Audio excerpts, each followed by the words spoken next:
Welcome back to the FIDE World Cup, everybody. It is quarterfinals, day 2, and it feels like the spots for the candidates are very close. In yesterday's game 1, we've only had one decisive result. Nodirbek Yakubboev beat Alexander Donchenko, who has to strike back today with the white pieces in order to take it to tiebreak. Our other 3 matches ended in draws, so everything is still wide open. I'm Jan Gustafsson, joined once again by the legend Peter Leko. Peter, what do you expect from today? Yeah, hello Jan, welcome everyone. What I'm expecting is that all the players who made draws, they shouldn't be relaxing, because I think this is one of the trickiest spots when, okay, you had an easy, relatively calm draw in the first game, and then people are already speaking, of course it will be tiebreak and so on. No, that is complete craziness. You have to focus on the next game, and believe me, if White suddenly gets something out of the opening, he will be clearly, those players will be very motivated. And even if suddenly Black gets a chance, it could be like happened with Levon Alonyan against Arjun Erigaisi. Yeah, it is not a given that just because you are White in the second game, you can play it safe. Yeah, we have Erigaisi with the white pieces against Wei Yi, Andrey Esipenko with white against Shankland, and Jose Martinez gets white against Javokhir Sindarov. Alexander Donchenko also white, but he lost yesterday against Yakubboev, so he's in a must-win. How do you rate his chances? Well, I think if you lose the first game, you always have to try to find some positives. Yeah, the positive thing is that he lost the first game, but he lost it with Black, which means that he has a white game. He already knows that he needs to win. And one of the things that I told Alex that, you know, it's much better to lose the first game than the second, because then you can't bounce back. Yeah, so compared to anyone who will lose today, who drew yesterday, his situation is fantastic because he has a chance. And I think he will try, but of course he will also need some help from the opening. Yeah, that he gets a type of position that suits him, puts some pressure, and the long-lasting game is possible. Before we get to the openings, let's have a look at yesterday's highlights.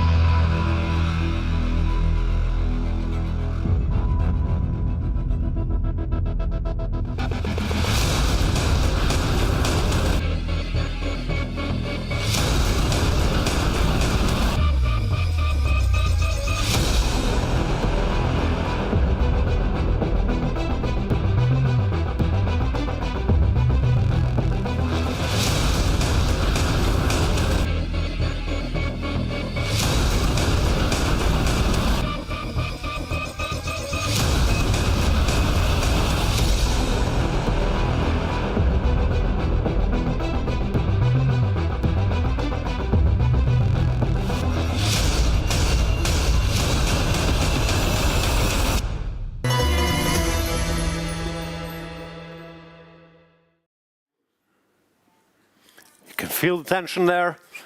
Peter, we were talking about openings. What would you recommend in a must-win situation? Is there a better move? E4, D4? Depends on the opponent. What do you do?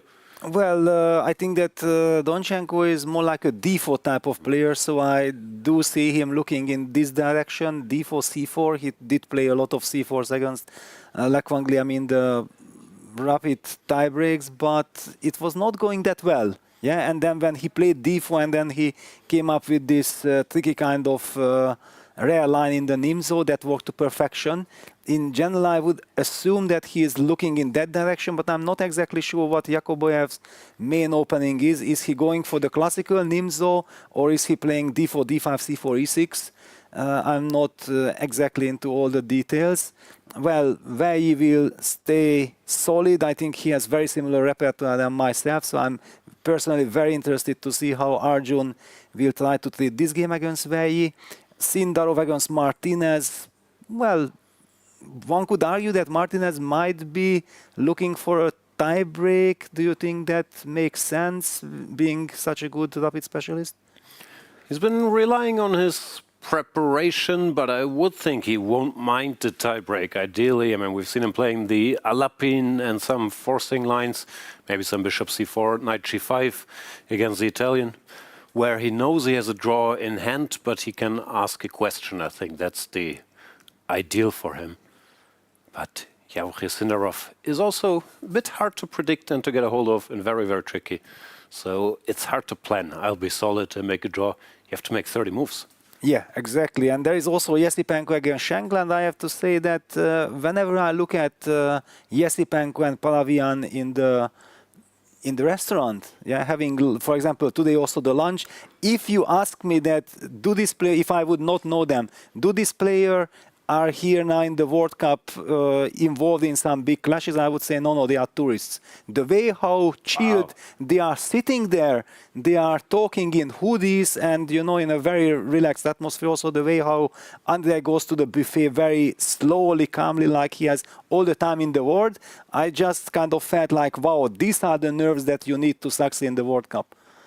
Yeah, and also the company is fantastic to have. I'm assuming they are friends. They look like they're friends for sure. Have someone here to go for walks, for dinners, hang out a bit. And we will take a walk to the playing hall where Charlize is ready to tell us what's going on. We're live in the playing hall, and I must say that I'm quite surprised that we only have one player, Grandmaster Wei Yi, who has arrived. We're starting in a few minutes, but the others are yet to come. Maybe they have some pre-game ritual or something. We're not sure. It is a very intense day, of course, second classical game. Yesterday we had the shortest day of the tournament so far, and only one decisive result. So lots of exciting chess. Let's find out from one of our fans here. As you can see, the spectators have started coming in. Who are you rooting for? Hi, how's it going? Who are you here to support? Arjun Erigaisi. Arjun, okay. Yes. Did you watch his first game, the quick draw? Yes, I did watch his first game as well. And what do you think today? Are they going to play another draw and go to tiebreaks, or is it going to be a decisive game? I think it's going to be a decisive game. Oh, okay. Well, I think a lot of us hope it's going to be a decisive game, because that we haven't seen so much. You know, the battles are so closely contested in these classical games. Yakubboev being the sole winner yesterday. And arriving now is the second player next to me, Alexander Donchenko, who was the only person to lose the game yesterday. So a lot on the line. He's playing today with the white pieces. Can he come back? Let's find out. Stay tuned to the FIDE broadcast. It's going to be an exciting day. Thanks, Charlize. Peter, she mentioned pre-game rituals. How's it for you? Do you have like superstitions, something you need to do before a game? Yeah, normally, as long as things are working fine for you in the tournament, you try to stick to the same schedule. If something happens, then you change. Yeah, it's absolutely normal. I don't exactly know what was my kind of ritual, but normally I was always running late to the game. So just reaching in time was already something that was the main priority. But then when you're coming late and you feel it's going well, do you think, no, I can't be on time tomorrow, and this is changing the routine? Yeah, well, then you feel like, okay, I managed to succeed. I was in time, nevertheless, last minute or last second, and it worked. Then let's continue with it. In our tournament, if you are late, it's a $500 fine. So people have been pretty punctual so far. Let's see if they all make it to the games. There is money at stake, and more importantly, top three get a place in the candidates. Here we see the structure leading up to round 6, which is in 1 we are in now. Then fourth place gets 50,000, third 60, I believe. There will be a match for third place, not just for the money, but also, of course, for the candidate spot, because the top 3 qualify to the tournament. That will determine the next challenger of world champion Gukesh. Anybody there? Well, Alex and Yakubboev are there, that's for sure. I think Wei Yi is there. Wei Yi is sitting there. Yeah, he likes Wei Yi to come didn't have to early. give an interview today. I was nervous. Is Charlize going to ask him? No. Here we see today's pairings, of course. They are the same as yesterday, just with colors reversed. So we have Sindarov getting the black pieces today. Wei Yi getting the black pieces. Sam Shankland will be black, and Yakubboev will be black. There we see Sam Shankland arriving. That's going to be another interesting one if Andrey Esipenko, who we've praised the camaraderie, but they're also doing chess work. And Andrey with white has been dangerous, especially against Grabniev. We've seen it in the tie breaks. If they cooked up an idea to make Sam's life tough. But Sam Shankland has been extraordinarily well prepared. Normally he was the first to surprise here. So we're in for some clashes. Exactly, yeah. It's very difficult to kind of anticipate what Sam is up to. A small secret, yeah, that Esipenko actually spent the first 5-10 minutes in the restaurant alone. And I felt like I was thinking, okay, so Paravian is still working. Yeah, this is the only explanation you have as a chess player. If your second is not yet there, he's still analyzing with the computer. From my balcony in the hotel now I have a perfect overview because I can see most of the other rooms, and normally I see Esipenko and Paravian returning very late to their rooms. So I'm not sure what they're doing, but they're certainly also going for walks and spending time together. Yes, for sure. That's what I noticed. Yeah, they are very relaxed and chilled. I was a little late today, exiting the restaurant at 2:01. And when I was exiting, suddenly Sindarov at his second, Madaminov, was entering the restaurant. I was thinking like, wow, wait a second, 2:01? Isn't this a little late for lunch? Yeah, it just shows that the tension and the preparation and everything is pushing the players' schedules, I think, also a little bit further. But that's why I've never seen Sindarov in the restaurant. He comes very late, yeah? Probably. Because normally you're trying to eat, let's say, 2 hours, at least 1.5 before the game, no? So you can digest and then you feel fresh. But he's 19 years old. He can probably get away with it. There's Andrey Esipenko. Looking fresh. And Sam Shankland. Focused as we've grown accustomed to. See, even before the game begins, he works extremely hard, no? Like in the starting position, exactly. He's already studying all the options. And the ceremonial first move will be played in Arjun's game against Wei Yi. Let's see, will we see mind games like yesterday with who knows which move is the ceremonial first move?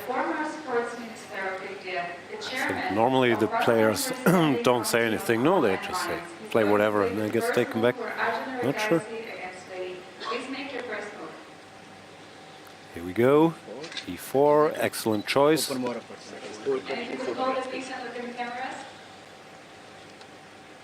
No one's helping Wei Yi. Petrov. Good luck. Thank you very much. Good luck. We will help, yeah. Arjun takes it back. We were talking about it a bit. I thought d4 was more likely because Wei Yi's Petrov is so solid, so well worked out. So for Arjun, some Catalan, some Nimzo idea, but it's so hard to predict. What do you think? Yeah, it's very hard. And yeah, there is the handshake, and let's see the big revelation. What will be the first move? Opening the water bottle.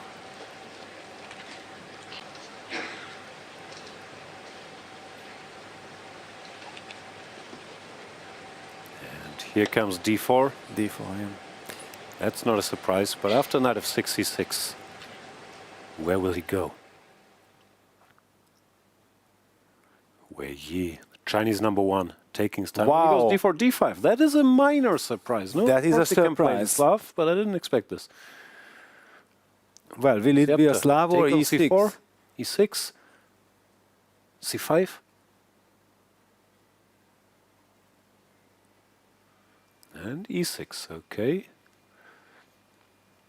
Interesting. So he has something in mind. If Arjun wants the Catalan, probably it won't matter, but after knight c3, maybe bishop e7, we've seen a lot, but Arjun plays knight f3. Knight to f6, and we're quote-unquote back to normal. Yes. That's probably what Arjun was expecting, because you can also get it via different... But he takes cd5 now. Wow, the Magnus weapon. This is interesting. This is saying, let's play chess, let's lock in the structure, even if it's not the best version.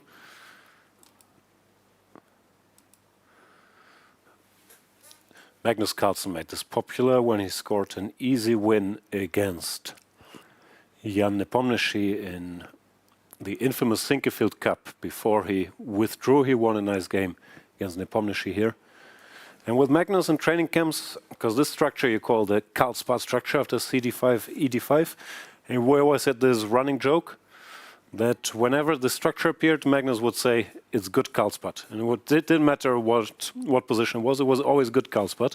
So we asked, okay, is there a bad Karlsbad? And he said, no, Karlsbad is good Karlsbad. So he's very happy to get it, even via, quote-unquote, inferior version. Yeah, with both colors, actually. Yes, he loves the structure. But wait a second, there is breaking news, absolutely breaking news in Esipenko, Sam Shankland.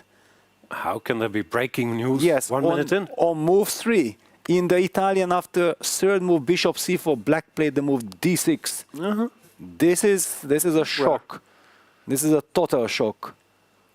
But actually, one funny thing, I was doing some chessable courses. I did an aggressive e4 repertoire, and I was going Italian and knight f6, knight g5, and all kinds of aggressive stuff. And I thought, okay, I have to do some sidelines. Let's refute d6 and bishop e7. And I was sitting there trying to find an advantage, and it's not easy at all. Yeah, I mean, like, so Sam, yeah, it's surprising, of course, not a main line at all. But after d4, it's not so easy to do anything. Like, even if you go knight f6, there was nothing direct. Computer always yelled d5, but Sam is a King's Indian player, and maybe. But wait a second, wasn't this Praggnanandh against Dubov? Something like this. It happened from knight f6, d4, d6, but exactly the same position in that very famous tiebreak game that Dubov won later on. But still, okay, d6, total shock. Look at Esipenko. This is, I don't know. Me as a classical guy, d6, I would look at my opponent. Wait a second, where is the doctor or something? Yeah, but things changed. Yeah, this is modern chess. Anything is possible if you know what you are doing and you are prepared. Yeah, still a very rare move. But we've praised Esipenko and his second so much that Sam is maybe also thinking, okay, I'm sure you guys did some good work, but did you study 3d6 or probably not? No, I mean, no, definitely not. There are so many problems in the Italian. Every line works for black, but of course the problem is that there is huge amount of theory, and white and black, both sides have tons of possibilities to treat it their own way. And with d6, Sam says, you know, I want to bring you to my territory. Yeah. So let's look at some options. White could castle when, I think now knight to f6, probably knight g5 is dangerous. So you go bishop e7. Probably bishop e7. But then wait a second. So why is this so important for black to start with third move d6? Because Esipenko is not the type of guy who after knight f6 would play knight g5. He's a classical guy with d3. And then Sam could have played bishop e7 and get the Dubov kind of setup from that move order. That what is the benefit of doing it from d6? I can only speculate. I'm not sure. You could say after, let's say, d3 here, we have some other options. No, knight a5 all of a sudden is a move trying to catch the bishop. Some tricky idea, but of course white won't play d3 here, but he will play c3. And I don't know, maybe now he's arguing now white committed to c3 instead of a4, or I don't know, some subtleties like this. Yes. And actually, Andrey made a move. He played knight c3, and Sam blitzes out bishop e6. Well, that's his point from this move order.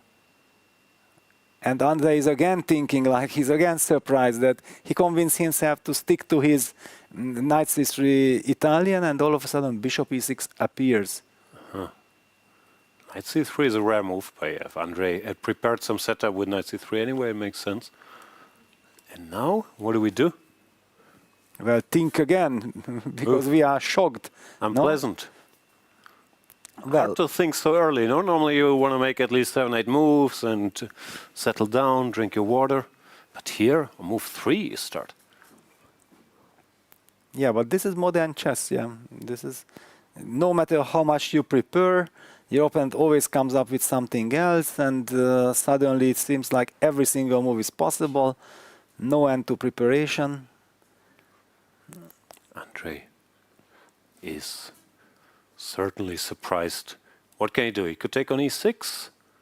could put the knight here, or Well, I don't. d3 is legal too. I don't see him taking on e6, honestly, because after bishop takes e6, fe6, you don't know exactly what black wants. Is, for example, an idea that black wants to go for long castle potentially in the future? You are still a little bit in the dark, and you know that he is prepared, yeah? So in my mind, a more neutral move like d3 after bishop e6, not minding bishop takes e4 trade, because that should be slightly or tiny bit better for white, I guess. Could be the more professional move, but as you highlighted, after bishop e6, fe6, there is also this direct d4, which is not possible anymore if white plays d3 first. I think your logic still applies here. You still know your opponent will be in book, and you will probably be shown some moves. Well, Andrey, I mean, he's happy playing these structures, and it's not the first time he's seen the bishop come to e6. So yeah, I agree. d3 is likely. But he takes. Wow. We're wrong. Okay, very interesting. Andrey takes, and how does he follow it up? What will be his setup? d4 looks principled. Yeah, yes, plays d4. He's the classical guy. Yeah, probably he feels like it's a controlled approach. Yeah, show me your preparation, I don't mind. Also, how could white ever be worse? No, Exactly. I mean, all your pieces are good. You control more space in the center. So let's see what Sam could do. E takes d, looks more or less forced. No, you can't allow. Yeah, he captures on d4. Knight takes. And now it's the moment of truth. Sam takes.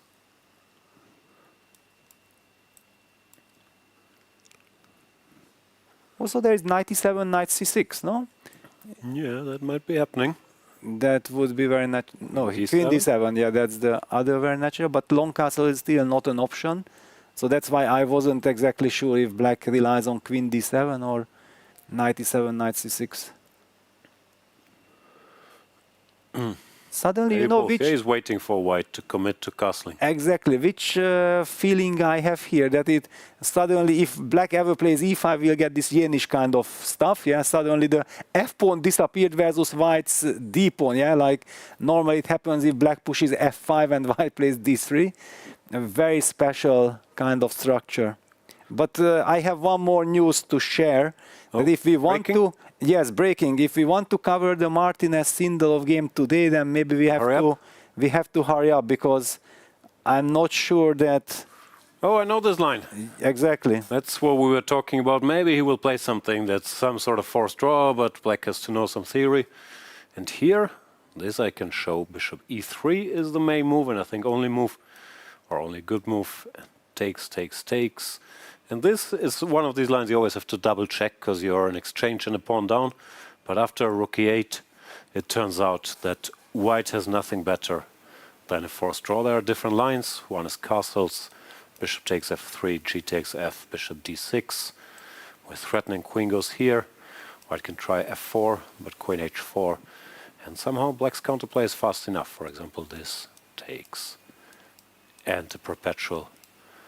The other move there we go. Rook takes d5 already blitzed out. Yeah, he knows. If he goes here, of course, he knows.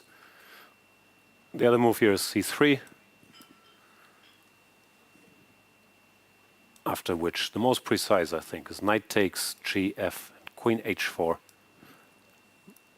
It feels to me like Sindarov had anticipated this whole sequence. Yeah, it was logical. Yeah. If you repeat it before the game, you can just blitz it out. But it's more or less a forced draw, especially if black goes knight d4. Normally he will know, because typically you get surprised by this. And if you feel, I can't remember these sharp lines, people go bishop b4 or bishop d6, which are easier to play.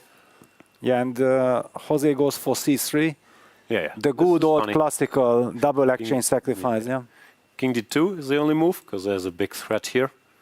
And now only move was rook e3, fe, queen f2, check. Now I think we're starting to have options for takes, takes, takes. And it still looks a bit scary, but I think everything will be blitzed out. And after queen e2, white has nothing better than a draw. If you try this, for example, there's problems. Yes, so that's why they play some a4, queen the d3, king a2, yeah. And this is a perpetual. White plays b3. Black can even get a little optimistic. But I guess it's also perpetual. So typically games end with king b1, queen d3 here. And this might be happening in the next minutes, frankly. Exactly. Yeah, this will be blitzed out because there is just no reason to think and everything is forced. You don't have even alternatives. Sindarov will know. He will play rook e3 within 5 seconds. 4 and a half. 4. Okay. Yeah, he knows that. Okay, yeah, and there we go. Maybe 10 seconds. Yes.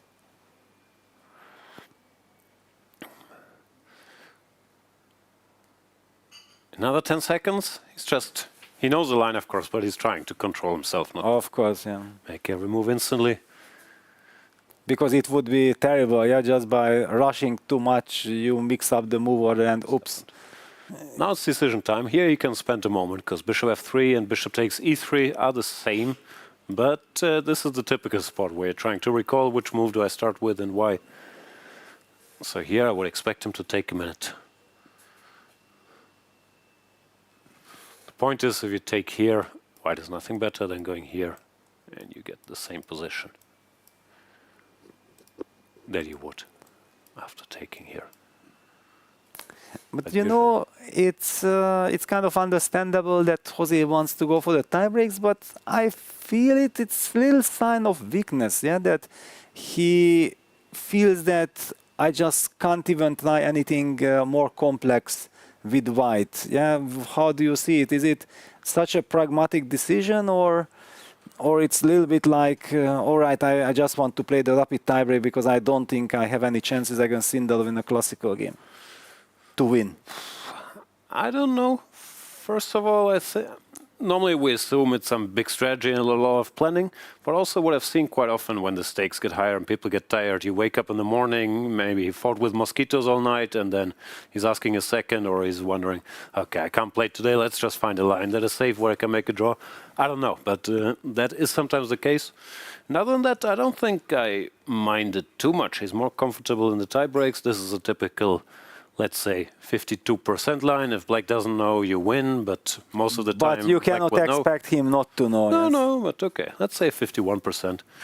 So I don't hate it, but as usual, we will judge it on the results of the tie breaks. I mean, genius or waste the white game.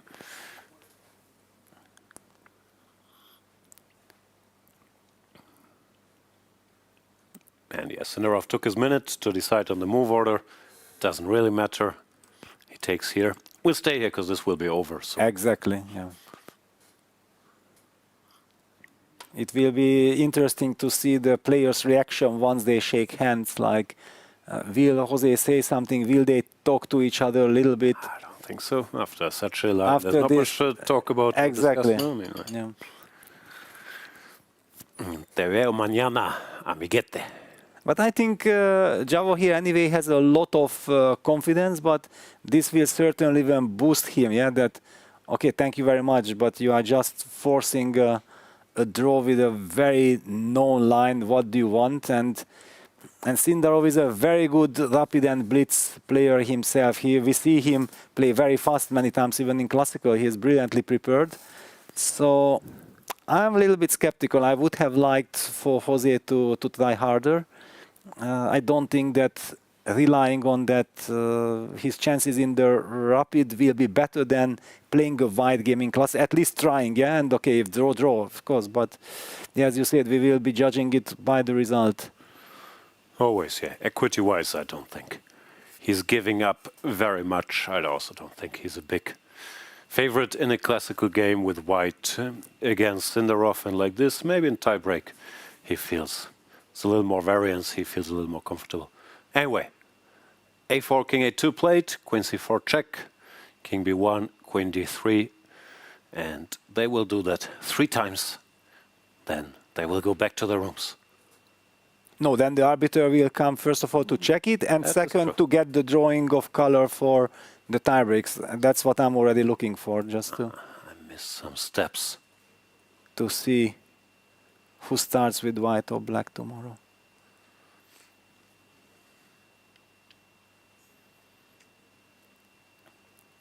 So one tiebreak is already guaranteed. Okay, no one has to claim. You just can shake hands, guys.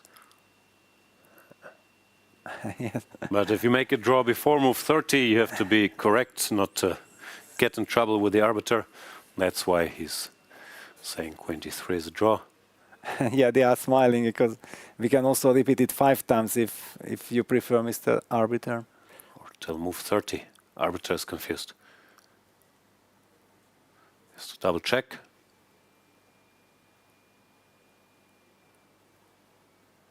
Okay, guys. You may shake hands.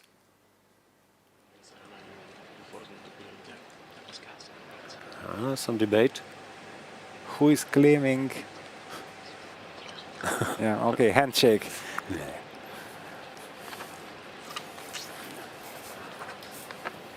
Quick draw there. Let's not forget. This is a marathon. People have been here for 3 weeks playing lots of tie breaks, lots of tournament games, preparing for a new opponent, which you didn't know before. Within hours, and Jose Martinez making the quarterfinals here is already such a success story. I'm not blaming him for taking this approach. Yeah, let's see the drawing of colors. Yeah, there we have already the pawns, I think, behind the arbiter. It's back. Who got white? Sindarov white first game? I couldn't see. It didn't show us, no? It looked like a white pawn. Was a black pawn? I'm not sure, yeah. Okay. So that means, Peter, no free day tomorrow. Well, but that was not even on the cards. I did not even think about it for a second. And let's enjoy the tie breaks after all. Sure. So we have one tie break guaranteed and potentially might have another one as well. Or maybe even more. Yeah, today, also, with my German bias, I'm rooting for Donchenko, so I'm rooting for another tiebreak here. And Yakubboev plays one of the more solid lines there are. This bishop f5, queen's gambit. Alex is principled. This line, Kramnik played it for a while, then he lost a very tough game to Magnus, who showed a new idea. It became slightly less popular, but it still has its fans. The Kramnik game, if memory serves, was knight d7, knight to h4, which people have also sort of solved, but Magnus's big idea was this knight e2, knight g3, knight f5 plan. He won a very nice game, but computer holds like it does all positions. How do you feel about this line? This is correct, or you hate it as well? Well, I have never played it with black, yeah, because, okay, I just love the Nimzo and I just don't feel like, why should I learn this? Yeah, of course, I know from white side it's a headache, yeah, because it's unpleasant. Yeah, it's very unpleasant that, okay, I would never play this with black, but on the other hand, with white also, how do we break it? It's super solid. I do remember having one time a game against Hansen Sunjeberg in 2011 Porto Carras. I came to that game as a favorite with white and thought like, okay, I will play d4 and play a good chess game. And then I met this wall and I couldn't do anything with Sunjeberg. And then after the game we went to analyze, and then he told me that he just had to check a book written on this opening, and he supervised it. It's old school. And he knew everything, like if you do this, I go king f8, king g7. If you put your king in that, then I go here. If you do this, you do that. And I felt like, okay, yes, good. It's no shame that the game ended in a draw, because he just knew so much more about the position than myself. That's so fair. Who won this Porto Carras 2011? I can't recall. Congratulations for the German national team. Yeah, that was a sensational victory. In the good old days. So, what do we have here? Knight to h4 played, bishop to b4, Yeah, is this something new? This is sort of a fresh line I've seen. I think Korobov play it as well, like takes and b5 they go. This is some direct stuff like a4 takes and okay. You keep clicking, king e7, knight d7, knight b6, black is fast enough, so there were some games here. So that's why Alex actually surprised Nodirbek by rook c1. Nodirbek spent quite some time after rook c1. So a3 is the main move, but then he can blitz out his preps. So rook c1 is also principle, just trying to stop this direct thing. Knight d7, bishop e2. Yeah, Alex knows he can't go for a forced line that Nodirbek prepared, so he's trying to keep some play in the position. And there's always some play. Black is super solid, but he's never super safe because he always has these weaknesses. Still, I think overall, it's probably a smart choice by Yakubboev, a bit similar to Sindarov's choice against Frederick Svane, also after he won the first game. They're choosing some forcing lines that you can hold. They might be a bit ugly, but I think, yeah, it helps because also there's not so much nervous tension. No, you're sitting on the structure of that game. And you voluntarily went for it. We also have to highlight that one of the typical ideas in this position for black is to transfer that knight from d7 via b6 to d6. Always. Which would reinforce the control of the f5 square, because white clearly never intends to take the bishop on g6, then black's pawn structure will be fantastic. So white would love to get a grip on the f5 square, like bishop g4, bishop f5, or bishop g4, knight f5, and then just sit and provoke or hope for a trade on f5, and then long-term play this structure. But this is what black is fighting against. So that's why all this knight b6, knight c8, knight d6 are typical here. Yeah, here even knight b6 directly to go for this trip and maybe to scare white a bit with some trickery. Does white want to castle? Probably, yeah. Just like this, yeah. Another question I'm never sure about. Do you think black should go a4? Like white will go a3, but do you include those or do you not? Yeah, good question. There is also somewhere... but okay. That's also the idea. With bishop on b4, white never has the threat of trying to trap the bishop with f4, because you can trade on c3 and put the bishop on e4, right? This is one of those typical ideas in the position. So if white plays a3, then the bishop has to fall back to e7. I think this is very important to highlight if black is not capturing on c3, to go back to e7. So that against f4, black has f5 move. Yeah, this is a typical hitting the knight. And the funny thing is this looks so terrible, but normally, I mean, here I guess you can go bishop here, but normally even if you do nothing, f6 or h5, yeah, just it's not such a big concession. I mean, sometimes they just sit here, put the knight on d6 and say, okay, good luck. Exactly. Yeah, the big question is how deep is Alex's preparation. He has blitzed out all his moves so far. This is good. Yeah, he's seen this before. Because if someone plays this endgame and then with white you slow down and you start to think, then I think black is celebrating in his soul, because he knows that even if you analyze, you cannot break it. But if you haven't prepared anything special, then good luck. Yeah, fully agree. Now we see Yakubboev taking his time. The 23-year-old wasn't the most famous Nodirbek in the chess world until this tournament, part of the golden Uzbek generation, with Nodirbek up to Satorov, Javokhir, Sindarov, who's also still in this tournament. Two of them made it to the quarterfinals, and also Vokhidov is part, at least in my mind, of that gang that were all in their early 20s or teenagers and won the Chennai Chess Olympiad in 2022 very convincingly. So, some serious players now. Yakubboev also broke 2700. He's 23 years old. Sindarov broke 2700. He's 19 years old. And Abdusatorov, still the Uzbek #1, is 21 years old. From what I hear, I can't say I'm an expert, but there are a lot of young talents in Uzbekistan coming up as well. Yes, absolutely. The first time I met or saw Yakubboev was already the Batumi Chess Olympiad 2018. That was a super young Uzbek team. I think that Abdusatorov was something like 13, very, very young. on the second board behind Rustam Kasimdzhanov.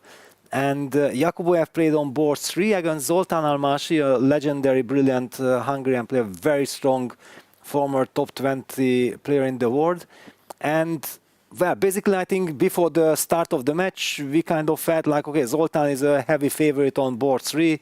Yeah, super experienced against a young, little bit unknown player, Yakubboev, with I think like 24-70 or something like this.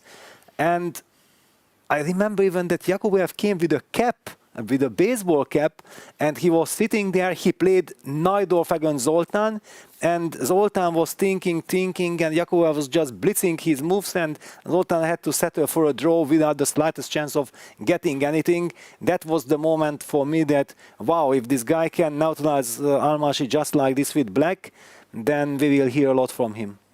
Yeah, for sure. I'm just surprised by your optimism. We would be complete panic. Yeah, do you see both 3 is 15 years old and already 2-4-17? No, he was 17 years old, 17 I think. already. Okay. Yes. No, but he's... No, he couldn't be. No, he was like 16. Yeah, probably was like 15, 16. Yeah. Wow. Okay. Yes. No, we knew that Abdusatulov is something special, but yeah, that Yakubboev also so incredibly strong. This was still a surprise. Very much so. There we see him. Taking a moment here. How to arrange his pieces. Knight b6 looks normal. There's a4, a3. I'm never sure who benefits from this inclusion. The question is...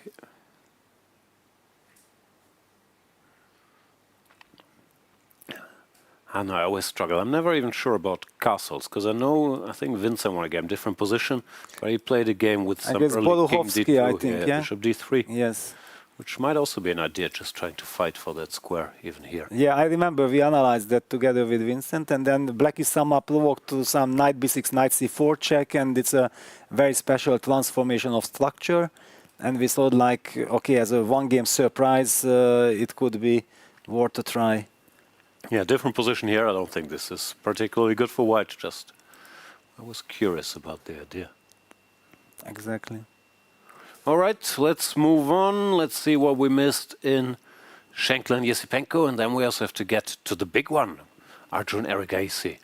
Yeah, I think we shouldn't be talking too much about Esipenko's game against Sam, because this is just heating up. And we had more or less covered up till queen d7. Let's just see those couple of moves after. Yeah, Andrey played b3. Very solid. Interesting. It's a very solid kind of move. Yeah. Leaving this square for the queen. Knight e7, knight c6 happened just as we expected. Queen e3, long castle. A very solid kind of position. Maybe white can hope for a tiny little edge, but also black is super solid. Just 2 pairs of minor pieces left, so space advantage isn't so serious. But yeah, Andrey wasn't very shocked. I don't think he knew no theory, but he knows he can't have any trouble here. Yes. Let's check Erigaisi, Wei Yi. So we've seen this c takes d5, Karlspad structure. Can you explain why this is unpopular compared to this position where it's very popular? Yeah, well, I think you can explain it also, because the point is that once you place the knight on f3, white's Karlspad structure is more limited, yeah, compared to the other one. When if you just show from the other move order, yeah, with knight c3, bishop g5, then white has potentially the possibility to go for this e3, bishop d3, knight g2 kind of setup as well, which is more ambitious, or at least definitely sharper than with knight f3. So one argues that with knight f3, knight f6, c takes d5, you are limiting your options from the white side, talking about the Karlspad. At the same time, you make sure that after, instead of cd5, knight c3, not your opponent is making up his decision that he might play the c5, the modern Tarrasch. He might play d takes c4 Vienna. Well, bishop b4 I'm not mentioning because this could still happen also after cd, and knight c3, bishop b4, Ragozin if black wants to play. And there is of course the Meran with c6, but even then cd5, ed5 would not make a big difference. But can you imagine if black plays the Meran after knight c3 and c6, white takes cd5, that was considered to be the lazy move, yeah? That you are too lazy to study the heavy critical theory lines and then you just take cd. Are you playing for a draw? Well, usually if it's not Magnus Carlsen, then the question is kind of reasonable, but Magnus was bringing all these fresh ideas that I think Arjun was relying on in the game.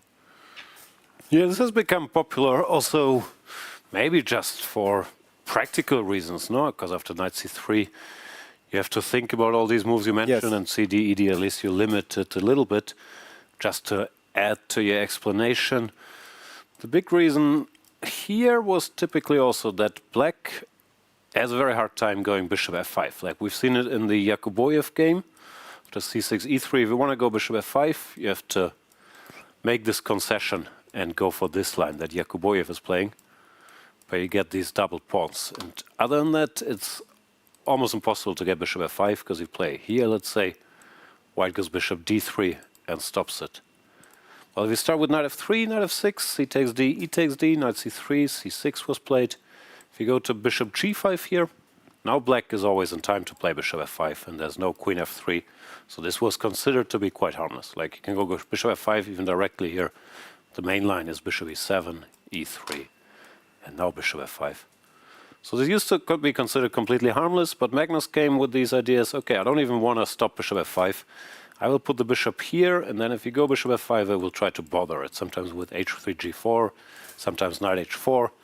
And it's not winning or even an edge, but it was sort of a fresh angle. And Magnus, as I mentioned, he loves the Karlspad from any move order. So let's see what happened.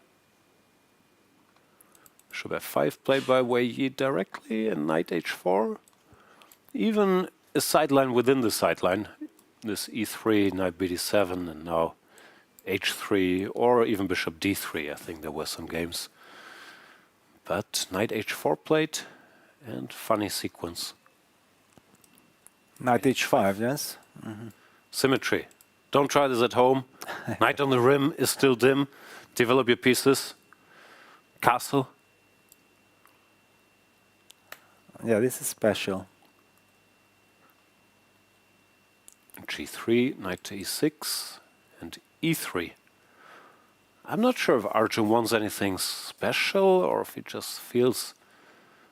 But this is playable. Here. Yes, this is playable. For example, personally, I remember I'm recalling looking at this from black's perspective, yeah, because with white I'm not playing like this. With black, I could end up in this variation. And I felt like, yes, it's very equalish. Probably it is equal, but if someone has the potential to be very tiny bit better and maybe be able to play a longer game, is white. Yeah, and because of this reason, I felt like that this would not be my main choice. That's how I recall. And also, whenever you look at the CD5, you are in your mind comparing it that would I be happy to play this position against Magnus? Yeah, and actually, I think that it would suit Magnus' style with white. Yeah, that there is no easy way for black to neutralize white's play, yeah, because it's opposite colored bishop position. And who knows, maybe Magnus with his magic will find the way to pose long-term problems. Yeah, black has alternatives. You don't have to tell us your entire repertoire yet. But yeah, bishop f5 is not the only move. And also here, if you don't like this line, you can go here, let's say. It's also possible. But Wei Yi went for this, and he's going for it quickly. So he's also seen this before. One thing I'm wondering in this position after knight h4, he played bishop g7. And to me, this looks strange, because my instinct is always the bishop is bad here, just staring at these pawns. How do you feel about it? Well, but maybe he's already anticipating that what is white playing for? Yeah, because the play is a little bit limited. Yeah, so maybe he thinks like it's very important to make sure that my king is well covered, because who knows, maybe some f4 idea is coming at some point from white, and if you have a bishop on d6, then maybe this f4 f5 idea could become more dangerous. So strategically speaking, I perfectly understand what you are saying, but knowing that this is such an important game and playing against Arjun, you want to get the bishop to g7 and then tell him, please go f4 now when I'm covering everything. And Arjun, I think, retreated his knight to f3. Still time, Wei Yi. Put it here. Now we don't even have the f4 excuse anymore. So in the Grunfeld, often in these quiet lines, you also go bishop yes, f8, in the bishop g5, g5 bishop g5 Grunfelds, yeah. I think I had a game like this against Boris Avrukh in '93 in first Saturday tournament in Budapest in October. I do recall this, that we played some bishop g5 Grunfeld, and then later I gave the my e6 bishop for a knight, but that meant that I had dark square bishop and one knight versus his light square bishop and one knight, which made the position, I think, even more simplified, so it was just very balanced. And then Adoyan was telling me that actually, why did I let that happen? We don't want to give up our pair of bishops or something like this. This is what I recall, that he didn't like my decision so much. Sorry to hear that. Here, Wei Yi never had a chance to get the pair of bishops. But of course, we have opposite colored bishops. We have the infamous Karlsbad structure. What I like about White's position, this typical counterplay we talked about a bit yesterday in the Esipenko game, on the king side is not really existing here. Like, there's no knight coming to e4, there's no g5, h5. And White is super stable. The question is, where can he create something? Like, well, minority attack. Yeah. But it's also very hard to get too much here. a5, let's say a3, and my favorite bishop f8. Okay, rook a b1. Yeah. How will you stop in long term b4? I can play knight e1, knight d3, and then play b4. I can play immediately. I thought like I have to prepare it with knight e1, knight d3. No, you can do that as well, but maybe you can play directly. Okay, knight e1. But if you play so slowly... You want to start with h5, h4? No, I'm getting tempted. This knight f4 was nice. Okay, now I play b4. But here, but then you take b5. Yes, like. Exactly. Yeah. So okay, it makes sense for White to go for a very quick b4. Also, maybe I should actually have gone away immediately. So I can meet b4 with b5, which is the very typical idea in the structure. If you're not falling apart directly, you have time to go knight b6, knight c4, and normally it solves all the problems. Yeah, it will be very difficult to see how White is breaking this. Another idea, not sure where, but let's say here. Can play h4 just to try to soften this up.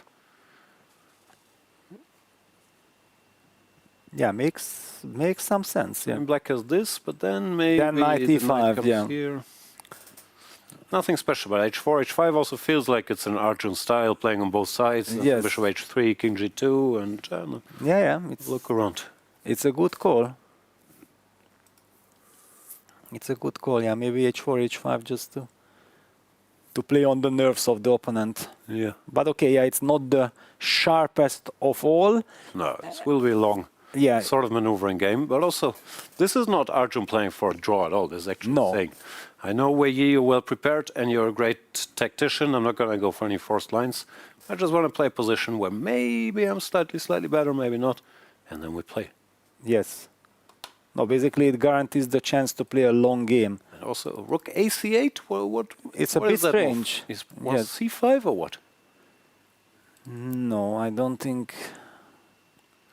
Maybe Arjun also found or decided that Wei Yi is not so at home in these structures. Yeah? Yes. Well, there is also the idea not to play b4. Can we play b4 since you mentioned this? I just thought the same because this pawn is hanging. But it will be tactical, yeah. Now at least Wei Yi will have some stuff to calculate. Yeah, rook takes b7 and knight b6, trapping the rook, yeah? Threatening queen a6. Ah, Even this, yeah. No, it looks... basically, rook a8 invites b4 and where he spent time. maybe that's what he wants. Yeah. Okay, if we do the same thing, then I thought it was strange, because typically you want the rook here. If b4 happens, so it can go to a3 or have the open file. And c5, it's hard to believe it's there, no? Yeah, it doesn't seem to be, but yeah, there is this possibility always in the air. But even this should be better for white somehow.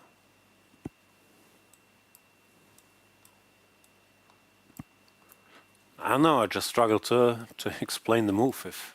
Yeah, and besides, white is not even forced to do anything. Yeah, maybe with white I can just play rook fd1 or rook ac1 and saying that you have probably given up about stopping b4. Yeah, you are more like trying to find a way to kick out after rook ac8. So I would think like maybe with white I can just take it slowly. Yeah. It's not the type of move that loses you the game, but it's a small sign that maybe something's a little off. Yeah, because... But wait a second, so it means, actually, if we are trying to understand, can you just go back to move 3 or 4 after d5?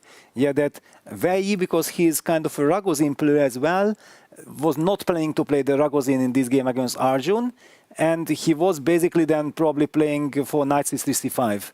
And this is the reason what Arjun was saying, that I know that if you play like this after knight c3, you're gonna try to liquidate everything with c5. And they had already one game like this, not against each other, but Wei Yi lost to the Arjun line that Arjun beat here, Vohidov, with this sharp line against somebody. I was even surprised, like how could Wei Yi not know everything? But basically, that's what Arjun wanted to say, that all right, no, I have to deviate. Also, probably Arjun thought, I've already shown the one idea I had against the c5, cd5, cd4. I don't have time to come up with a new one. No, it's an interesting. Yeah, I just wanted to give some insights for our viewers too. So if you go here, after c takes d, e takes d, it's the same position. Then you can do it here as well. I mean, there are some principled guys, even Ragozin guys, are saying, okay, if you give me this version, now I know c6 is much stronger than bishop b4, so I'm not even giving you the chance, but most people would transpose, of course. All right, so we get this sort of slow maneuvering game, maybe. Teeny tiny bit better for Erigaisi. And I think that's also part of his strength. I like the choice once again. I mean, you're not out preparing Wei Yi, you're not out calculating Wei Yi, so he's saying, you know, slow, strategic game. Structure you haven't played so much, you're an e4 player, you're an active player. I like it. Yes, and in a match situation where you know that you want to play a game, but you also want to control things, this is actually a very controlled approach, yeah? And you still have the possibility to probably play a long game. Yeah, very smart stuff. Okay, let's check in with Donchenko. That was also a slow strategic game, but different situation. Yes. Donchenko, of course, is in a must-win situation. And I find it kind of funny and that exactly this Carlsbad endgame with Queen f3, Bishop takes f6 seems to be the richest and most complex position at the moment in this round, yeah, because okay, in Arjun's game, nothing really extraordinary will happen in the next 10 moves. Yeah, it will be a slow maneuvering game. The Esipenko Sam Shankland position has also kind of stabilized, and I don't expect surprises there.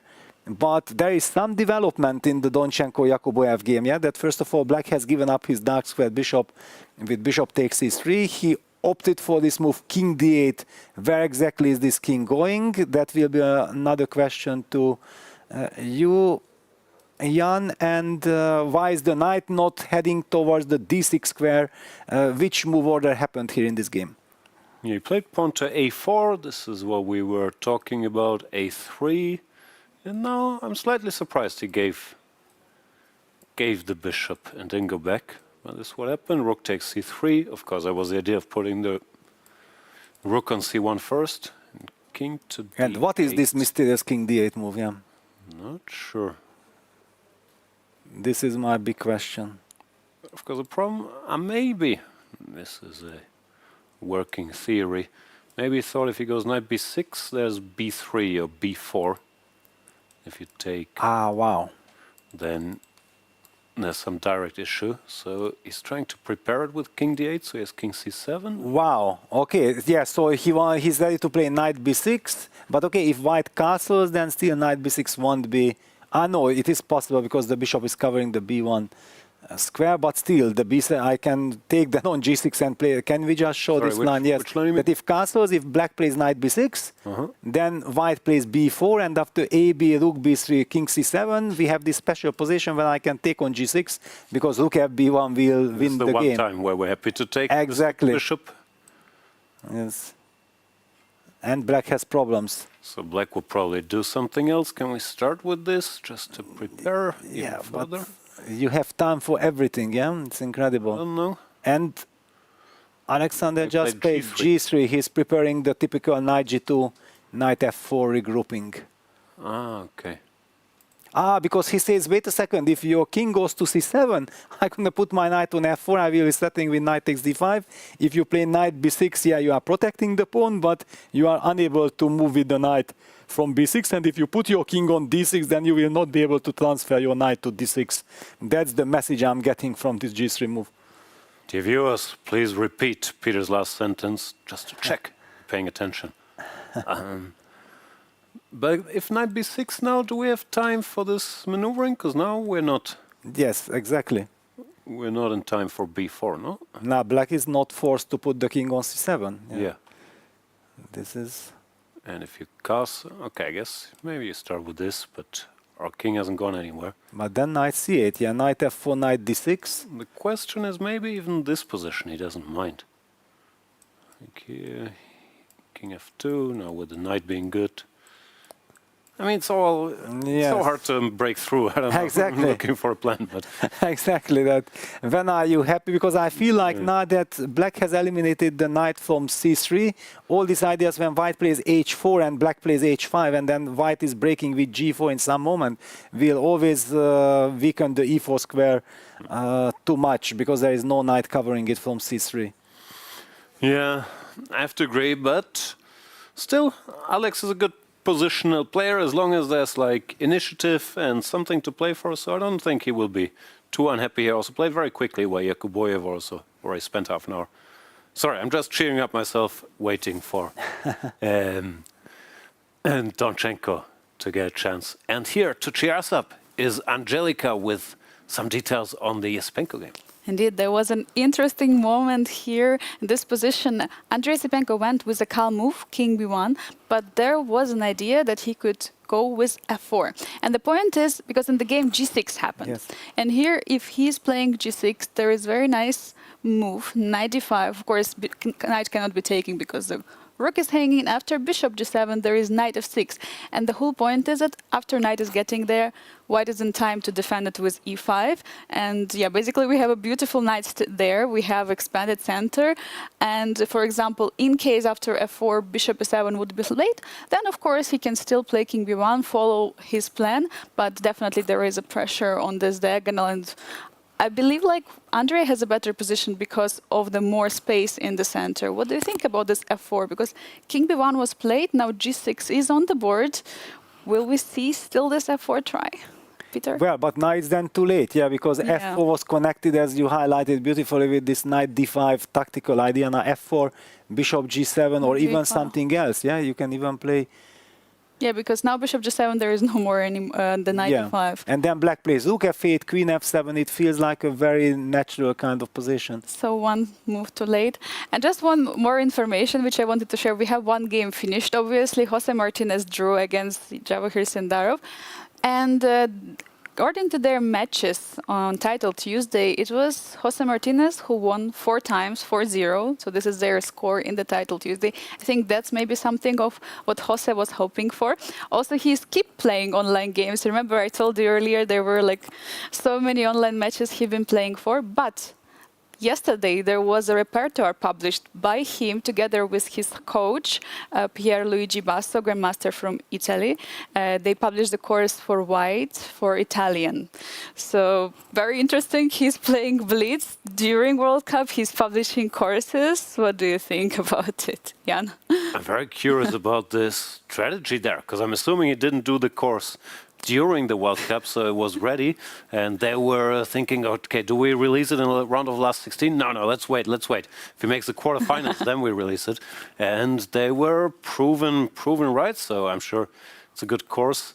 I'm not sure he plans to play the Italian, because why share all this information now? Exactly, it is actually his repertoire for rapid and blitz games, so I don't think we're going to see him playing it tomorrow in tiebreaks.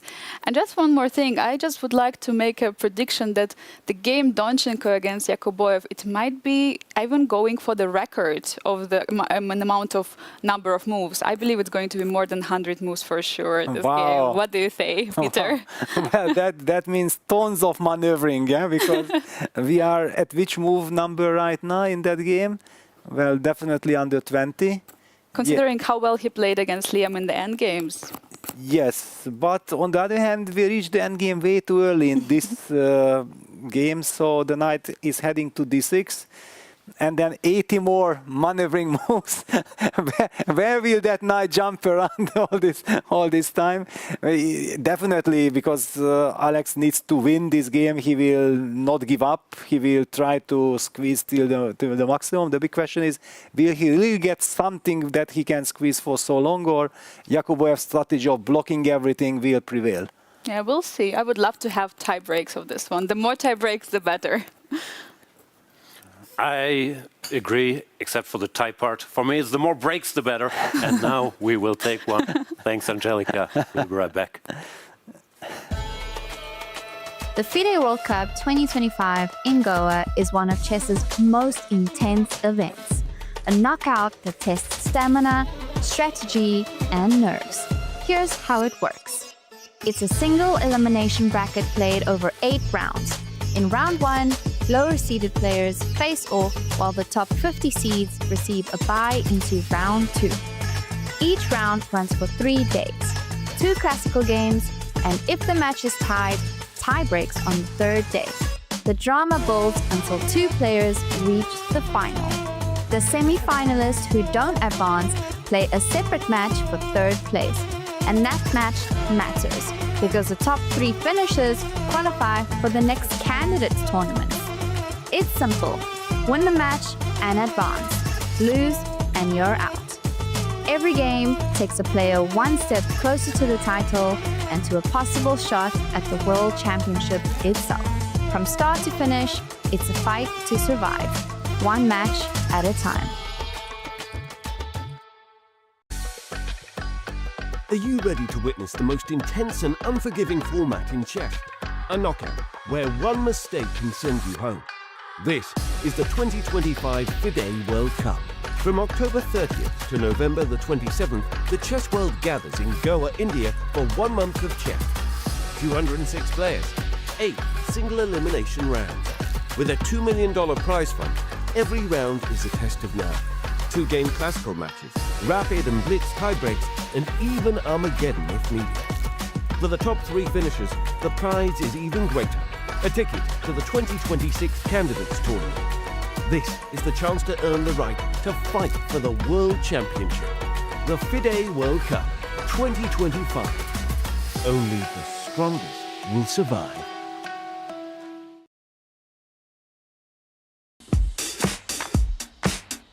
Goa, an adventure paradise like none other. From lush forests to rugged hills, from pristine ocean beach stretches to stunning lakes, there is something to explore in every corner of the state. And some adventures are wilder than others.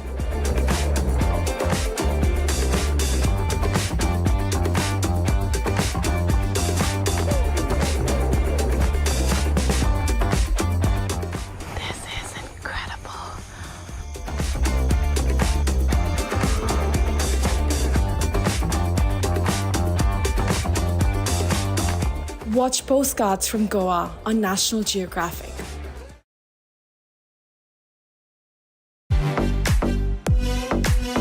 In December, the world turns to Doha, Qatar for chess at its fastest and fiercest.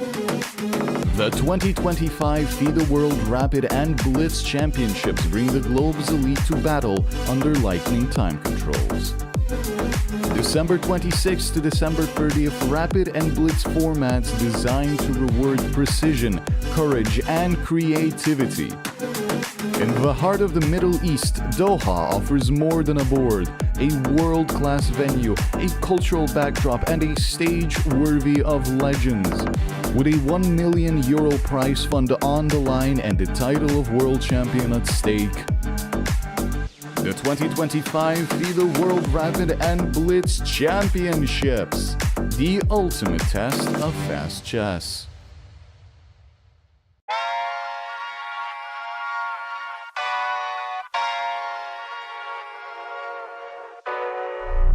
Oh my God, I'm just playing with him now, yeah.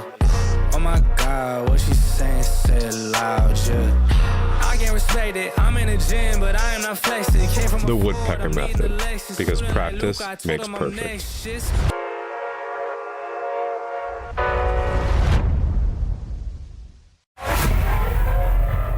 Move by move, the world changed. City by city, the league grew. United Arab Emirates, United Kingdom. Now, the pieces take position again, this time in India. Not just another move, the mega move. Tech Mahindra Global Chess League, Season 3. December 13 to December 24, 2025. The most prestigious tournament in chess has come to India, the home of chess. अरे यार देगी अरे क्यों चालियो घोड़ो Yes! Yes! Yes! Yes! Chess chess chess chess खेल ये हमारा है। आओ दुनिया वालों ये वेलकम तुम्हारा है। अपना गेम भारी है, हैंडशेक की बारी है, अब इंडिया बोलेगा। It's your move, it's your move, Goa कर रहा है wait. It's your move, come come come don't be late। It's your move, ए तो कोई खोल। चतुरंग के सारे रंग सदियों से हैं अपने संग। शतरंज बिछता है हर आंगन, विश्व को दिया हमने विश्वनाथन। डंका बजा है गोवा सजा है, खेल जमेगा खूब। It's your move, हो न जाए checkmate. It's your move, check में भी होगा just. It's your move, Goa कर रहा है wait. It's your move, come come come don't be late। It's your move, esto todo। It's your move, एक दो ढाई। It's your move, it's your move, it's your move, it's your move, it's your move। The FIDE World Cup 2025, starting from 31st October to 27th November in Goa, India. It's your move।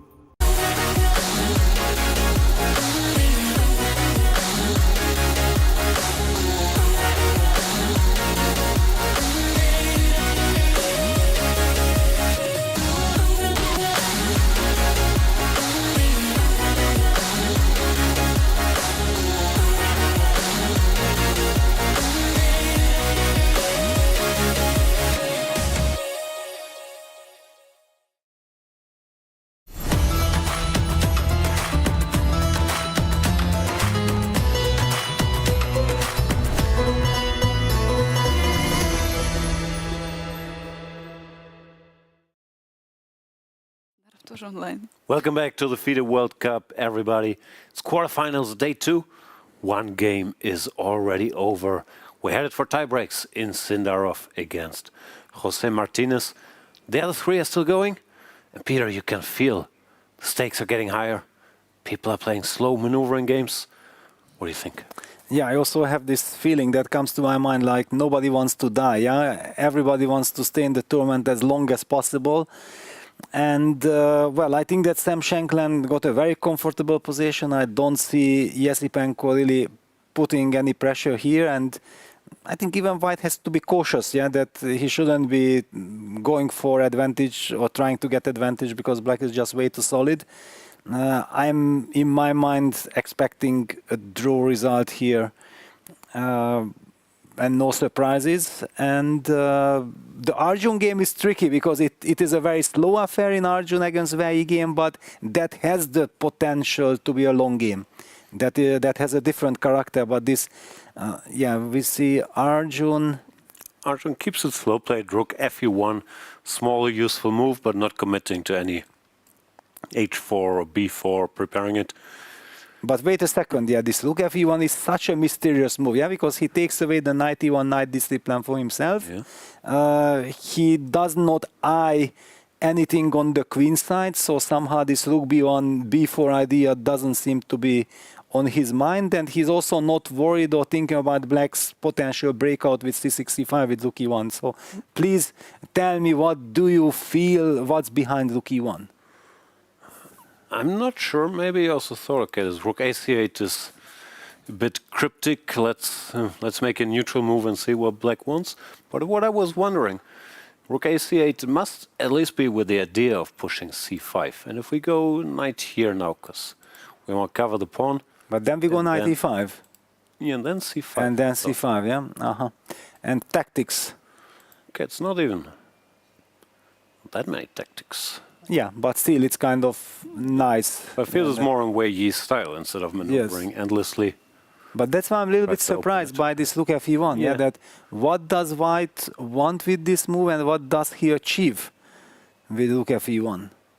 And now it looks like Black is fine, no takes. Yeah, everything is not sure how you take, but all the pieces are operating. Yes. Maybe queen takes.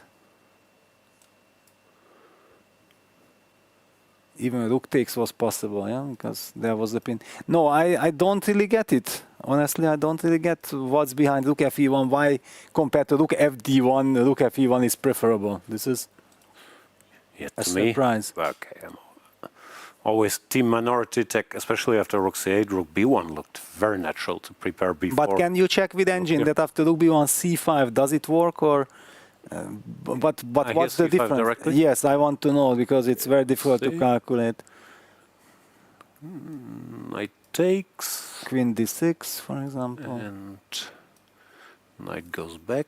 cd. Knight takes. And then b7 will be hanging, yeah? Yeah. I don't know if it's winning or anything, but... Yeah.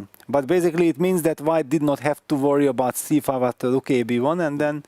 Yeah, rook ab1 followed by b4, we make sure that no more c5 is... Yeah, my point is if this plan now b4 looks good, no? Yeah, this would be perfect. So do all this stuff. Basically after rook ab1, then with your mindset, maybe queen d8 would be unpleasant for you, so that I'm getting ready for b4 with b5. Yeah. But another question here. Let's say I play b4, you play b5, I play a4. Because typically, I'm only happy with this b5 stuff if I manage to go knight b6. Yeah, so if a6, then you play a5. I would go a5. Yes. And this structure, I'm not so comfortable. If the knight can't come here, yeah, this is a weakness. It can't be too bad, but it feels like we can play. There is something to play with, yeah, very interesting, yeah. But the rook fe1 is... how much time did Arjun, and actually he did spend some time, 15 minutes at least. 15 minutes, yeah. Yeah, for rook fe1. 20 almost. Yes. So both sides with very mysterious rook moves here. Rook ac1, ac8 and rook fe1. But now, as also very much in his style, there's knight f6 followed by c5. Yes. How can we stop it? We could go here maybe. Maybe that's what he wants. Then if queen d8, I don't know, we can still go b4. And if here... Queen a5. a3, c5. Yeah. Yes, I break. And look at the way how Wei Yi sits there at the board, signals that he's looking at this knight f6 c5 he direction. calculates something. Absolutely, he's a Grunfeld player also by nature. Yeah, he played a lot of Grunfeld, so getting dynamic play is typical. In this type of position, Black has the isolated pawn, but now the bishop is nice here. The knight can jump. It's hard to believe this is. Yeah, it's any nothing. big trouble, no? Yeah. Also, the queen will fall back to b6, pressure the b2 pawn. No, this is looking fine. Yes, maybe rook fe1 was too smart here. I mean, at least to play for a win. It feels like, yeah. And then maybe Arjun will prove us wrong, but for the and knight f6 played. Of course, after rook c8.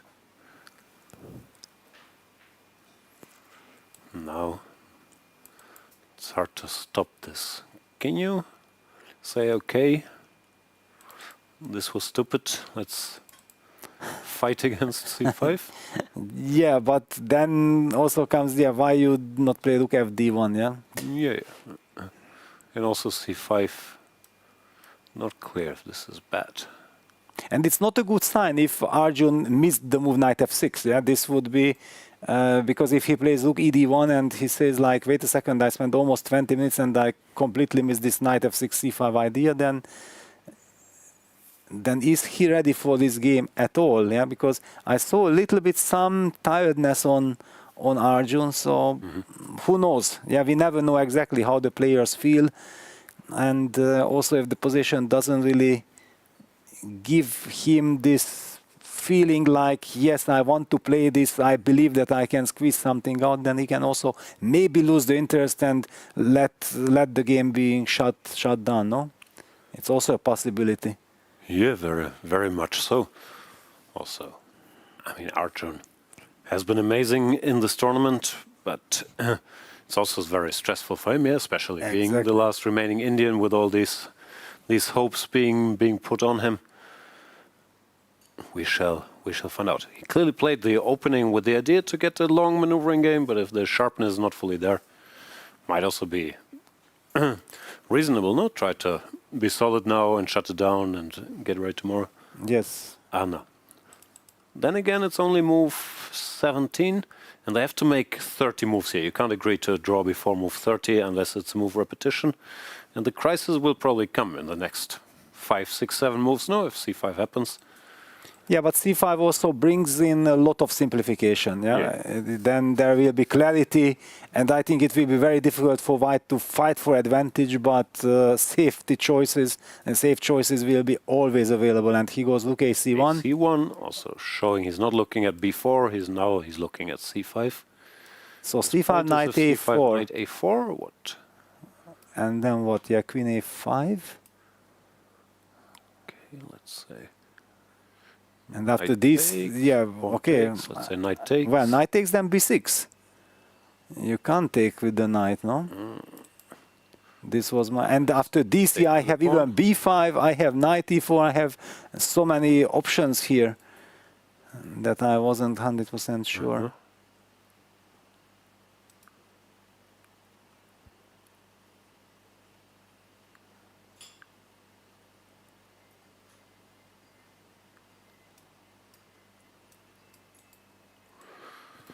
Looks like normal sort of Grunfeld business where Black is active enough to at least keep the balance, no?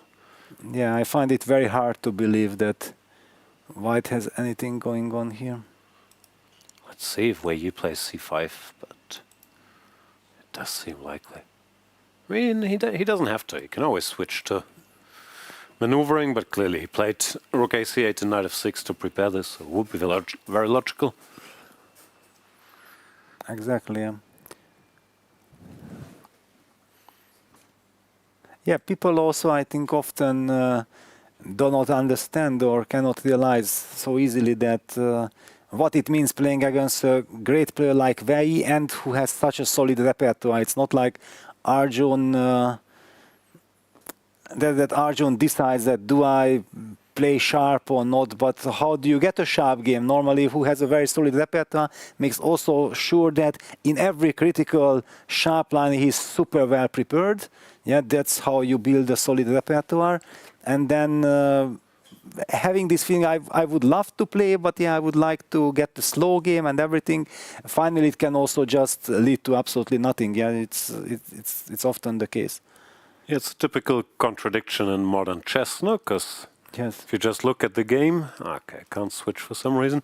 If you just look at the game, Sindarov against Martinez, it was a very sharp game, no? Like exchange sacrifice and another exchange sacrifice. But if you go for these direct lines against a well-prepared player, normally you just don't get anything. So in a way, this is the new sharp game, playing for a win by slowing it down and playing some structure. Yes. Yeah, all right, maybe we can move to another game. Yeah, this is finished by this. Just to illustrate my point, if you see this line for the first time, yeah, black sacrifice two pawns, exactly. Now exchange sacrifice, another exchange sacrifice. Some amazing calculation, but it's all known. Okay, where shall we go? Donchenko against Yakubboev. Not sure if Angelica's prediction will come true, but this will be long, yeah. It will be long, yeah. But how long? It's another question, yeah. Because after all, really, this endgame was reached way too early. Alex goes h4. Yeah, this is the typical question that you ask Black. Please, h6, h5, or nothing, yeah. Exactly, yeah. That please decide, because every single decision has some drawbacks. If you play h5, you block white's expansion on the king side, but it's an eternal weakness. Yeah, the rook on f8, the rook on h8, and the bishop on g6 will be tied to the defense of the pawn on h5. On the other hand, one could also argue that without f3, how will white ever make progress, because the e4 square is kind of weak. I've seen people play h5 and f5 and then just sit there for the rest of the game. Yes. Not necessarily losing, but sad. Yes. But generally in these structures, I think, if possible, the consensus was h6 is sort of fine. It's not leaving too many weaknesses. And it's smarter than h5, yeah? H7. Yeah, okay, you allowed this, but here black is very solid. Yeah, thank you very much. Yeah. So I would expect h6. You could also do nothing, I don't know. Move the bishop, or wait for h5, then move the bishop. But I like h6, just gaining the square, and I don't think you're giving up that much. This is not really a weakness ever. Yeah, I find it difficult. I'm not very experienced in these positions, but I find it very hard to see how white is going to break through. Yeah, especially with this the advantage of the pawn on a4. There's no play on the queen side. Yeah, and with the knight on d6 covering b7, yeah, b4 is a suicide. So white will have to rely on some very slow positional grind on the king side. Yeah, a lot of maneuvering, and then you hope in one moment. It's not even clear which one to hope for. Yeah, exactly. e4 is good, or knight takes g6 and e4, but it's not simple. Yeah. Well, the only good news for Alex is that he's up on the clock, so at least he seems to know or pretend that he has a plan. We don't know exactly which. For sure he had this move order prepared, but how deep was his preparation, we don't know. Also, you can prepare as deeply as you want in these lines. Yeah, I mean, you can even look at the computer's 0-3 and make 100 more moves, and still 0-3. It doesn't help. I mean, so yeah, very often. Very tough. Very often doesn't help. Yeah. Okay, so we have that, and we have Esipenko against Shankland. Yes. Got all the pieces in play. Andrey, as you predicted, also, he's not doing anything crazy. No, he's not going G4. Exactly, just G3, Queen F3. Yeah. And let's look at the body language. What do I read? Well, I don't read anything positive from Andrey. No, he doesn't look thrilled. Yes, Sam, just concentrated. Yeah, I think Andrey knows exactly. I got absolutely nothing out of the opening, and probably just getting a safe construction and just keeping the balances is what he can do. Does Black potentially think about this hedgehog idea of going Queen G8, Queen H8, try to trade the dark square bishops and then force white maybe to play Knight A4, Knight takes B2, and then some weaknesses on the queen side on the dark squares appear? I just feel that black is very comfortable. Yeah, so is white though. It's not like black can be, or he can be better, but it's not like he is better. Yeah, no. It's not better. It's just like it explains to me why Andrey is sitting the way he sits there. Like he knows that there is not much going on. Also, we might be overdoing the body language doctor thing, but he looks slightly tired.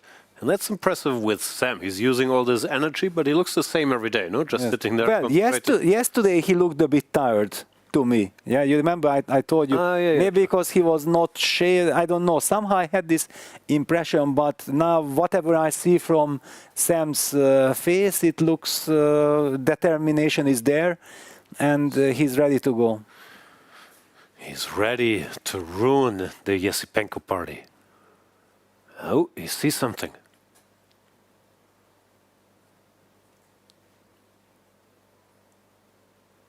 A6, professional, of course.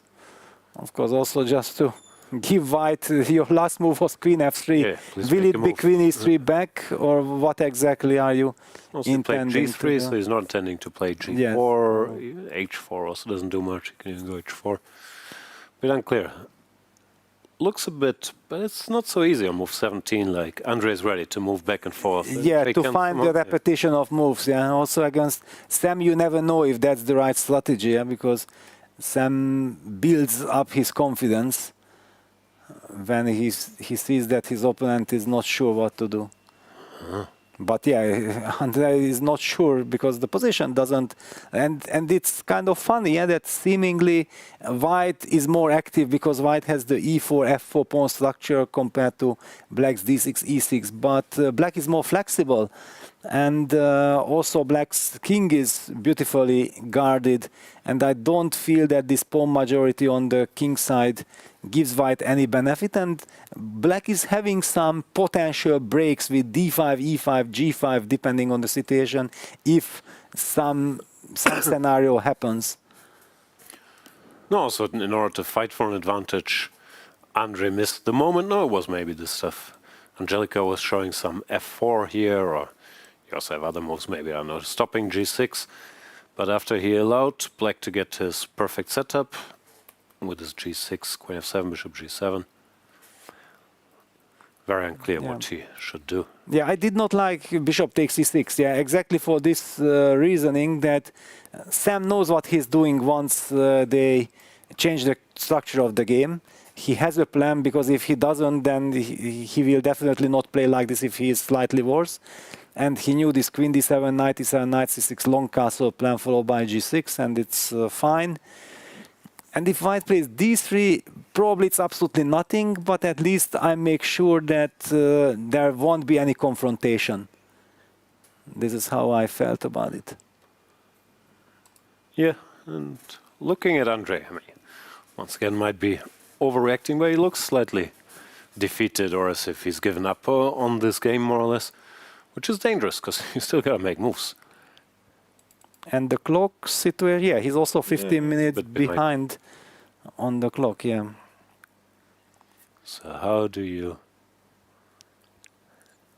It's hard to do nothing, no? I mean, all the pieces are more or less fine, so it's not like you can slightly... Now the big question, for example, what do you think a move like a3, yeah, just to pass it, is this for long-term useful move? Because, okay, I'm just creating some more luft for my king and I don't see the drawbacks of it, or something inside you signals that no, we don't want to weaken like this. I don't like it. I'm not sure I can explain why. It feels That's why wrong, I asked, yes. Softening up the structure a little bit. Yes. I don't like it, but... That's why I asked, yeah. But if not a3, then suddenly what is the move that we can do at all? Yeah, it's like, yeah. You can play queen d3, but it's a bit sad. Yeah, he played queen e3, queen f3. Yeah, and I'm wondering that is actually the reason why Andrey put the queen on f3 to stop any kind of d6, d5 breaks, yeah, just to be sure that he is not getting countered in the center. So we start exchanging. How bad is it? Let's say 92. Yeah, but little sad. Yeah. A little sad, yeah. I was not sure. Yeah, for example, takes, black will have this potential g5 break somewhere maybe. I cannot do it immediately yet, Well, but D5 is also once again D5. possible. Yeah, that's why I don't feel comfortable moving that knight. No, I'm just wondering if we don't know what to do, then Yes. at least let's exchange something. And probably we aren't in too bad shape. But okay, if we think like black also anyway cannot do anything, then maybe a rook move, if we can find a clever rook move, like rook D2. Rook D2, yes. D1, they all look stupid. Yeah, well, maybe rook D2 is the move that we can a little bit explain to ourselves, like, okay, I'm getting ready to double. In worst, next move I know I will play rook D2, D1, yeah, stability back. Yeah, but still, it feels like we're worsening our position slightly by playing this. Yes. Yeah, I don't know. It's not I easy. think for black, it's easier to make moves. I don't know, rook f8 to queen g8, queen h8, as you mentioned. Exactly, yeah. Okay, if I could pick a color, I would just take black immediately, yeah, definitely. I agree that it's completely equal, but there is also less pressure from black side, yeah, that okay, you just enjoy, you have no problems, and the player with the white pieces feels like, yeah, I should have done something better, I should have played something else. Why did I go for this position? It's too easy for my opponent, he can play by hand, and I have trouble finding even simple moves, yeah, because nothing is so nice. Yeah, no, that's why I'm thinking. Go knight e2, exchange the stupid bishops. How bad can it be? And you can keep exchanging more stuff if you want to. Just like this, yeah. No, I don't think white is better. Just to Yeah, do something constructive or half constructive. I understand, yeah. It's just very difficult to convince yourself that this is the way to make something constructive. Yeah. Yeah, I'm very curious to see how he will play, because sometimes these are the toughest moves, yeah, because you just don't know what are you playing for. No move really makes any sense. You are not happy with any of it, but you will have to settle on something. Yeah. And also, if you wanted to play aggressively, I mean, g3, queen f3 definitely gave up like any action.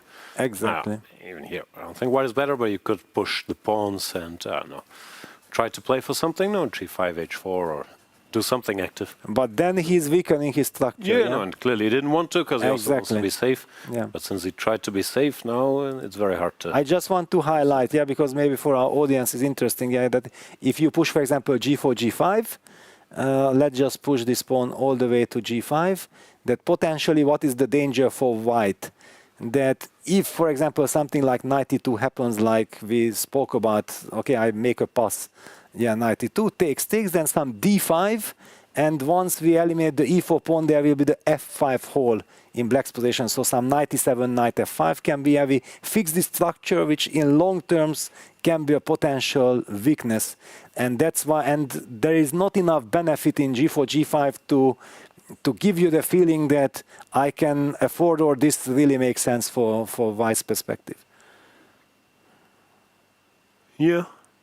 There's some drawbacks, but at least we have something to do, so exactly. I'm more in favor of it now. Okay, h4, and there's constructive things you can think about. Huh? Yeah, just that this essence of potential d6, d5 break and ending up with a weak f5 square on the light squares is the reason why over the board I feel like Andrey convinced himself that no, I don't want to be aggressive. Right, so has he made a move? No, still no move, sitting there. This is a dangerous spot, not the position, but letting the clock run. We know Sam, he's sitting there, focused, thinking about lines. He's not looking to make a draw. Yes. Also, Andrey, I feel, is super strong when he has a structure where he can play by hand. He knows where the pieces belong. He knows what the plans are. He has this good feel for harmony. But here, everything is harmonious, but there's no plan, and it's not a common structure. Yes, not sure. Exactly. How happy he is. Yeah, with black, he would be sitting very comfortably, leaning back, knowing that I can play queen g8. I can just sit and wait, make useful moves. Yeah, that's why it's just more comfortable to be with black. But objectively, of course, it's equal. But wait a second, we have two very interesting developments. In the Arjun Erigaisi Wei Yi game. C5 did happen. So things are heating up. It will become move per move-ish. And also in Donchenko versus Yakubboev, we spoke about this h4 move, and Nodirbek played bishop b1. It feels to me like far away from home. Yeah, it's a little bit too smart. Is he trying to switch to bishop a2, bishop c4 and try to establish something on c4? But it will change the character of the game. White will have chance to push e4 at some point. What is your take on this? I don't know. I was wondering. Yeah, I was wondering. Is this smart or stupid? Like, I understand bishop a2 exists, but here have we made progress, or has this made Black's life easier? Yeah, big question. Very hard. But probably it's too solid for Black. It's too solid, yeah. King f6. Yeah. Also, this typical rook a5, rook b5 can happen at some point, activating the rook. I just love this knight, but yeah, needing a win after, yeah, it's not enough. So like f3 would be very natural, yeah, that, okay, you want bishop a2, go for it, I will try to get e4 in somehow. Because in this case, we can put the king on f2. I can still block everything, no? Total cemento, yeah, f5. Okay, king f2, bishop a2, yeah. Oof. Yeah, so how hard to attack any of these idiots. Exactly, yeah, for example, okay, bishop d3. Let's try to activate the bishop. If bishop c4, bishop b1. Yeah, okay. And now I'm just saying if Black sits, I don't know what to do. Yeah, I don't know. Once again, there's your plan. But wait a second. Yeah, I can play here rook e1, threatening e4. E4? I want e4, yeah, because this bishop on c4 is slightly vulnerable. Yeah, king f6. Okay, it's a rook. This is a rock, this position. Okay, you got to do something here for e4. Maybe g4, f4. Exactly. Oh. Exactly. Now with king f6, bishop. Maybe this was a little careless. Yes. Okay, let me leave the king where it is. But this is what I wanted to highlight quickly, that suddenly with this bishop b1 idea, Black really goes bishop a2, bishop c4, we might be seeing a more dynamic endgame than before, yeah, because then Black has nothing to worry about if the position stays stable, and White, however, will have this potential of maybe breaking with f3, e4. Yeah, still super solid. What's this? f3 played. f3 played. f3 played, yeah. Now f5. It's so rough to make progress. But okay, yeah, f5, king f2. I was kind of happy, yeah, that something happened. But yeah, I know you have this rook a5, rook b5 coming in, and then I have to play rook d1, rook d2. I'm stepping into some knight c4 potentially.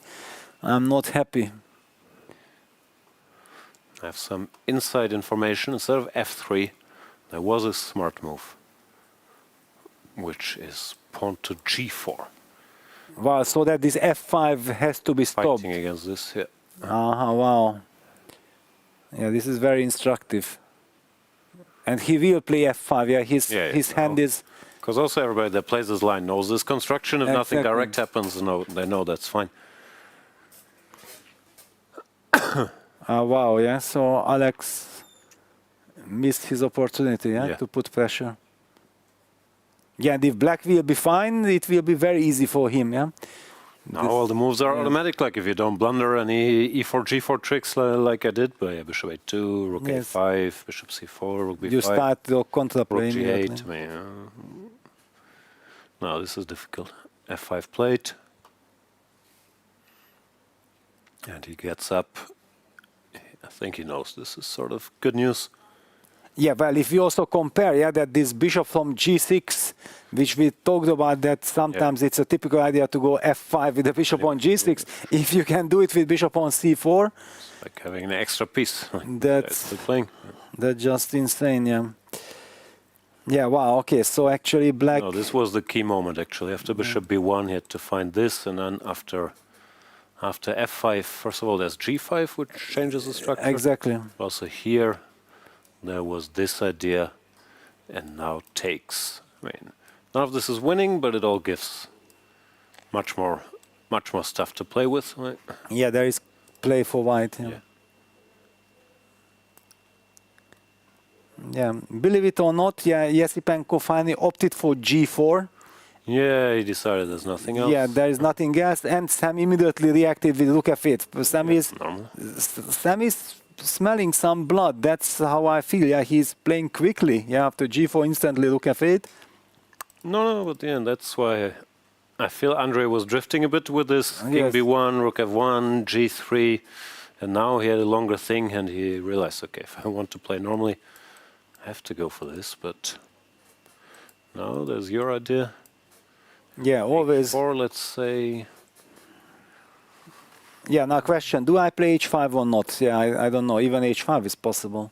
Got take and F5, or am I hanging stuff?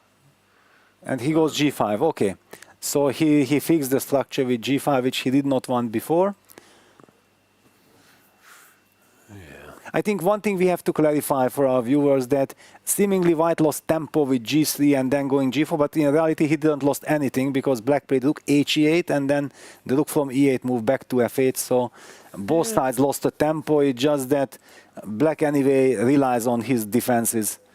But also he went Queen E3, F3, so he must have lost a little something, but it doesn't matter that much either way. Yeah. Now what's going on now? You play H6 or not? I don't know. What I like for white is now he has normal moves to make, like H4, Queen G4, maybe H5 or Queen H3. So yeah, you also it was pretend impossible to do anything constructive. You pretend like you are fighting for something, even if deep inside you know that you are only doing this to show that I'm pretending to do something, and yes, and maybe encourage your opponent to liquidate or find a way to simplify himself. Yeah, no, I think it was a good decision because all these other moves we were trying was so sad. Yeah, I mean, to sit tight. Yeah, no. Agree. And okay, we haven't covered yet all the complications now that C5 happened on the board in Arjun against Wei Yi. We analyzed it when C5 has not yet been played, and we were speculating. Now that it's on the board, maybe we can take a closer look. And honestly, because I don't think that I can come up with anything constructive here, Jan, can you maybe consult the engine just to see if there is some line where white is hoping for something? No, here already after C5. Or is black just really solving all the problems like we feel like he's doing? Probably it's both. Like we looked at knight A4, queen A5, and now DC5, knight E4. It says 0-0, no surprises, so that's equal. It says knight takes C5 is possible. Is possible, yeah. B6, you have B4. Yeah, I was actually thinking about this, that maybe B4, but if queen A3, then you have queen B3. Yeah, look, this is a fantastic line, actually. If queen B4, knight D3 works, but the funny line is queen B5.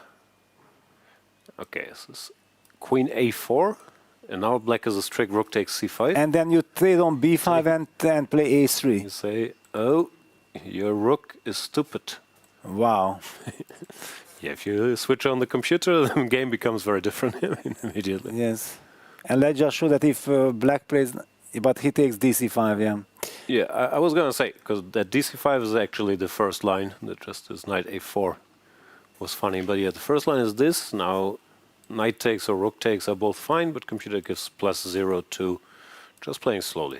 Queen B1. Just like this, yeah. Rook ED1, which sounds reasonable.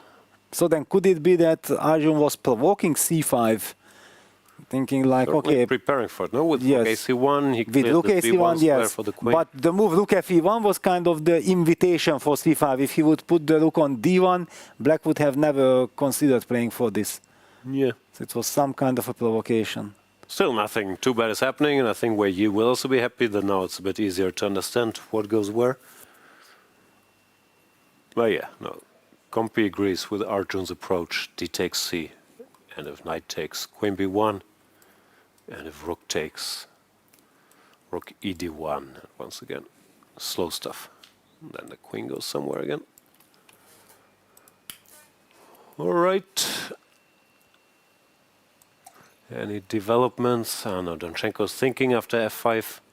I hate to sound pessimistic, but I feel this might have been the moment where he has to be super precise to keep the game going, because now after F3, F5, I've seen guys like Lamy, Dutch Grandmaster, he loves his endgame, and he's so happy analyzing it and also just sitting on the structure, pawn on F5, even with the bishop on G6, he was checking it, and okay. Yeah. I remember some games from him in Vaikanze. Yeah, he loves this stuff. Probably with white and with black, yeah, he has tons of games, yeah. Professor Lamy.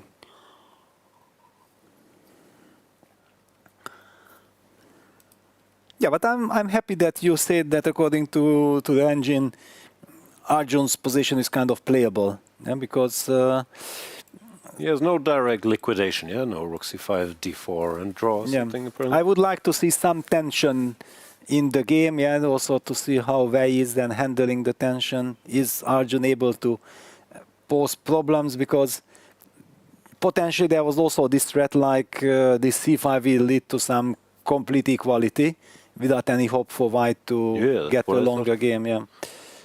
So nice that Arjun understood this, that c5 is not the end of the world, it's just the beginning.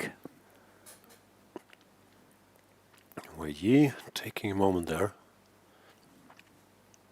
Yeah, he might have... knowing all three moves makes some sense. Yeah? I mean, yes. 5 maybe less, but...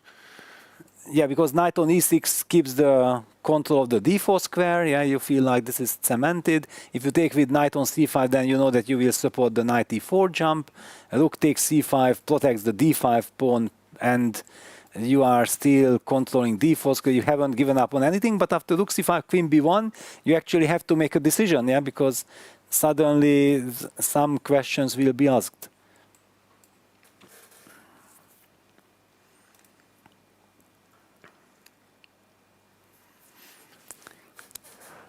Yeah, interesting. And Sam opted for h6 after like 3-4 minutes. Yeah, he's trying to put pressure on the clock.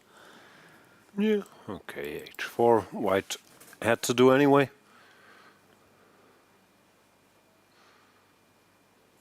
Move number? It's still early. Move number 19. 19, yes. Okay, that was I have a lot of time. We're still early. Not even 2 hours in.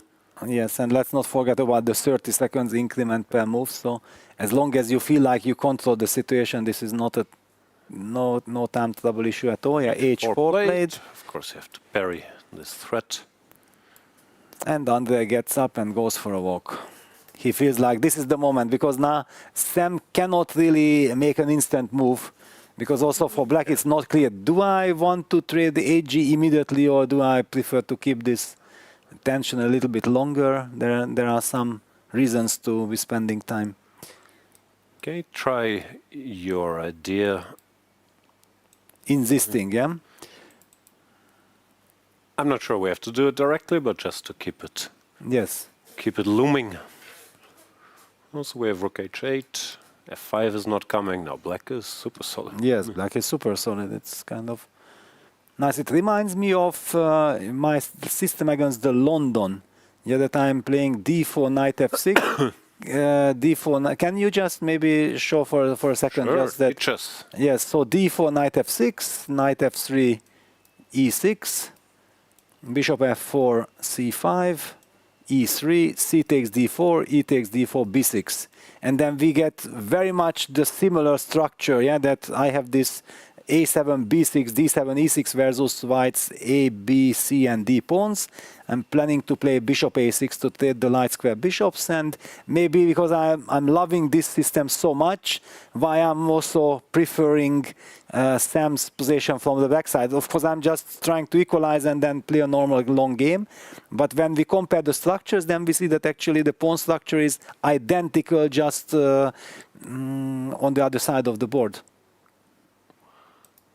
Would argue identical is a stretch, but no, it's okay. Yeah. H7, G6, E6, D6, yeah, and everything is the same. And basically, King B8, King B1 is like if it would have been short castle. Yeah, it's.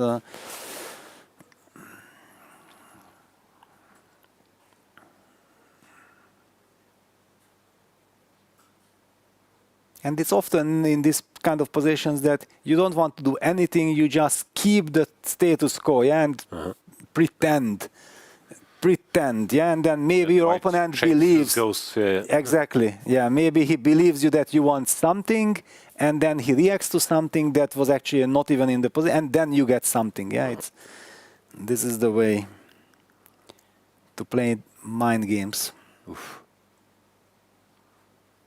Like you highlighted with AG 97, maybe black is not even thinking about going d5, but you signal your opponent, maybe I want to do that, yeah?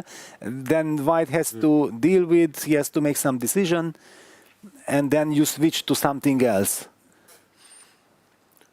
No, it's very...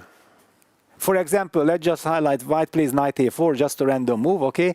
Bishop takes b2, knight takes b2, and suddenly black can switch to e5 play.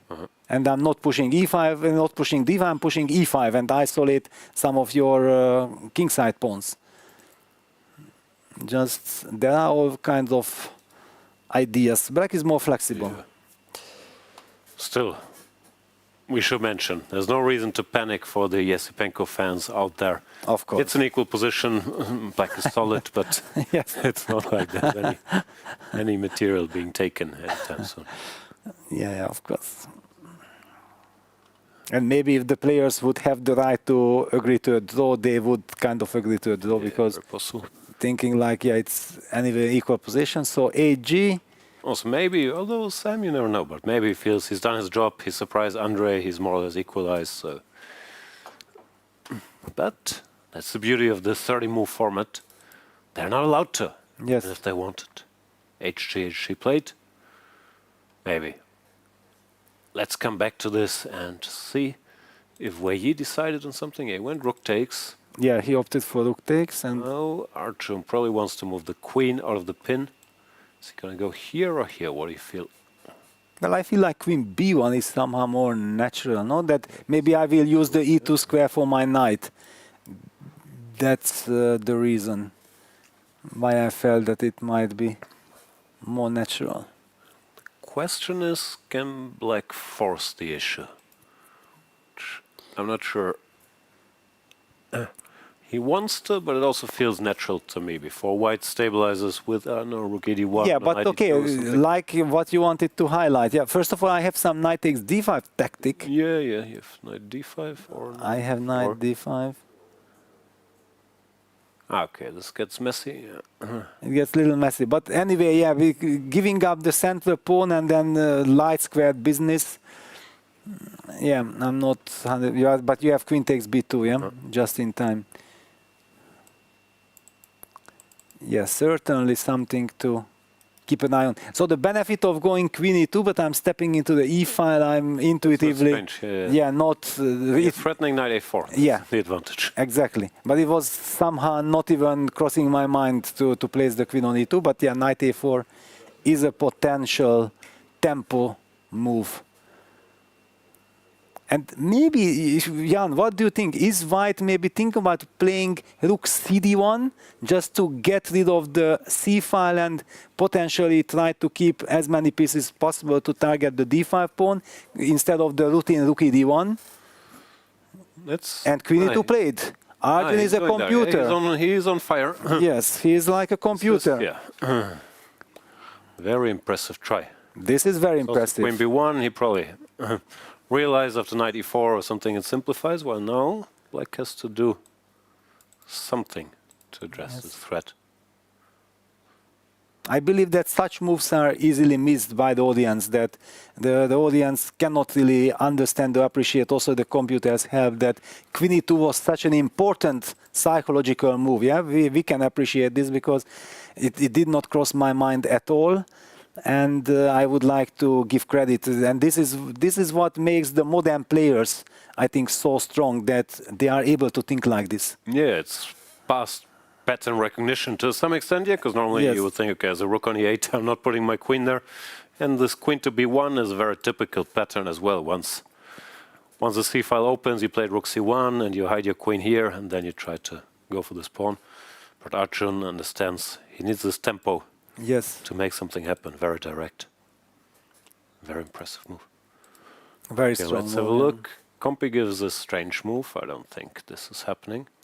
Rook to a5. That's tough. Yeah, it's very artificial, yeah.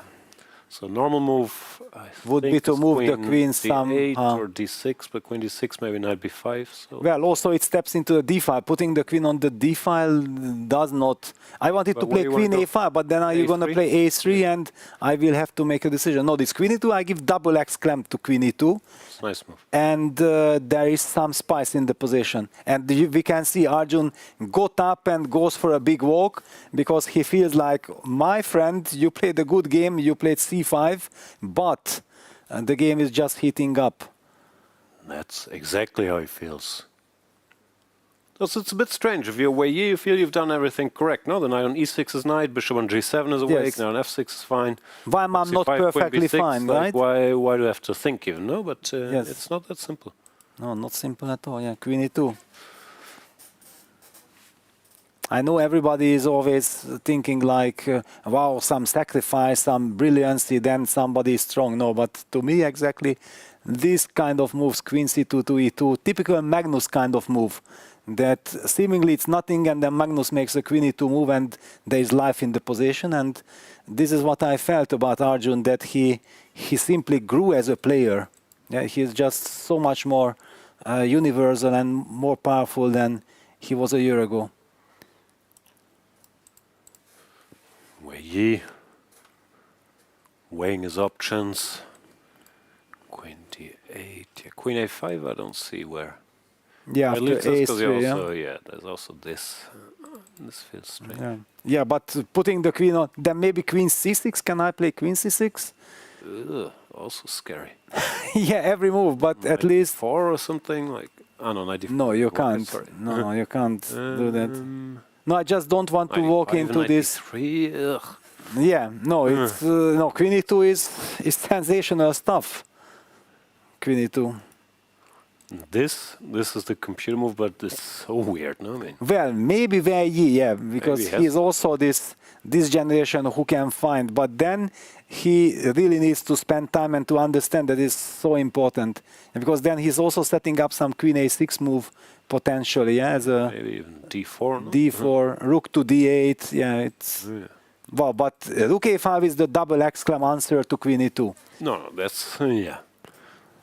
That'd be a very sick sequence, actually. No, queen e2, rook a5, and if you click through the game, normally you don't even notice. Yeah, then rook a5 and draw a few moves later. But how hard it is to make either of these moves? I mean. Yeah, I think if queen e2, rook a5 happens, immediately petition should be signed that both players belong to the candidates finish. We have to change the rules. Something has to happen. Ah, like that, yeah.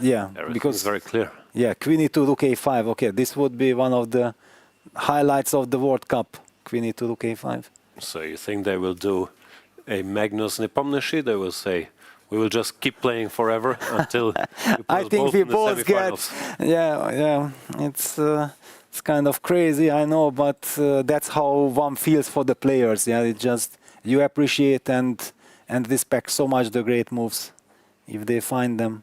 He hasn't done it yet. Wei Yi still needs rook a5 to make the Leko candidates. Okay, what are these guys doing? Bishop d4. Wow, bishop d4. He wants queen g7. And bishop c1. Our boy. And bishop c1. Wow, but good reaction. Good reaction, yeah? I think so. Confirmed. I can confirm too. Computer wants bishop a3.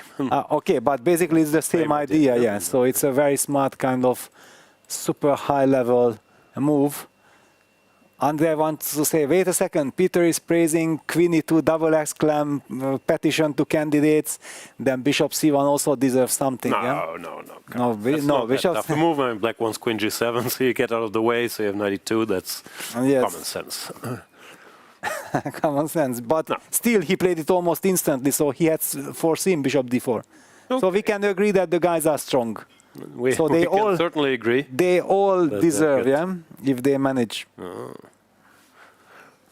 That will be the compromise. But Does Sam have to be a little careful now? I'm not sure what bishop d4 did. I mean, you can go back and nothing happened, of course. Well, actually, maybe that would be the absolutely perfect professionalism, yeah? But Bishop g7, inviting bishop b2 and... But I feel I achieved something. If you give me these two tempi, maybe I will. No. Come on. You have given up the long diagonal. You can have it. Oh my God, yeah, it means that you are sitting there with a computer, yeah? No. But wait a second, if I threaten you with some bishop h8 and then queen g, you will be happy to push c3. Yes, you did not like a3. What about c3? Yeah, this I don't like as much, I will admit. Maybe a repetition. Bishop h8, I will switch plans. Bishop b2 back, yeah? No, I'm playing bishop g7 and after knight e2 I'm going to play... Sorry, I misunderstood. No, but Sam goes d5. Oh, okay. Then says, okay, forget about finesses, guys. Action time.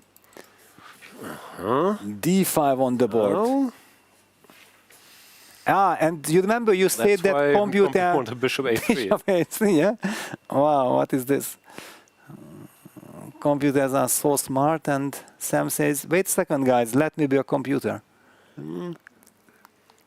d5, and we are reaching this kind of direction that I highlighted with the structure, yeah, that potential you put the pawn on g5, black counters it with d5, and there will be something to worry about with white.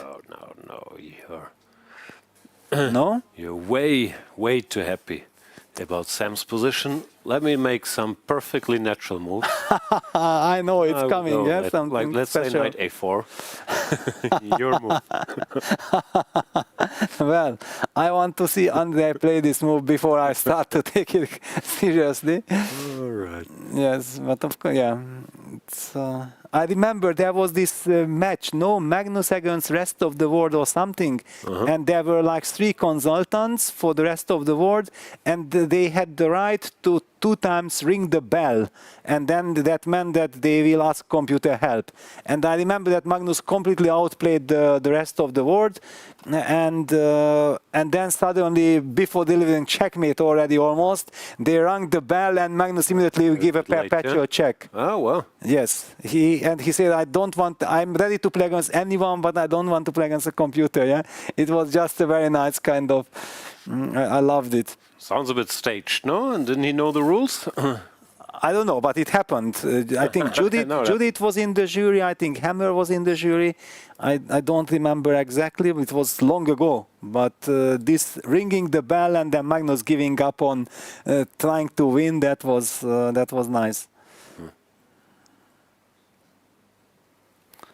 Okay, so let's... What is the normal way to play here? If I go knight e2, you go back, yeah? Yeah, back means what actually? Is back to g7 or h8?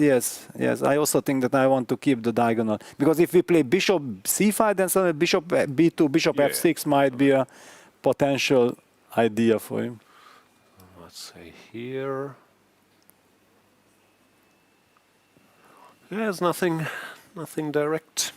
No, actually, this d5 is an ambitious move. Yes, Sam does not want to repeat moves, and he feels like, wait a second, actually, it's so tough to play against Andrey because he's so good and very solid. I got a chance to get a playable position with black. I want to play this out. Don't you have the feeling that this is what Sam is thinking about? I don't know if he's thinking so much about the result. It looks to me like he's just focused and he can't see what's wrong with d5, so let's play it. Yeah, but I felt like this was... You remember we were discussing that both players understand that black has equalized. White is not really ambitious. Yeah, so basically some other character trait players would have been tempted to go back bishop g7 and invite the repetition bishop b2, and then we can after give the interview that this was very logical, it was equal position, we both understand chess very deeply, and Sam was not even thinking about this direction because he kind of after 2 minutes decided to go for d5 to continue fighting. Yeah. And Arjun still continues his big walk. You see, he's just walking around. He knows that I have played queen e2. and Wei Yi is sitting there and has to make up his mind. That's the problem. Now there's only 2 other games to watch. It's not like you have 64 games to check out. Yeah, but actually Arjun is not even looking at other games. Yeah, he's just so happy that he find this Queen E2 idea that he's just enjoying himself and relaxes now. Wei Yi is taking a moment to digest here as well. And also, even if he sees Rook A5, you need a moment to convince yourself that this be correct. I mean, like, to put my rook on this stupid square. And sometimes as a player, it's also a little bit irritating when the opponent is walking next to you like this, with such a comfort. Yeah, like he is happy. If you ask him, he will say, "Yeah, the world is a wonderful place," and you are the one who is dealing with some issues which were unexpected. Yeah, you felt like I used the chance. Rook A8, Knight F6, C5. I equalized instantly. No more questions, and after Queen E2, things are just. Also, probably he calculated when he went Rook C5, he calculated whatever this line we were looking Queen at, Queen B1, Knight E4, and you're very happy you spot some Queen B2, some finesse, and then you have to start thinking again. So it's not an easy spot. And by the way, just for the record, of course, it's perfectly fine for Arjun to walk up and down there. Of course. Perfectly normal behavior. It's just, it can be extra stressful for the opponent when you see he's comfortable. What I really dislike is when they stand up and stand behind the position. Either their own or even worse when they walk around and stand behind you to look from the other side. That I find, well, I would never do it. At least I find that's borderline, but walking up and down is very... Of course, yeah, because then it feels like he's looking at you, staring at you or whatever. Yeah, you feel this is the normal way. There is also no other way to walk. Yeah, because already on the right side there is the corridor. He's not even allowed. Yeah, I mean, the he can't go to the spectator area. Yeah, well, he can go to the players' lounge, but actually in the players' lounge there is a little bit too strong AC going on. So I was not really feeling happy. I was just picking up my water and had some cashews and went back to the playing hall. All right. Speaking of water and cashews. I'm pretty sure we have water. We have water and cookies. So we will get some of those and then come back to the show. Big decision here for Wei Yi against Arjun. The FIDE World Cup is a spectacle for fans around the world. But for spectators here in Goa, it's a little bit extra special. And that's because of the designated fan zone. There's a live commentary studio where fans get to experience top-level commentary from some of India's best voices from Chess-Base India and Chess.com India. They can eat, they can relax, even play some chess, of course, and get to experience the thrill of every move. Let's catch up with Sagar and Amruta on the commentary side of things. So there are 6 commentators in all. It's Amruta and me. And apart from us, there is Tanya Sachdev, who's one of the best commentators in India and the world. She is fantastic. There's Harshit Raja, who's a grandmaster. He's always filled with so much energy and excitement. And then we have another grandmaster. His name is Sahaj Grover, who is also one of the, he has all this knowledge of chess. And so he's calm. So, most of us are very excited all the time. He makes it more balanced by being calm. And then we have Sahil Tikku, who is this guy who brings in a lot of funny elements and so on. You can say like we are 6 good friends together, just having a good time watching chess. Yeah, absolutely. And guys, if you're watching this, I would ask you to definitely come over here and have this experience, because everybody is, enjoying together, and you will also get to make a lot of new friends, while playing chess. Those friends, I'm telling you, they'll be for life, guys. So come here, we'll root for everyone, we'll root for the chess moves and also the players. So it's going to be a lot of fun to meet you. How are you enjoying the FIDE World Cup? Are you having fun? Yes. Who's your favorite player? Gukesh. And are you watching his games here in the fan zone? Yes. Is there anything more you want to say? No.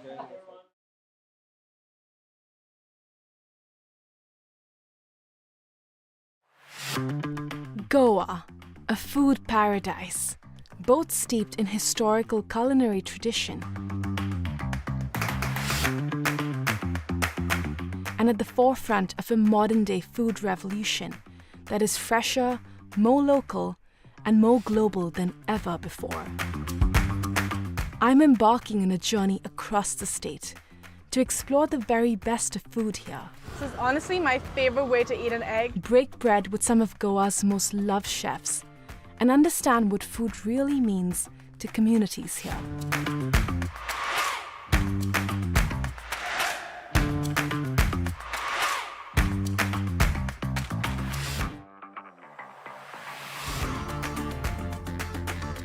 Watch postcards from Goa on National Geographic. The most prestigious tournament in chess has come to India, the home of chess. अरे यार देगी अरे क्यों चाल्यो घोड़ो Yes! Yes! Yes! Yes!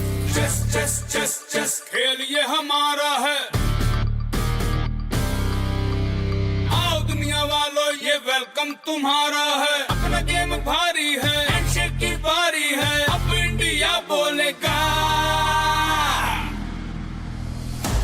It's your move, it's your move, Goa कर रहा है wait. It's your move, come come come don't be late। It's your move, ये तो कोई खोर। चतुरंग के सारे रंग सदियों से हैं अपने संग, शतरंज बिछता है हर आंगन, विश्व को दिया हमने Viswanathan.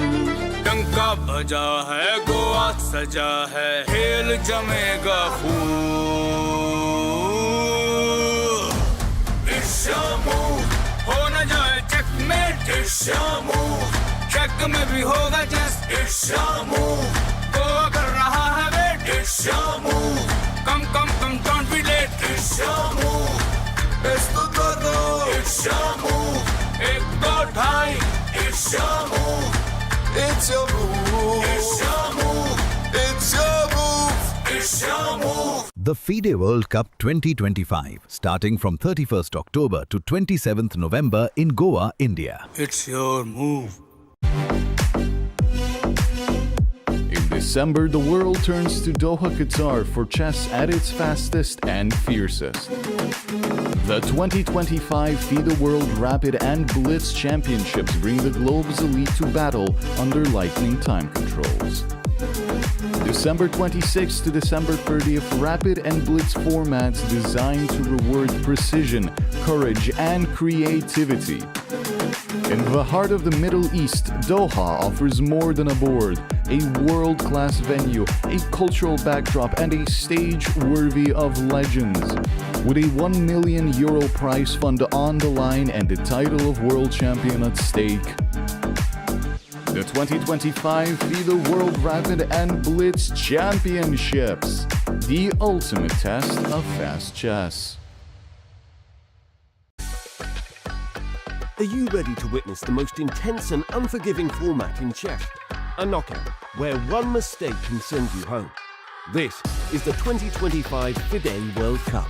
From October 30th to November the 27th, the chess world gathers in Goa, India for 1 month of chess. 206 players, 8 single elimination rounds. With a $2 million prize fund, every round is a test of nerve. 2-game classical matches, rapid and blitz tiebreaks, and even Armageddon if needed. For the top 3 finishers, the prize is even greater. A ticket to the 2026 Candidates Tournament. This is the chance to earn the right to fight for the World Championship. The FIDE World Cup 2025. Only the strongest will survive. Chess is more than just a game. It's a tool for empowerment, connection, and transformation. In 2025, FIDE is proud to launch the Year of Social Chess. We believe in the power of chess to bring about positive change, from therapy and education to rehabilitation and inclusion. Social chess is our way to build a better world. The Year of Social Chess will introduce groundbreaking initiatives across the globe. Monthly themes will address critical social challenges, chess for protection in refugee camps, chess for cognitive health among the elderly, and even chess for addiction recovery. Through this initiative, we are mobilizing communities, conducting research, and creating opportunities for all to experience the joy and impact of chess. Join us for online chess events, global conferences, and even a documentary film festival that will showcase the power of social chess. Let's make 2025 a year to remember. The year of social chess is here. Let's change the world, one move at a time.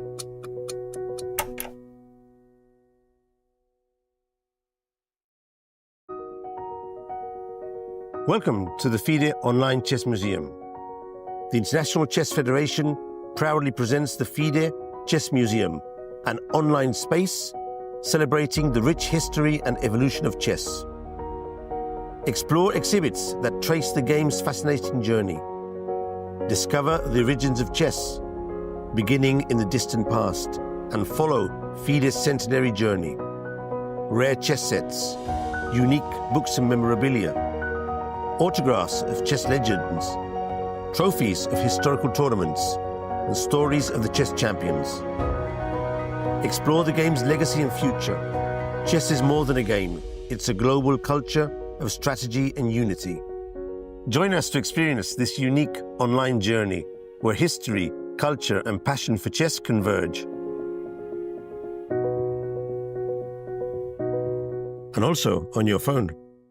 The FIDE World Cup is not just about the trophy. It's a gateway to the FIDE Candidates Tournament, where the next challenger for the world champion is decided. The top 3 finishers in Goa, the champion, runner-up, and 3rd place, qualify directly for the 2026 Candidates Tournament unless they've already secured a spot by other means. That's why the 3rd place match matters so much. It's not just for pride. It can decide who gets the final golden ticket to the candidates.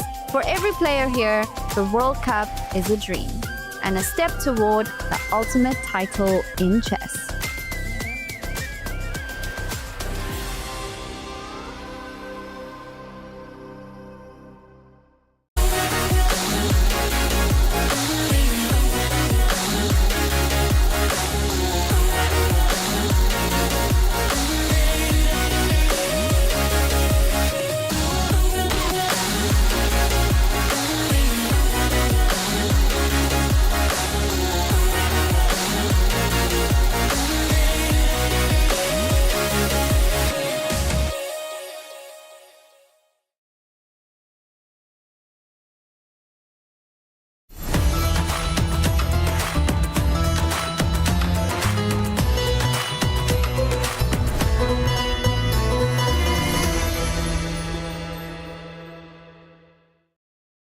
Welcome back, everybody.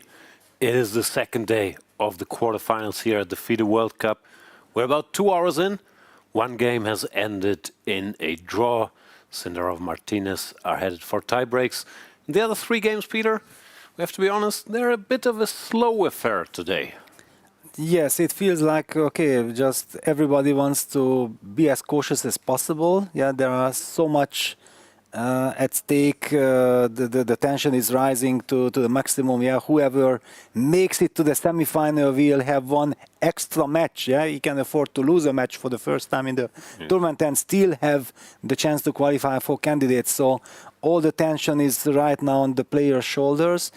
But definitely tomorrow we'll have an incredible day of dramatic chess. Yeah, for the moment, things are looking more dramatic only for the German fans, because looking at the position, it seems like Yakubboev with this bishop b1, transferring the bishop all the way to c4, has solved all his problems. And in this endgame, if we are talking about solving all his problems and knowing that Donchenko needs to play for a win, that actually means that this can be even risky for Alex, yeah, because he will try to push somehow, but he will push in the moment when he can't really push, no? Yeah, it doesn't allow me to switch to the board, so let's have a look at the position there. Here, now it does. Yeah, we've covered it earlier, f3, f5. This felt like a key moment, and to my mind, maybe Alex's last chance, actually, to get the game here. It was very important to play his move g4, because then after f5 you have two interesting options: g5, grabbing some space, or this direct line rook c1. The bishop has to go here, and now gf, and you get a new structure with some targets. But he played f3 directly, and now after f5, we've discussed this. There are even many games where black has the bishop on g6 and he's holding this. So with the bishop more active coming here, it's hard to be too optimistic. Some moves were made. The bishop went here, black went h6, and rook to g1, hinting at some g4, maybe rook takes. Rook to g8, stopping that idea. I just don't see a plan. Yeah, well, with black, I can think of some useful moves. With white, what do you do? Exactly. Yeah, white's play is very limited. We did mention this, that this g4, fg, e4 is somewhere, some kind of an idea, but that was very effective when black's king ran all the way to f6. But like this, without any real threat, just giving up a pawn in the endgame, yes, maybe it's possible, but also it steps into knight b5. Exactly, that's a huge problem. No, it's very sad, that simply Alex doesn't even get a chance to put any pressure on Yakubboev. That's how it feels like, which of course we have to praise Yakubboev for his very smart opening choice and clever decision, because he was not only going for this endgame, but he was with this modern approach of going bishop b4, giving up his dark square bishop, and he seemed to know the position very well. Still, the chance was there. Like, I think if he goes g4, then all of a sudden black starts feeling the heat. Nothing's so obvious. You can't just sit and wait. So, but that is how it is. One tiny chance. It's not tennis here, where you can always come back and make some good moves and you're back here. Sometimes you miss one moment and it gets very, very hard. All right, that is that. Let's check in with our top battle. I can't switch games, it's a bit unpleasant. Maybe we have to do something about it, but we can check on the camera. Let's check in with Wei Yi against Erigaisi. Well, actually, nothing happened yet after Queen E2. He's still thinking, yeah? Wei is still thinking, and this just reaffirms what we felt like, that this Queen E2 is a game changer. Suddenly it puts pressure, and it's not easy to adjust to this situation, especially when knowing that how much is at stake. It is very easy to get suddenly to be nervous. That it's no clarity. You see what your opponent is gonna do, and you see like he's increasing the pressure. You never know exactly. Maybe from white side you think like, yes, I'm increasing, but I cannot do anything. But as a player who is on the defensive, he only sees and feels that my opponent is improving, and then you have this tendency to try to do something which often backfires. Down to 25 minutes. Half an hour thinking is already after Queen E2. It's taking a long break. But still, if Rook A5 happens, my offer of the petition still stands after Rook A5. All right. So Wei, does he have to make it within a certain amount of thinking, or even if he plays it with 30 seconds? It's still enough. Still in. Because it is such a especially knowing the situation, that basically it's just completely crazy. This Rook A5, seemingly black has to fight for the C file, and he has such a lovely rook, multi-purpose rook on C5, protecting the D5 pawn, plus he's ready for all the exchanges, and suddenly Queen E2 with this Knight A4 idea puts pressure. It puts pressure. Wei is looking far away. He's looking far away. What is he think about? It's very difficult to think also just about the position, because he feels like it should be fine. He might also try to calm himself down that, do I only see goals because so much at stake, or is my position really actually not that easy? But he's been thinking for a while. He's such a classy player. If there was an easy solution, he would have found it. So now he understands there is nothing easy. And that's often also when you start calculating the normal moves. I don't know, Queen A5, you don't like it. Queen D6, Queen D8 don't like. Queen D8, you don't like it. Then you start wondering, am I crazy? No, Rook A5 can't be the move. So very typical. tough. And very often, I think Wei Yi is more composed, but very often what happens is you don't like any of the normal moves. You think for 2 seconds about, I don't know, some random move, Rook C7, and then you blitz it out because you didn't like any of the other moves. And it's much worse than the normal move. Yeah, and then you cannot. And look at this. Now he's fully focused. Again, it just shows that he's not comfortable. Yeah. Sometimes looking into the distance helps you to clear your mind, because when you are fully focused just on the board, you limit your horizons. Yeah, that you are too much focused on just the pieces. But unfortunately, maybe here it did not help. Yeah, let's maybe try to explain once again why Queen E2 is such a strong, unexpected move. So white is pinned, black is sort of threatening knight to E4. Therefore, the queen should go away. And by far the most natural move is queen to B1, not stepping into the E file. This confrontation with the black rook. But after queen B1, Wei Yi was ready, and I'm assuming it calculated this line. Knight to E4. And if knight takes D5, as you mentioned, there is this tactic, queen takes B2. This is very black nice. Equalizes. He was ready for this. He had spent some time and thought his problems were solved. And then queen E2 is played. Which is strange, putting the queen in the file of the rook. But there is this idea of knight to A4. And somewhat surprisingly, there's no direct way to neutralize it without conceding anything. If the queen goes away, you can get pinned here. You don't get knight E4. Yeah, or rook CD1, it's already even a pleasant choice for white. Yeah, that queen goes here, which looks normal. Then there is this and this, which is unpleasant. Or A3 also. Or A3, yeah. So you have to do something unnatural, and that's why we've mentioned this computer move, rook A5, but no one plays like this. No, unless you really have to, or you're a big genius. The rook leaving the open file, going to the border. Down to 20 minutes. And it prepares D4 or again knight E4. Which number of moves have we now? We had moved 20. Well, actually he has now 1 minute per move plus the 30 seconds increment. Of course, if he solves the problems, then it's not a big issue, it's manageable.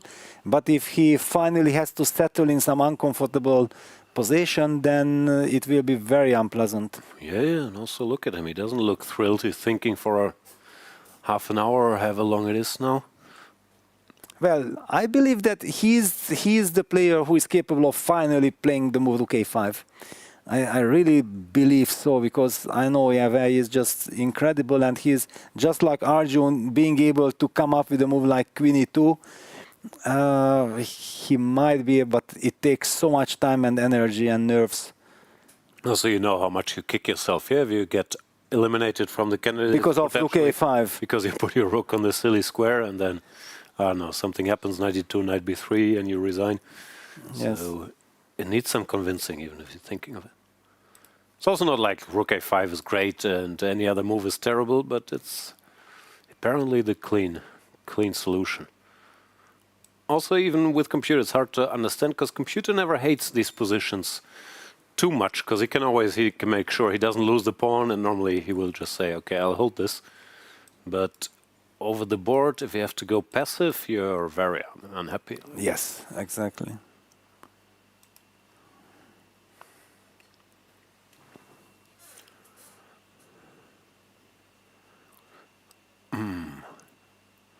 I heard a drinking game was proposed that every time I say computer or you say humanly speaking, people have to take a shot. Let's see. Yeah, because this is how it works in modern chess. Yeah, unfortunately, yeah, we have to kind of say, because yeah, those natural moves and everything, they are often disappearing. Yeah, in order to create something, yeah, it's really a question like Donchenko also, with this super precise G4 kind of move, he would have been able to put the pressure. He played one natural move, a little bit lazy human kind of move. I will play F3, King F2, and then take it from there, and there is nothing left to play with. Yeah. Yes. This is modern chess. You just never get the highest level. No, the rules still apply, but you have to be so precise here. Yes, yes. basically like in football also, yeah, in old times, people used to have time to get the ball, look around, and then do your stuff, yeah. Now in the last 10-15 years, you have hardly ever any chance to get the ball without passing it instantly to someone else, yeah. The game has speeded up.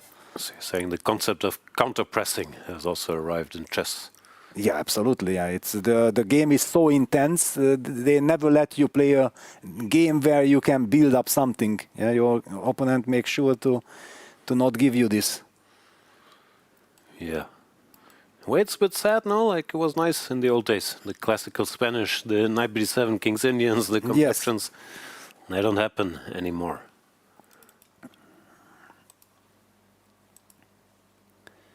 This is the position on the board, and yeah, you can also see Donchenko's last move was king g2, which is not a sign that he's very happy with the situation. Yeah, he's giving up on g4. Well, or it means that he wants to play king h3, g4, and like this to capture. But compared to the line you mentioned with g4, this is at least 5 tempi wrong, and black has already got the perfect construction. Yeah. Also, let's say I keep doing my yeah, you thing, cannot play rook g2 because of bishop f1, just to highlight. No, you can't even cover everything. No, so. Okay, you have to play rook c2, but then e3 pawn is weak. Rook b3. I don't know what's very sad. Yeah, what's happening here. Black is just taking over. No, this doesn't have to happen, but the king was already correctly placed on f2, no, keeping an eye on e3, and then no, it's just no good plan. He has to do something or he's out, but I don't like the chances here. And we have to head back to the Wei Yi game. Wei Yi went down all the way to 70 minutes and finally played the move queen c6. That I told you from the beginning that, you know, okay, queen c6 is like a natural move, but you did not like it because it stepped into knight e5 business and so on.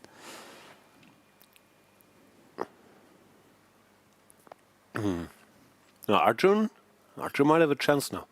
And queen c6 is also, it's restricting this rook a bit. We talked about knight e5. There's also this.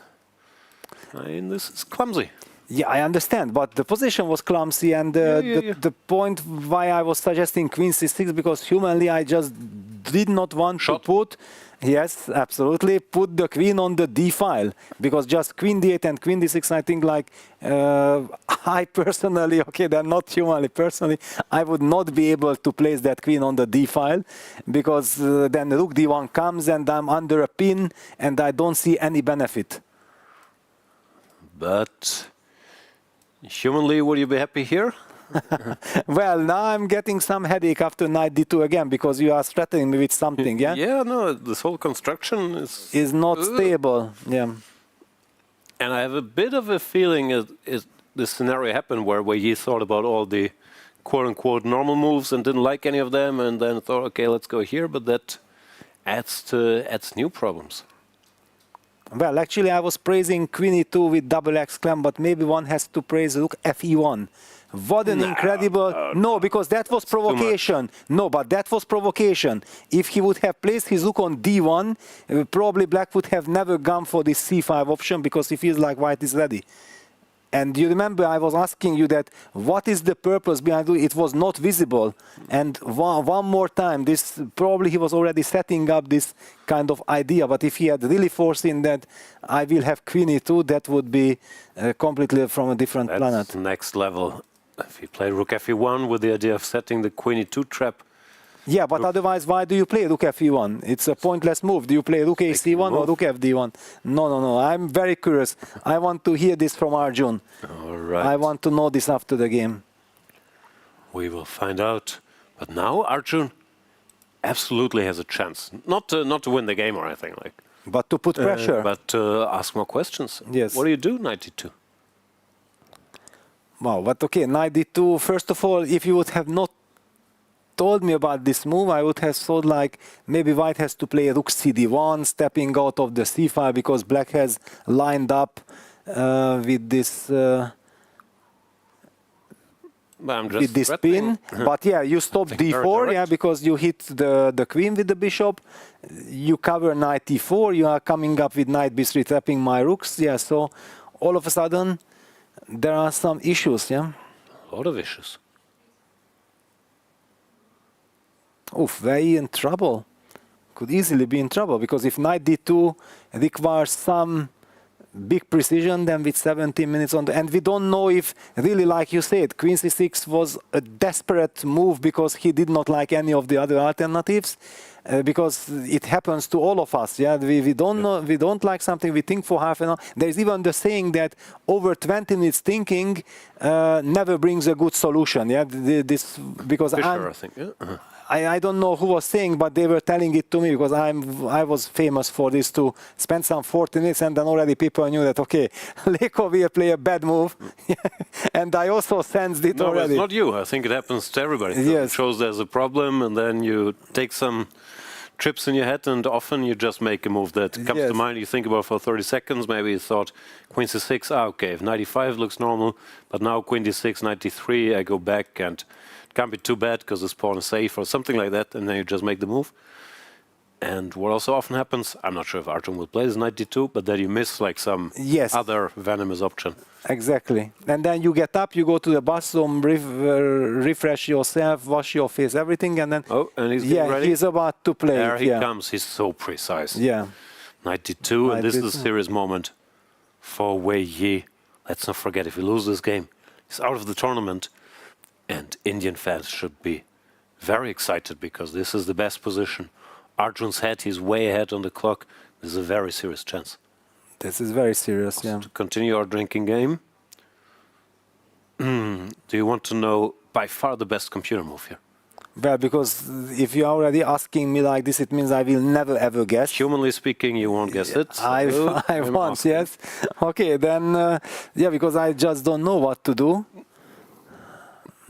No, because white is threatening this, yeah? So you can't play a normal move forever. a6, I'm winning. Knight b3, rook c4. Yeah, but the problem is that and winning. It is so difficult to play just a normal move, because you are starting with knight b3, where do I go with the rook, and then rook cd1, and maybe I will lose the d5 pawn already. Yeah. So any queen d7 moves, for example, might just lose the pawn.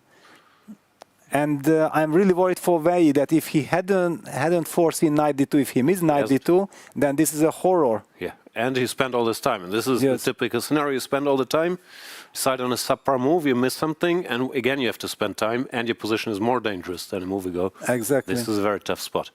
Anyway, to answer the please question, help me out. Yeah. By far the best move here is knight to h5.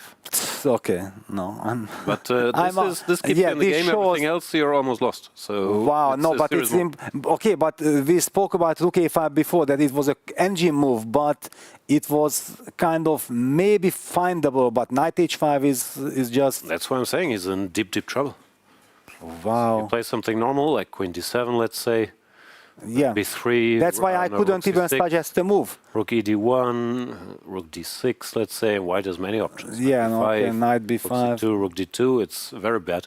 Yes. So this looks impossible to play. The point is you take here and you're hanging in there. But I think he has to find this in order to stay in the game. If not, Arjun is very much in the driver's seat. Incredible, yeah. Knight h5. Okay. Maybe if you are very deep into the position, then you can finally find by elimination. You think everything else is losing, but also you believe first you have to take time to eliminate all the other options. Yeah, not also, easy. It looks so bad to believe in knight h5. Yeah. No, this is very, very scary.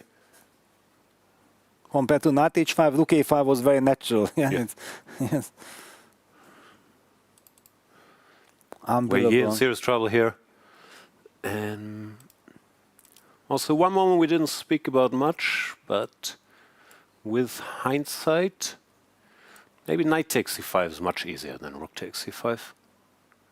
Well, in hindsight, then not to push c5 would have been so much more easy. Of course, yeah, everything. Yeah, but basically his concept was based on knight f6. I'm gonna go c5, dc, rook c5, and I'm solving all my problems because I'm too active. Yeah, this is how. Normally you feel about this position, and that's why this is such a difficult situation to adjust to. Yeah, this queen e2 came as a shock. He couldn't find a move he liked, settled on this, and this is another shock. And now, clock is ticking, and he has to be. I think over the board you play queen d7.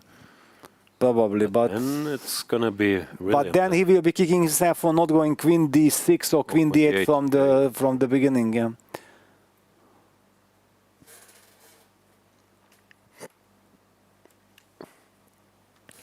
Second highest rated player left in this field, Wei Yi, facing the highest rated, Arjun Erigaisi. Wei Yi is in big trouble, not just on the board, also on the clock. You can see Arjun is pacing. He knows he has a chance now.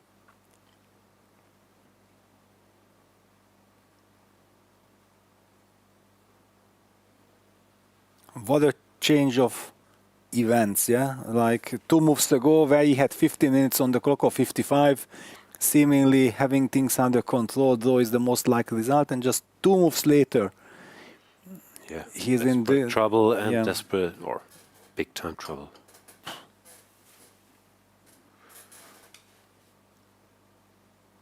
Yeah, in order to play knight h5, he really has to spend a lot of time.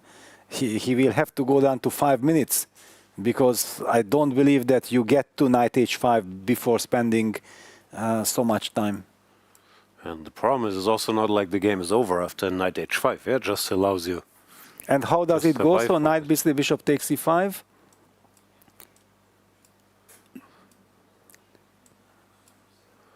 Okay, this is one line. And white is a bit better. Okay, but this is kind of doable for black. It's clarifying, yeah? Yeah. But the really tough line, once again, not humanly, is this move. Oof. And then the d5 pawn is under a lot of trouble. But then knight h5 does not even solve anything, yeah, if you can keep the structure with knight db1. Yeah, and look at this, yeah, where he is so upset. How could I have missed knight d2? Yeah. How could I have missed queen e2? It was all written on his face.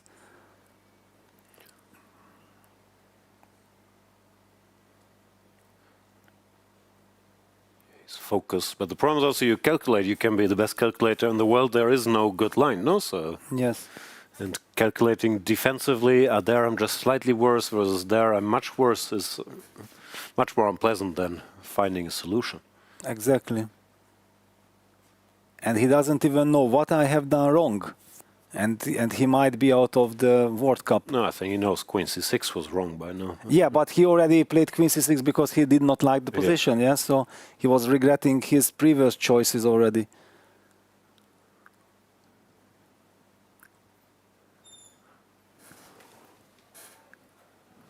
Has to be said, though, he did it a bit to himself with this. Well, he had a concept. He was following a concept. Yeah, but yes. it's a risky concept. Yeah, yes. You miss one detail and you can be much worse. Well, exactly. You play a5, bishop f8, bishop d6. Okay, how bad can it be? Yeah.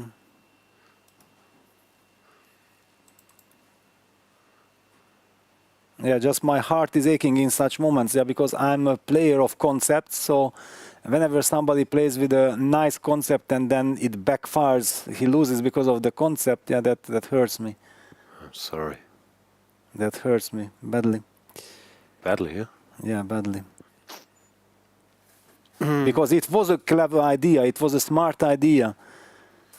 It also took courage to play like this, yeah, that you don't want the lazy approach that I just sit tight and then let's see what happens, but he forced the issues and it seemed like it will be a clever... And he goes knight d7. Knight d7.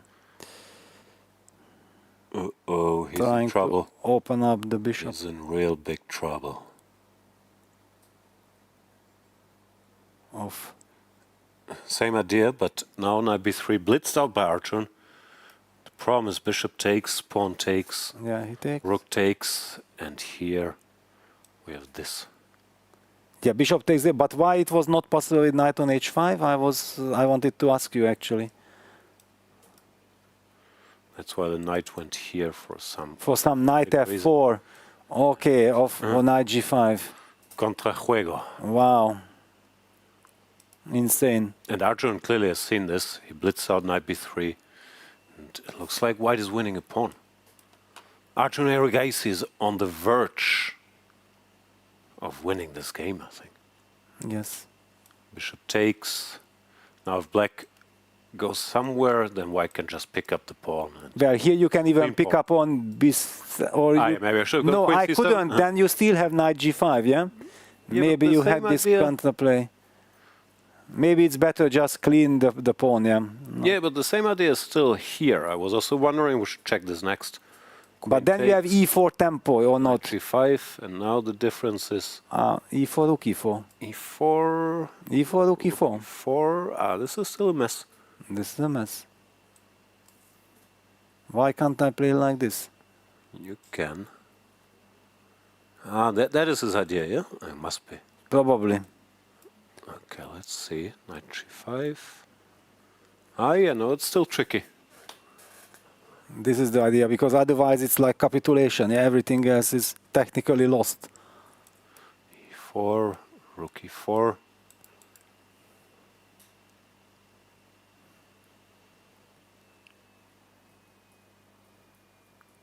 And it's not obvious, yeah. Okay, it Well, can be even good for black. Yeah, exactly, because if not, then...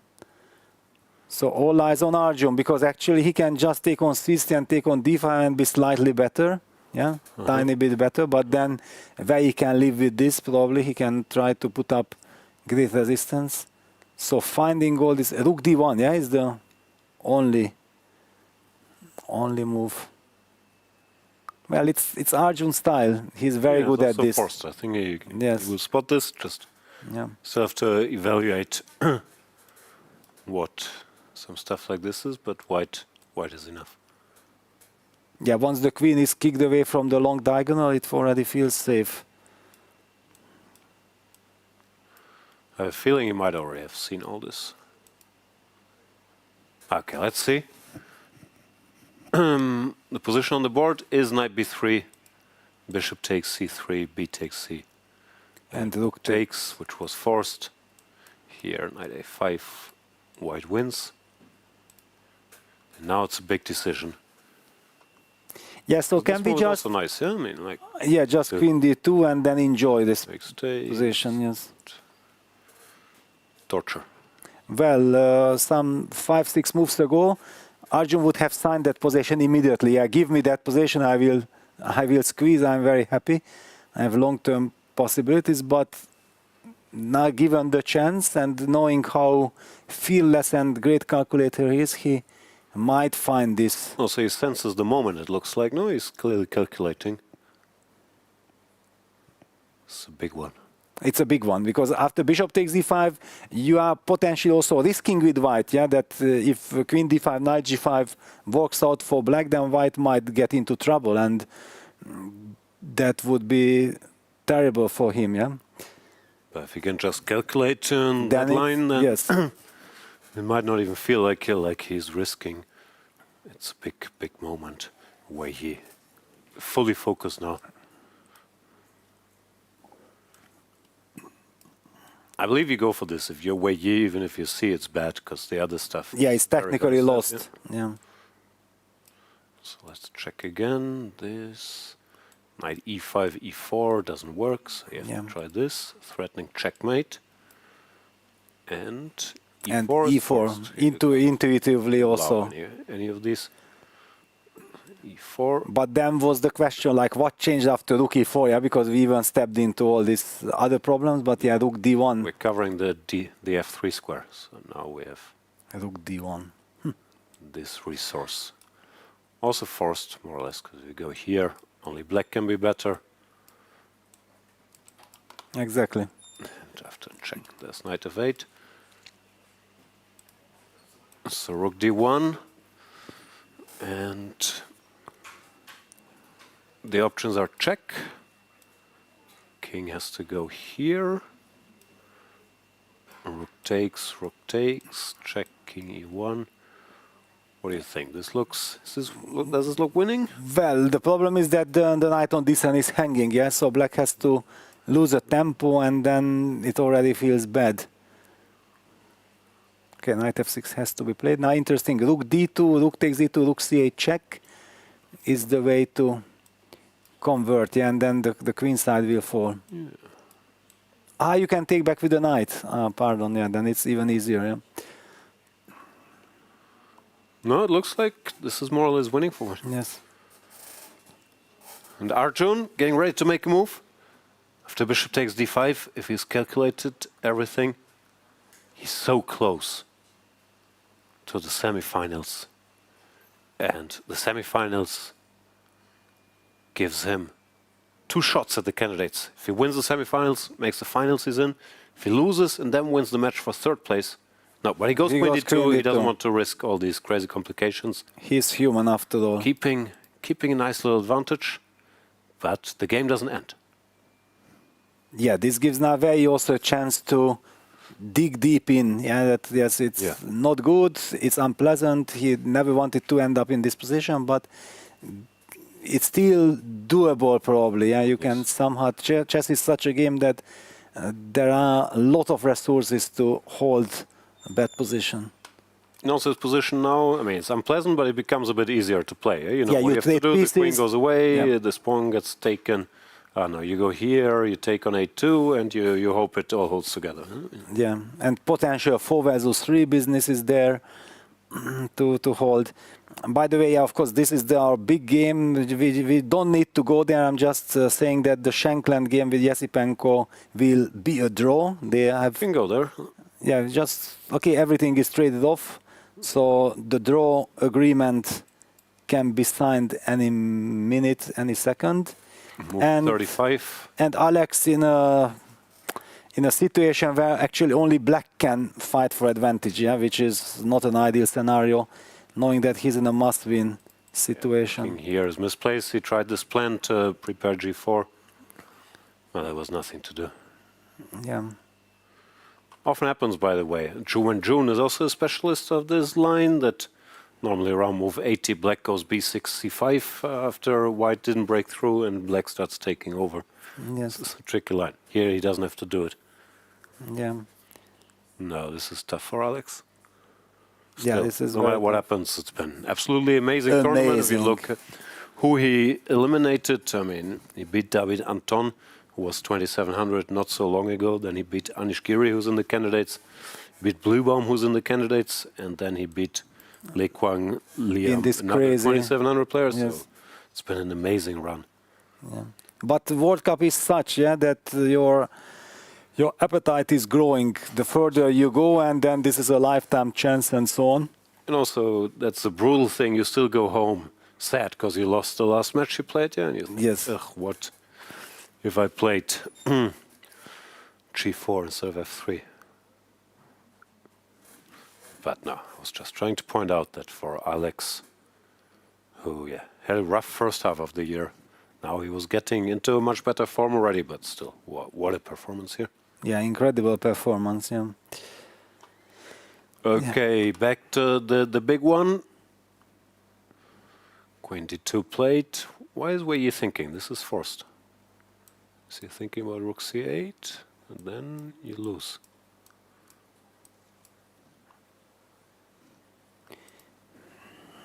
Well, we don't know what went through his mind with bishop takes e5. That did he calculate everything and thought like, oh my God, at the end of the day there is this e4 rook d1 and I'm in a lot of trouble?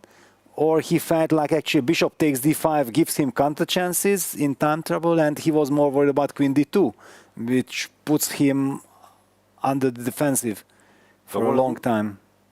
What I'm saying is he has 7 minutes and rook takes c1 is strictly the only move. Everything else loses material instantly. Yes. So why not play it? That's a bad sign. Well, he's in a tough. Yeah, he's in a tough spot. Yeah, he is. Take. His back is pushed against the wall. He knows that if he loses, he exits the tournament. He had this big mission. Yeah, and he takes on c1 why did this for take this year to qualify for the candidates, and this is his last chance. Yeah, if he loses this game, he is knocked out. It's not easy to put those thoughts aside. That's why. Doesn't have the luxury to spend time on this. This is very dangerous now. And draw agreed in Shankland Esipenko. That makes it official. We have our second tiebreak. Once again, smart, surprising opening choice by Sam Shankland. Neutralized Esipenko. And they will see each other again tomorrow. Where's the arbiter with these little pawns? Andrey is actually highlighting this 97 idea, like somewhere maybe he could have kept the tension. I don't know, we haven't seen that moment, but Sam said, okay, but I'm happy. All right. I'm not willing to reveal any more information about my thought process.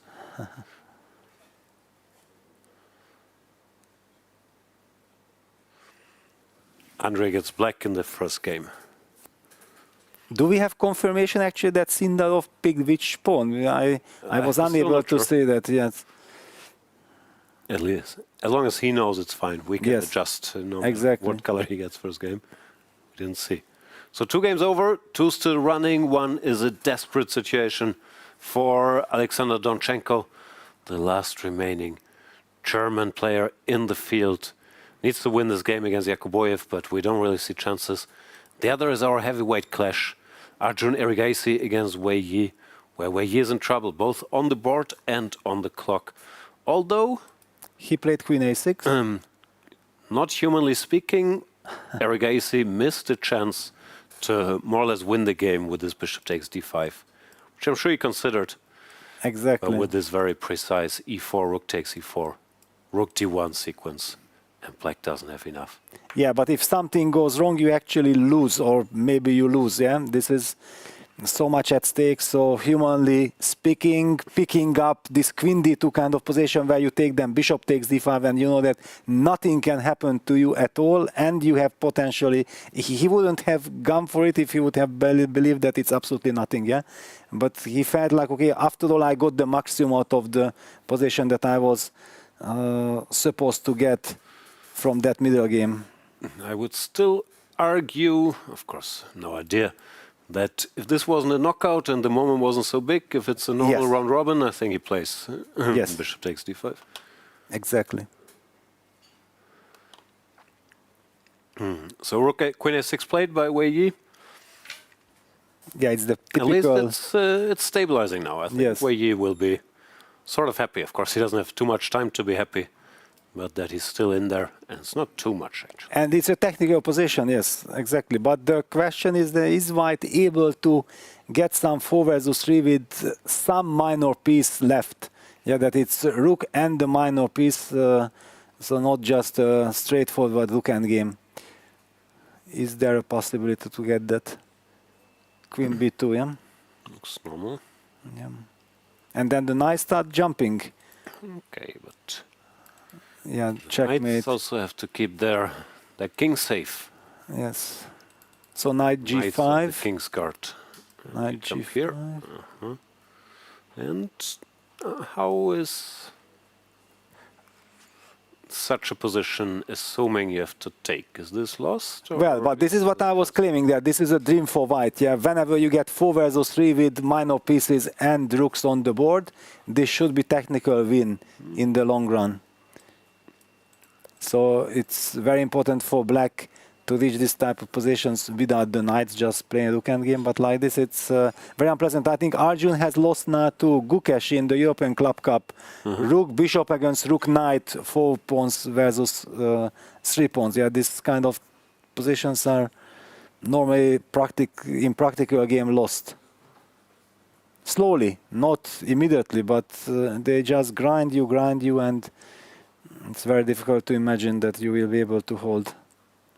Always so much tougher to be the defender, no? Because the attacker can try anything, and if it doesn't work, you go back. The defender, you miss one thing. But he captured with the bishop on d5. Okay. Yeah, which doesn't want to force it. No, knight f6, and nothing direct. He just goes back, or what? Yeah, probably, and rely on some Catalanish kind of advantage, yeah, with the bishop. Yeah, no, of course, white is better, but Wei Yi has seen worse positions. Of course, yeah, he was very worried at that moment, for sure. I don't know. I have a feeling now a tiebreak is a favorite again. Like before, Arjun looked so close. And even the clock situation is not that scary because it's a technical type of position. Easy to make moves. You might end up in a worse endgame, but you will. Yes. You won't mess it up. Wow. Right. Then let us switch to Donchenko Yakubboev, where Donchenko still fighting for his tournament life. And let's welcome back Angelica, who had a look at that game. Well, I feel like my prediction is not going to be fulfilled looking at the current position. But there was a moment in the game a bit earlier to the current position where Nodirbek Yakubboev could already put enormous amount of pressure and win the pawn. In this position, he went with a rook b5, but there was a precise move order. First, play rook e8. Now, the point is that there is a threat, knight b5. So you have to defend with a rook e1. And after now rook b5, now the only way to defend the pawn is not with a e-rook, but with a rook to c2. And now rook b3, putting one more time pressure. King g2 is a computer move, but let's look at the knight g2, which is logical defending move. Now bishop d3 is being played, rook f2. And after trade, knight is coming to c4, the pawn is lost. So in the move order which we see in the game, rook b5 was played, and now that's where rook g2 could be played. After rook e8, there is no more this knight b5 threat. So there was this moment for Yakubboev already win 2 games today, second victory, and then qualify for quarterfinals. What a miss. For the semi-final already. Qualify for the semi-final. Yes. And no, incredible. Yes. Yes, but okay. Anyway, he has everything under control. This is the good news for him. Yeah, that White stays alive, but he only stays alive in the tournament if he wins. And how? And also talking about Erigaisi Wei, you're saying Wei Yi is in huge trouble. And looking at his World Cup journey this year, I see there is only one player there who brought, I mean, if he will win this game, the only one player who brought Arjun to the tiebreak, and it's you, Peter. Tell us your secret, please. Yes, well, unfortunately, I lost the rapid, so it didn't give me any benefit, but yes, that's why I said I'm also rooting for Arjun. Yeah, it will, you know, heal my heart even more if I got eliminated by a player who finally wins the World Cup. Yeah, but it's still far away because Arjun showed some sign of nerves. He was not believing to go for that crazy complications, which actually worked out for him. And I agree with Jan that in any other tournament he would have dared. I think that it was very much connected to the stress of the tournament, that knowing that, okay, here I can squeeze, here I can press, but in the other one, if I miss a move, I might lose from a promising position. Yeah, it's very difficult. Jan, what are your thoughts now seeing the current position?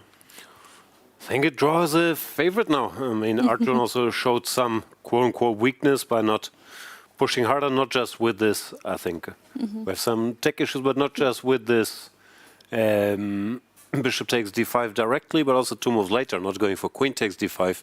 He's just trying to have a safe, normal position, but that is saving Wei Yi, who now will make it to the time control.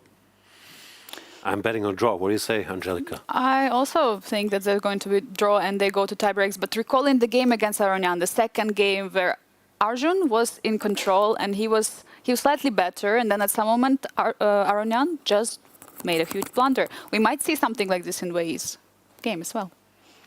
We'll find out in a couple minutes. Thank you so much for watching. Thanks, Angelica. We'll be right back.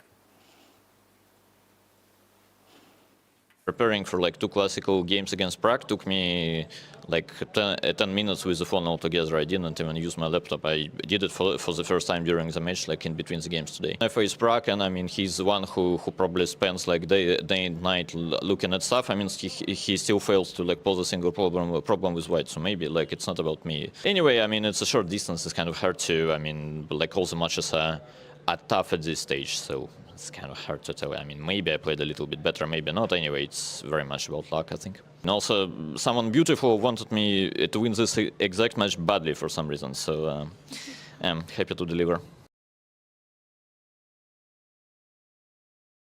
think this person does for a living? Bartender. I think he works in a hotel. In a hotel? Oh. Modeling? Okay. Same, I guess. Acting. Okay, he's actually a chess player. Okay. And he's the best Hungarian chess player. Shame on me, I should know, right? Okay. Well, I'm sure he's a bartender on the side because chess makes no money.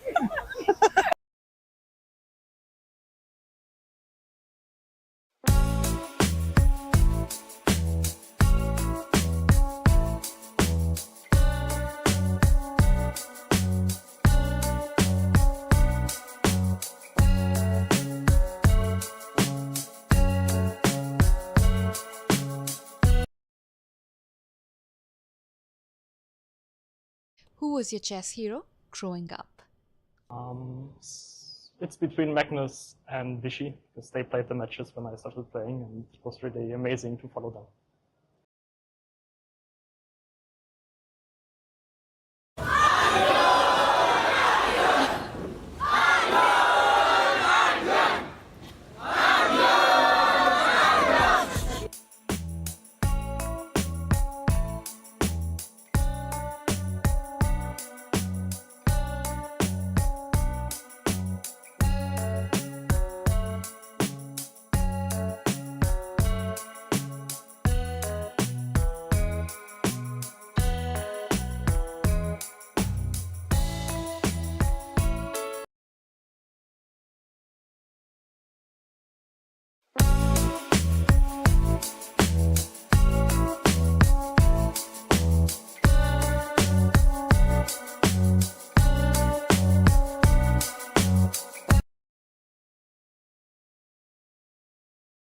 The Grandmaster Hampiconero, please make the first move on the board for Daniel Dubois.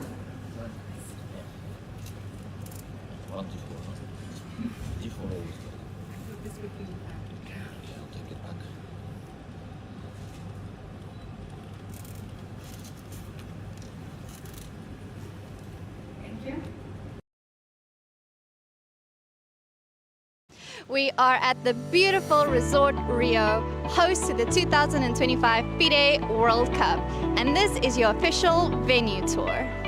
Most players are staying in the hotel itself. As you can see, the bungalows are well spread out. There is so much nature everywhere. It really is a go-in paradise, which is perfect for chess players, as we all know how much they love their walks during tournaments.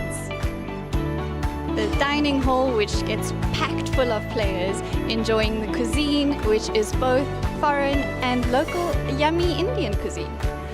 This is the entrance to the hotel, where guests are greeted by wonderful friendly faces, funny signs, and of course the FIDE help desk, which is here for every player's needs. I'm here with Matthias Blubaum, who recently arrived. What do you think about the venue and the hotel so far? I mean, I enjoy the food quite a lot, and I haven't yet, yesterday evening I went to the playing hall the first time. I haven't played so far, so I can't really comment on playing conditions, but it looks very nice, so I'm looking forward to play. Let's check out where exactly the participants play. The playing hall, where all the chess action is happening. Tickets are also on sale for fans to enter the playing hall and watch their favorite players live. There are so many cool spaces around the venue for fans and spectators to interact, and we're expecting this to fill up very quickly once the top players arrive. And as with every major FIDE event, we also have a FIDE merch store. What is available here for our fans? Hi, so we have different categories. We have all our collectibles, we've got bags, we've obviously got a chess set, we've got stationery, and we have some cool merchandise like your t-shirts and one hoodie by the FIDE itself. There's also a space dedicated to beanbags and comfy chairs where fans can watch the action on the TVs, but of course right now they're enjoying the live commentary. Right next to the hall there is an awesome fan zone where fans can even get treated to live commentary by some of India's best voices from ChessBase India and Chesscom India. Now let us take you behind the scenes to the video broadcast room, where you've got the hard-working video broadcast and media team, as well as our awesome commentators Evgeny Moroshnichenko and Jan Gustafsson.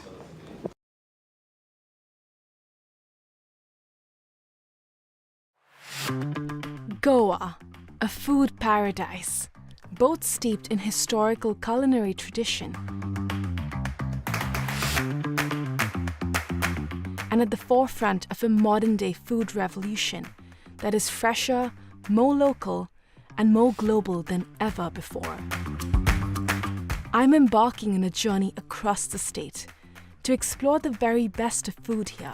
This is honestly my favorite way to eat an egg. Break bread with some of Goa's most loved chefs and understand what food really means to communities here.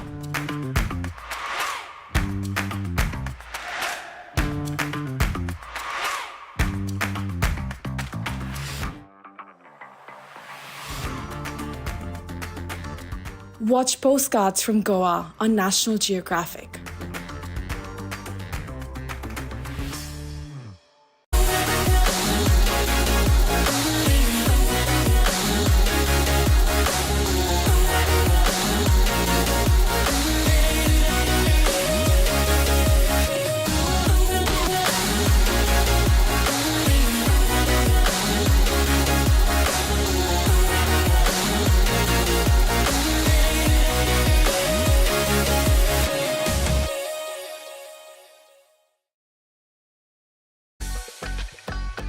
Are you ready to witness the most intense and unforgiving format in chess? A knockout, where one mistake can send you home. This is the 2025 FIDE World Cup. From October 30th to November the 27th, the chess world gathers in Goa, India for 1 month of chess. 206 players, 8 single elimination rounds. With a $2 million prize fund, every round is a test of nerve. 2-game classical matches, rapid and blitz tiebreaks, and even Armageddon if needed. For the top 3 finishers, the prize is even greater. A ticket to the 2026 Candidates Tournament. This is the chance to earn the right to fight for the World Championship. The FIDE World Cup 2025. Only the strongest will survive.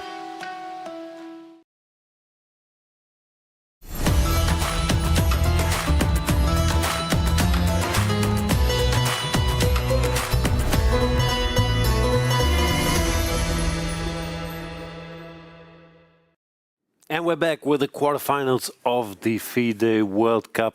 2 games are still going. We are already guaranteed 2 tiebreaks for tomorrow. And in the 2 games still going, there is Alexander Donchenko fighting for his tournament life. He lost yesterday, needs to win today, but it doesn't look good for him. Then we have the clash of clashes. Arjun Erigaisi against Wei Yi. Where there was a lot of drama, we have to maybe do a quick recap of all the action that happened there. But Peter, before we get to it, let's have one brief look at Donchenko, Yakubboev. Is there anything happening? Any hope? Well, the hope is that... at least under attack. Yeah, but F3 pawn is also falling, and Yakubboev is down to 2.5 minutes or something. This is the only hope, but his position is very solid, and he controls everything. I just don't see any miracle happening here. I'm a bit surprised, though. He just played bishop to e2. If he just does nothing, what's he concerned about? Maybe he's also feeling the pressure, yeah. The pressure that he wants to get rid of the game. I mean, the move is not bad or anything. Yes. But if he just controls, there's absolutely nothing that can happen to him ever. And he can even improve with bishop b3, knight c4. Yes. Okay, we have witnessed firsthand what it meant for Alex to be leading all the time against Lech Van Liam in the tie breaks. Yeah, that he played a brilliant game. He only needed a draw, and then he suddenly started to play in a completely different level than before. There is so much at stake here, but I believe Yakubboev's advantage is that his position is so solid that he can afford all kinds of decisions. Let's look. Rook takes. King d7. King defends the knight. Rook goes somewhere. And bishop takes f3. Bishop takes. Yeah, so rook takes e6 happened actually. I mean, it's still fine, but there's a lot more tension in the position than there would have been after just king c7. Yes. Well, move 35. Yes, one line I wanted to continue there. If I play knight c4, give up the f5 pawn and then go after your e3 pawn, then what happens? Because it would suit Yakubboev's spirit, yeah, if you already opted for this. And king d6, cemento, hitting e3 and b2. Isn't it perfect liquidation? This. I have bishop d3. And rook c5 played. Okay, not even covering that pawn, but counter-attacking. Bishop f3 is forced. But this case, the e3 pawn will be falling, yeah? What is Alex up to? Not sure. Bishop a2. But then takes, rook e3 and rook e2 check, rook takes b2. Knight on d6 protects all the weaknesses, f7, f5, b5. weaknesses. Yeah, hard to see White winning this.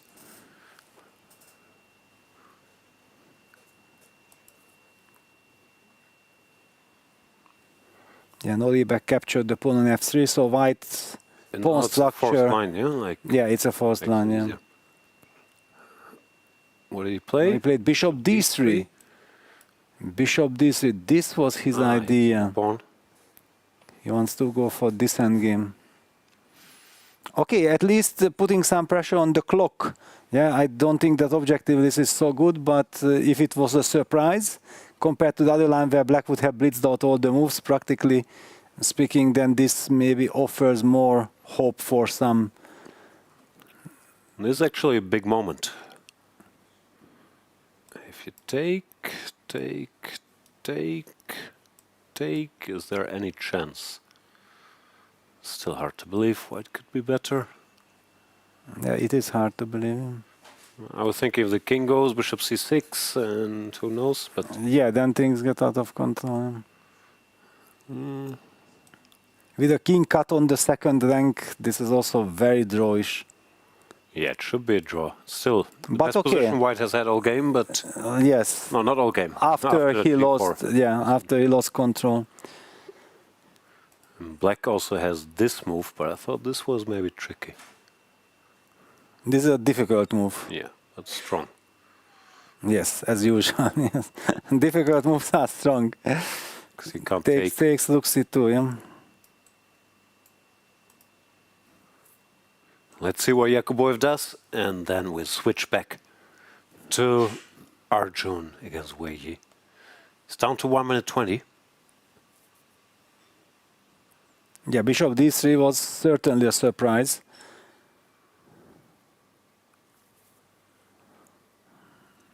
Okay, keep us cool.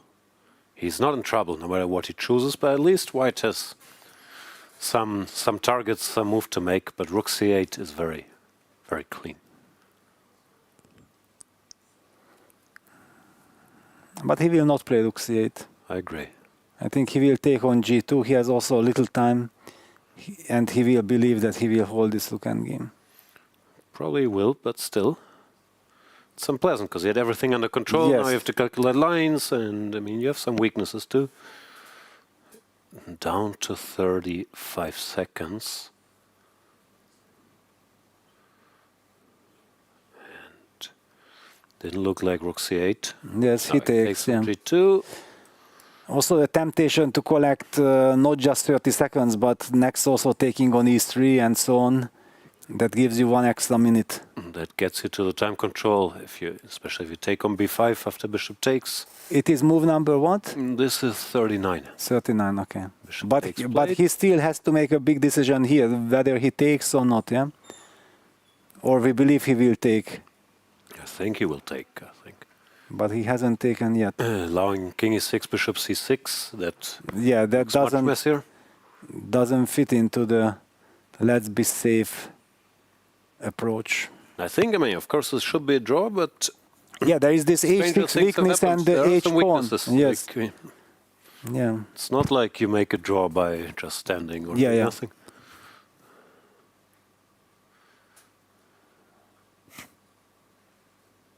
Yeah, and that's why he's also taking his time. He's not capturing on b5 yet, because he knows that this is not so simple.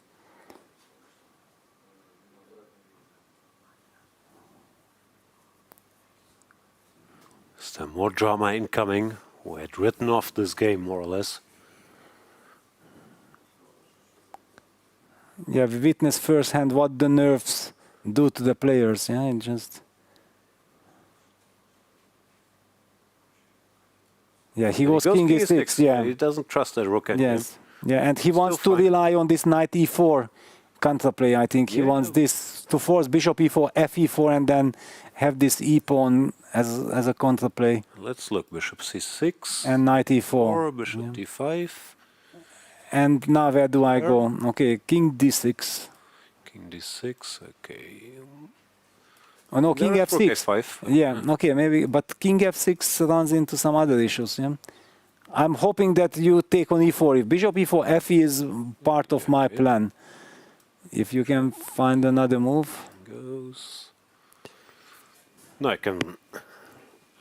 Nothing's winning, but at least there's tension. In the There is position tension, anyway. yes. For rook c7. No, this is much better than anything before, after things got messy. Even this. Okay, and the center should be a draw. But I'm a pawn up for a change. But okay, this is very drawish, but we are not yet here. They reached the time control, which gives us probably the chance to jump to the Arjun game with Wei Yi. Let's go. No time control reached there yet. But Black has solved his problems. And Arjun let Wei Yi escape in this one. Now Arjun's taking a moment. Maybe we should revisit one of the key moments. Here we've talked plenty about Queen e2, great move. Wei Yi was shaky for a couple of moves. Queen c6, knight d2, another strong move. And here the move played was knight to d7, allowing this knight to b3. Takes, takes, takes. And Arjun had the chance to win the match right here. With bishop takes d5. If the queen goes somewhere, white picks up a pawn and should be winning. So what he was afraid of for sure is queen takes, rook takes, knight to g5. And the tricky line here was pawn to e4, rook takes e4, rook to d1. And now... and handshake. Draw agreed. Okay, wow. Let's forget about this. What a relief for Wei Yi. Yes. But Wei Yi dodging a bullet there, and that must give him some confidence. No, he sees even Arjun can get, I don't know if nervous, but can lose the threat. And with 4 minutes there, lost position. Half an hour later, he gets his draw. Must be amazing. And now let's see. Saying queen d5. Knight h3 check, but e4, rook e4, rook d1. You think he will tell him just to rub it in? Well, if he has foreseen everything, then yes. They were talking about that, no? Arjun pointed at h3, saying there's this knight h3 checkmate threat.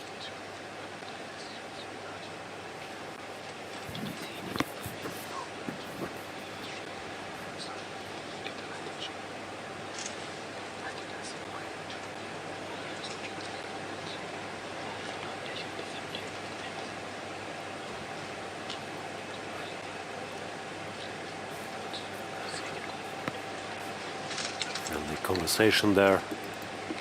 Both of these guys teammates in the German Bundesliga. They were my teammates on the Düsseldorf team. Pretty good team. They won the Bundesliga, right? Yes. Sindarov was also there. Okay, draw agreed there. That means 3 tiebreaks are official already. The only remaining question is there going to be a 4th? But since here the players reached time control, we have the chance to revisit one of the lines. Let's just show the audience what we discovered in the break. Please show everyone that what was the difference between knight d7 and knight h5. So this is the key moment where he has to make some very strange moves to stay in the game. He chose knight d7, which was losing because of this line. Bishop takes d5. That's what the players just discussed as well. You could see Arjun pointing at h3. But here, e4, rook takes e4, rook to d1 is winning. One of the points is that if black takes here, say pawn takes, this knight is hanging. And that is the big difference. Because after knight to h5, strange move, of course. Just computer can think of this, Takes, takes, takes. And now this tactic does not work. Because in the same line, where white has this defense, e4, rook takes e4, rook d1, still looks smart, but now black has this resource, queen takes b3, Peter. You mentioned the break. Yes. And after a takes b, rook takes e2. This knight is not under attack, that's why I had to go here. And all of a sudden it's black who would be winning. Completely insane, almost impossible to spot this knight h5, but Arjun will be kicking himself a little bit that he didn't consider this longer, and also then 2 moves later. Here, queen takes d5. The other, you could say, okay, he got scared, but queen takes d5 looks very safe and is a lot of pressure. I'm surprised he let this moment go. Yeah, actually, this is almost unexplainable, yeah, because after queen takes b7, queen takes a2, rook a1, you are hitting. Actually, I missed it from distance that rook takes a7 wins the pawn with a tempo, hitting f7, and you get coordination. So black is not in time to get counterplay, and then has to suffer. And already here, white has different option. One move. I also wanted to point out going queen to a5 here. If you're concerned about this, it's also extremely the best you have is takes b6, allow knight c6. And very unpleasant. a6 or a5, but it's not fun at all. So Arjun had a chance there, but he will still have a chance tomorrow in the tie breaks. And what a tiebreaker it's going to be. Both 2 of the best classical rapid and blitz players in the world. So we can expect a heavyweight battle anywhere. And the line you predicted is on the board in... And king d6, Donchenko, Yakubboev, yeah. bishop takes d5, king d6, very precise. Because king f6 was allowing some more room for... Yeah, you have to stay active, yeah. Now it's a big decision for Donchenko, who has to win. Do you take here and hope for something in this rook endgame? After, let's say, pawn to g4. But I don't believe. Me neither, but the alternative is not that tempting either. Yeah? Yes. Rook a5. No, I just that actually I consider that Yakubboev's decision to go for this in time trouble with 1 minute on the clock was the right choice. Seemingly the other one looked more safe because you are holding on to your pawns, but this is potentially more dangerous because black doesn't have any active counterplay.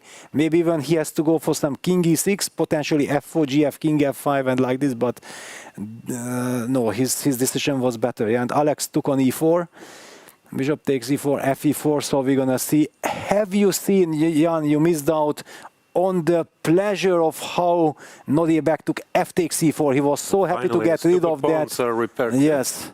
And that this is the pawn that saves me. He looks very confident. He's looking at Donchenko.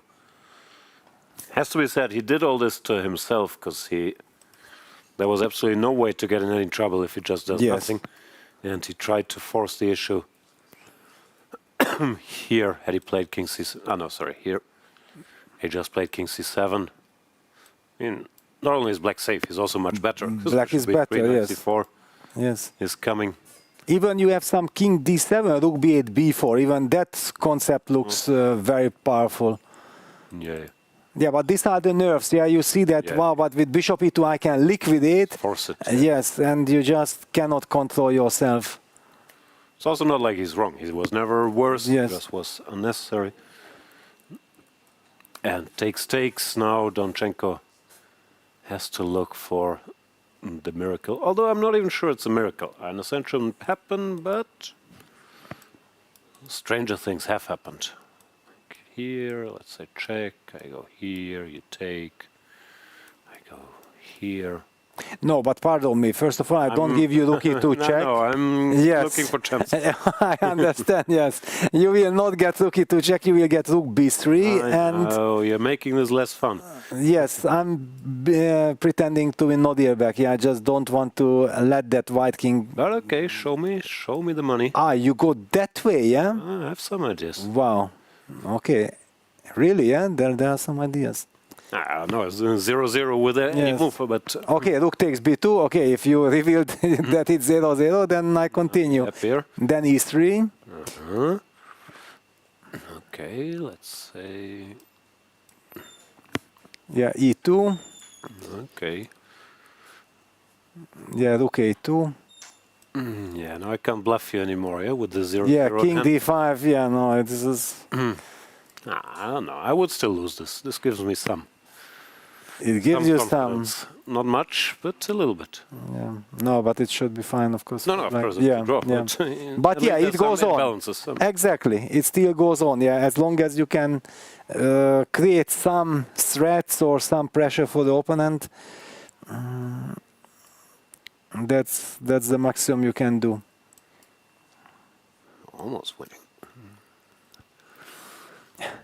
Yeah, but that A pawn, yeah, is just too strong. Typical trick. Yes.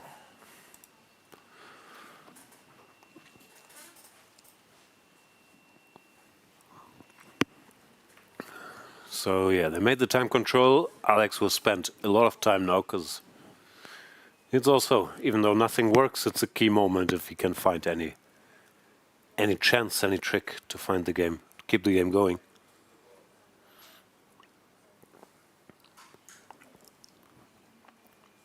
It says 20 minutes, but I think his clock hasn't changed yet, or has it? Yeah, no. He wasn't in time trouble. Yakubboev was in time trouble. So that means he has the 20 minutes plus the 30 minutes, yeah. The only problem is it does not really help much in this position.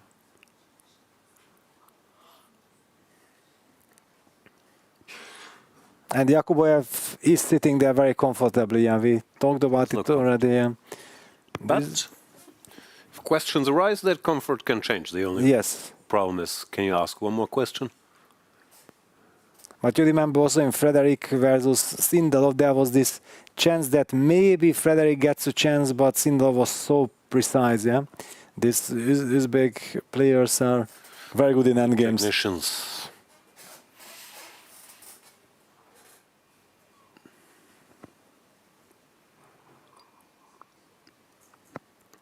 Sindarov just broke 2,700 on the live list yesterday. Yes. With his victory. I haven't done the math. If he loses it with a draw, I'm guessing not. But I think he will still would be hold happy it. To sacrifice it if needed. But he would keep there. And just lose 1 point.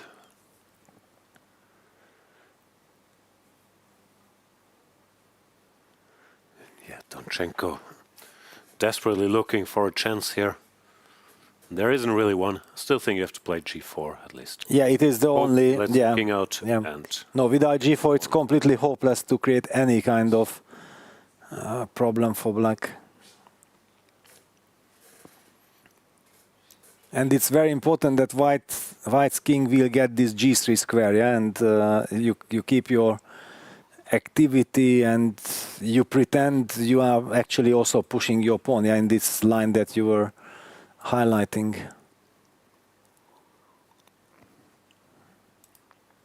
Because there is no way to hang on to the extra pawn. I mean, if you go passive, black will be very happy. Yeah, king d5, and black might start to play for advantage. Yeah,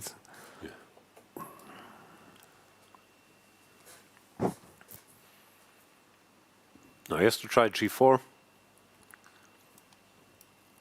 And then, okay, I don't think Rook E2 will happen. Yeah, no, Rook E2 E3 will be played, or some of that. Move on the third. But this is the line you have to go for.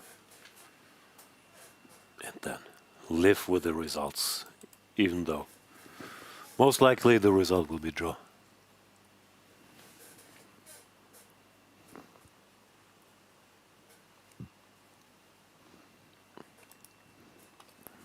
Yeah, Alex's body language also signals that he's a little bit broken, and understandably so, yeah, because he has to come to terms that his incredible journey, his brilliant play and tournament comes to an end. There's just no way to imagine after the time control finished. If they could have been still blitzing here 2-3 more moves, and he could play G4 in move 38, and Yakubboev has to make some decision with little time on the clock, then maybe, but like this it's very difficult to imagine. Yeah, I'm not sure. He also just looks tired, which is very understandable after all this tie-break drama and then constant change of emotions. Yeah, I mean, you win the match, then you lose first game, and in between all that, it's not like they just come to the board and play. I mean, there's hours of preparation every morning, every night, so very understandable. But what a run it has been. The candidates killer eliminated Giri, Bluebaum, ended Lei Kwang's journey.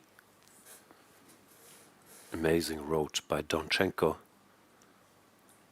And Yakubboev has not faced a 2-6-50 player in the tournament yet. Not to take anything away from him, he's playing amazing.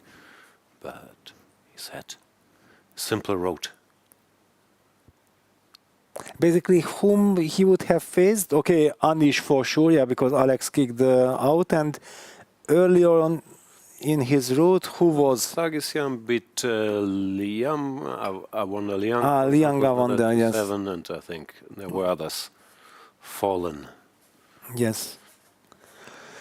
No, it's also very important this World Cup to be at the right time, at the right place, yeah, getting the pleasant or more pleasant opponents. There are no easy opponents here, but sometimes I think also Gabi Sargsyan has just won this very nerve-wracking match against Liang Awanda. Yeah, also in a tie-break. It could have gone either way, so probably was also very happy and relieved that he passed that round. And then it's always a big question how much energy and mental reserves you have in your tank left after such tie breaks. Very good.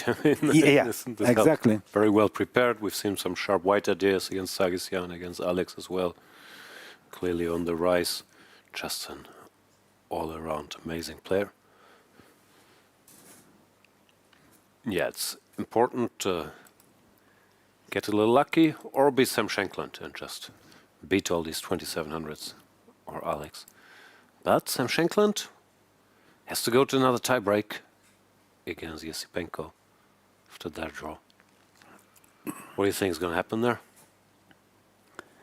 Anything is possible, yeah. Anything is possible, because I believe also Sam was saying it in the interview that he's not supposed to be good in rapid, but I don't agree with this, because I think one of the reasons why his results might not be so impressive that whenever he played these rapid blitz events, it was the Grand Chess Tour in Sinkfield Cup, St. Louis and so on, with the very best players in the world, and it is very difficult to get a good result against all those incredible monsters who are also feeling so much at ease in all these Grand Chess Tours with tons of experience. Yeah, so even if you are being lost, but you are able to fight and create your chances in the tournament, actually means that you are very good if you face normal 2700 plus opponents, because it's usually the Grand Chess Tour is the absolute creme de la creme. Yeah.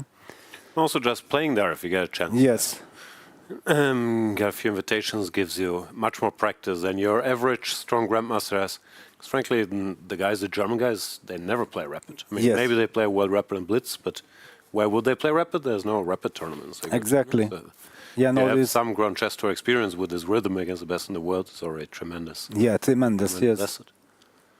And I think Sam has had quite a lot of experiences like this. Yeah. Yeah, Nodirbek cannot even sit at the board because he knows that, okay, I have done my job, I know my concept, I already highlighted it with f takes e4, putting that pawn on e4, capturing back the bishop with determination, and that e4 pawn is the one that gives the headache for Alex, and Alex and we can see it, yeah, on his body language, on his face expressions, the way he sits there, that he knows that that's it basically.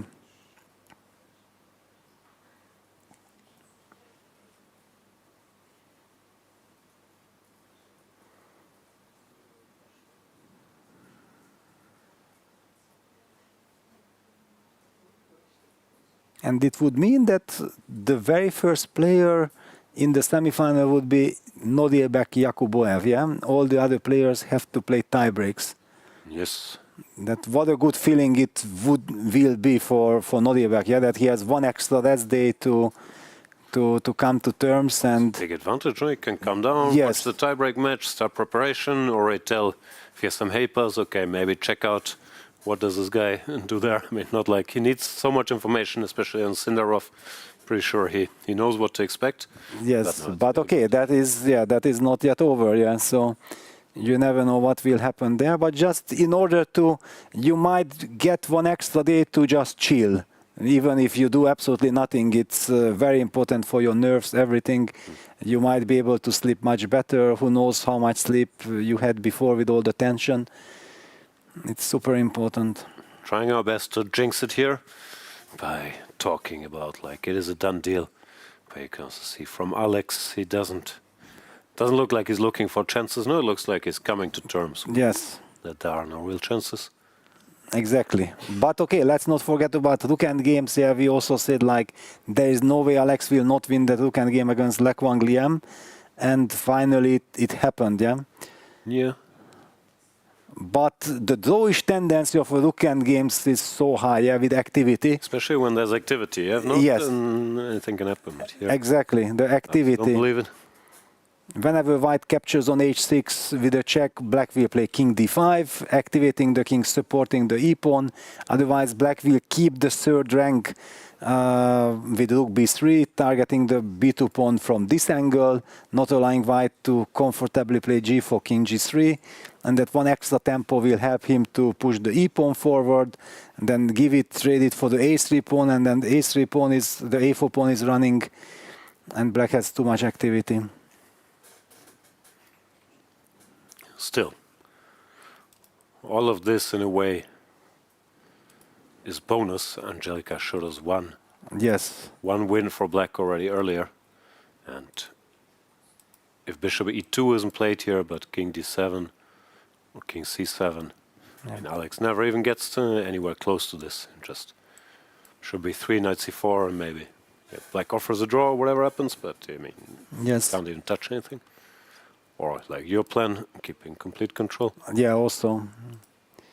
Yeah, bishop e2 was typical move played on nerves. Yeah, that you feel like I can force the draw, but yes, it happened to me. Yes, it happened to me against Topalov in 2002 Dortmund. The last game, I was leading 2-1 the four-game match, and all I needed to make it was a draw, and I think I was a pawn up in an endgame with clear advantage, and I transformed from pawn up into pawn down endgame by just holding by miracle in some pawn endgame. It was completely insane, but yeah, I just couldn't control myself. I have foreseen that yeah, it's a draw.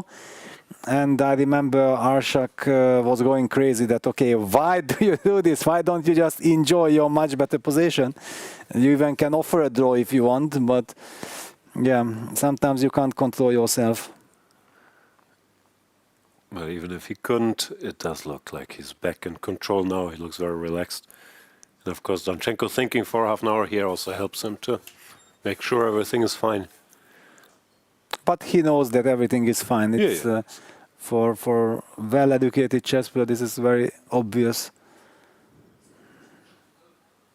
Black just has too much activity.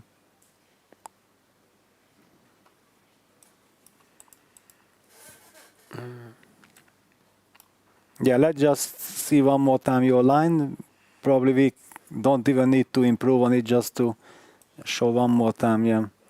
And then e3, it's very tempting because yeah, I want to transform. I will give the e-pawn for the a-pawn, but I want your king on e2, not on e4, so that black's king will be able to get to d5 and rook h6 happens. Supernatural. No, I'd still be nervous here with black. Black has a ton of alternatives along the way as well, but... Okay, rook h3, where is the nervousness?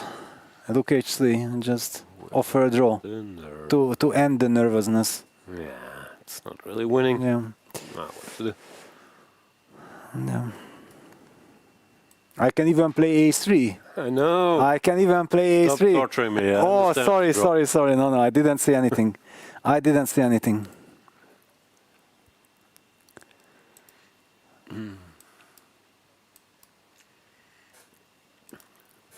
No, there's just not much to hope for. But the game is still going. Crazier things have happened.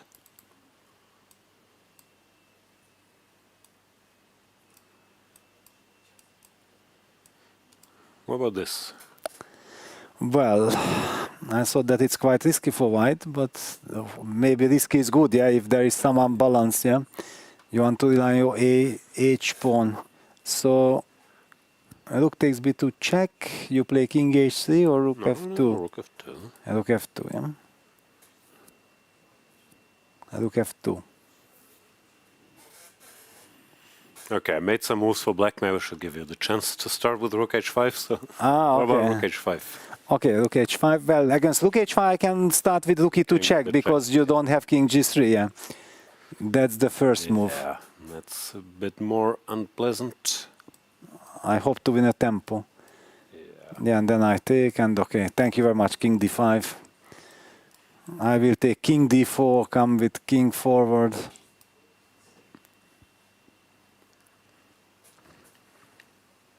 The e pawn is just too strong, yeah. I can start giving checks, yeah. I can do the checks, yeah. Yeah, this is a natural way.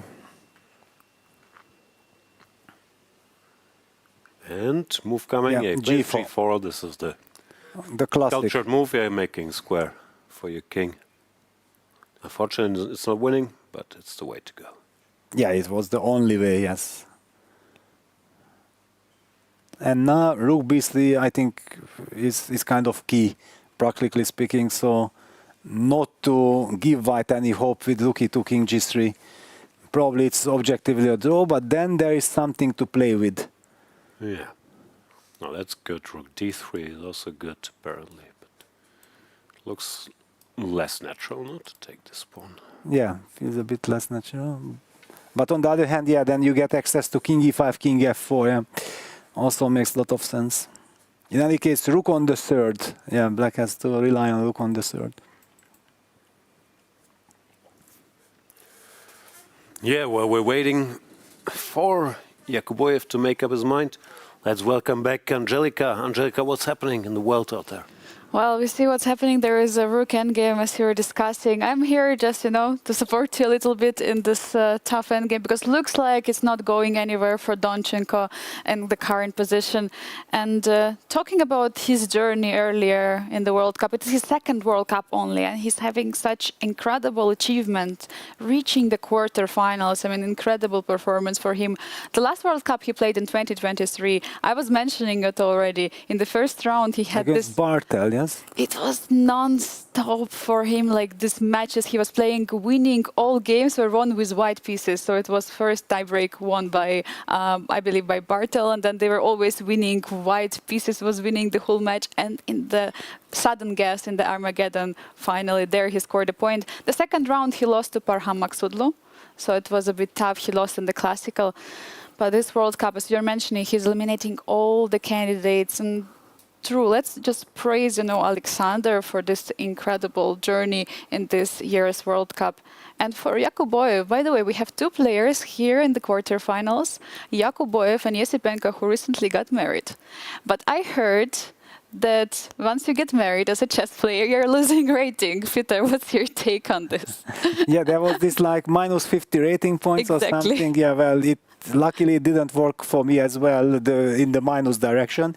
It was in the positives, but yeah, there are some experiences like this, but it's more like a fairy tale. Yeah, it's like, okay, yeah, you got married, then people think like you get distracted or you don't have so much time and energy to focus on your chess career, but there are also such marriages where maybe thanks to the marriage you get all the support and your wife is fully behind you, and you can focus even more on chess. Yeah, so we don't know the circumstances, but it seems to work out for them. It seems to work for both of them. Jan, what do you say? What is your take on this? I have no strong opinions on it, but is there any way to gain 50 rating points? Like that's the arrangement I'm looking for. That sounds good. Yes, that sounds good. Yeah, divorce? No. No. After divorce, I think you collapse. Yeah, the cashback. Yes, no, I think after the divorce. Yes. I wouldn't know, but Donchenko does need a miracle here. Yes. We've given all these eulogies about his great tournament, But I'm hoping it's a reverse jinx and that something will still happen here. I just can't see it. Yeah, talking about current position, like what scenario Peter would say, like what does have to go right for Donchenko to go? Maybe like let's try to look at some lines. So then we can just highlight that the reason why I was saying that the rook has to stay on the third rank, so rook d3, rook b3 feels like the professional way, that if you give rook e to check, king g3, and when I'm playing king f4 and when you give the b2 pawn and I take on e4 with the king, then when you go for rook b3 taking my a3 pawn, I go rook h5, rook takes h6 check, and your king has to fall back to e7. And this is what scenario I did not like for black, that black's king will be pushed back. I want to make sure that I can go forward with my king whenever that pawn is captured. And he's moving on the side. He's definitely moving on the side. One could have seen on the camera. He's not going to go rook e2. Just prophylactical moves, right, on the third rank, not to allow this to happen. Yes, then you take on your terms on b2 and rely on the e pawn, and white king will be forced to come back to the second rank. Let's see. Clock is still ticking. Yeah, by the way, both players got already the extra time, as we can see. And this, basically the h4 and g4 pawn, this is the hope for Alexander. Yes, if he can eliminate the h6 pawn and start running with the h pawn, but that's why I always want to be active with black, that rook h6, king d5, and then my king supports the e pawn, and that will be very fast counterplay. Talking about the rook endgames, there is a saying, once I'm a pawn up, all the rook endgames are draw, and once I'm pawn down, then they're lost, from perspective of the player. Of course, he just wants to illustrate that how difficult rook endgames are, exactly. All these sayings. Rook b3, of course, classy move. No surprise there. It was obvious that Nodirbek will play rook b3. Yeah, not much to do. Go rook h5 and hope something happens along the way. I don't see other sensible moves.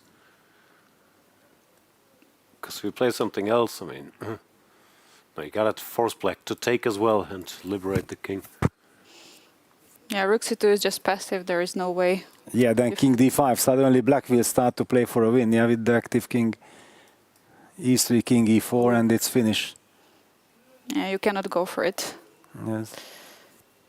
No, with white also you have to stay active. Yeah, he goes king f2 first. Yeah, he's insisting. He wants to get the king to e4, but this is now a big tempo. Yeah? This is a huge tempo. Now rook g2 is there, which ruins the fun a bit. But okay, king f4. No, he's fighting. What can you do? Yes, he's fighting. And what about if I fall for your idea? Because I think I'm anyway tempi up compared to the other lines. So rook takes b2, king e3, rook b3 check, king e4. This is what I wanted to avoid in the other line, but now I'm one tempo. So rook a3, rook h5, rook a1, rook takes h6 check. So I'm ready to go back to e7, and then I rely on pushing the a pawn. Should be also very comfortable, no? a3. I wouldn't be comfortable here at all, but it is a draw. It is a draw, yeah. But of course you don't want to do this with black. Why would you? Just to show, even if you go a2, this pawn can always be exchanged for one of these guys if needed, and also it's unclear how white can go any further, even if you do this. Yeah.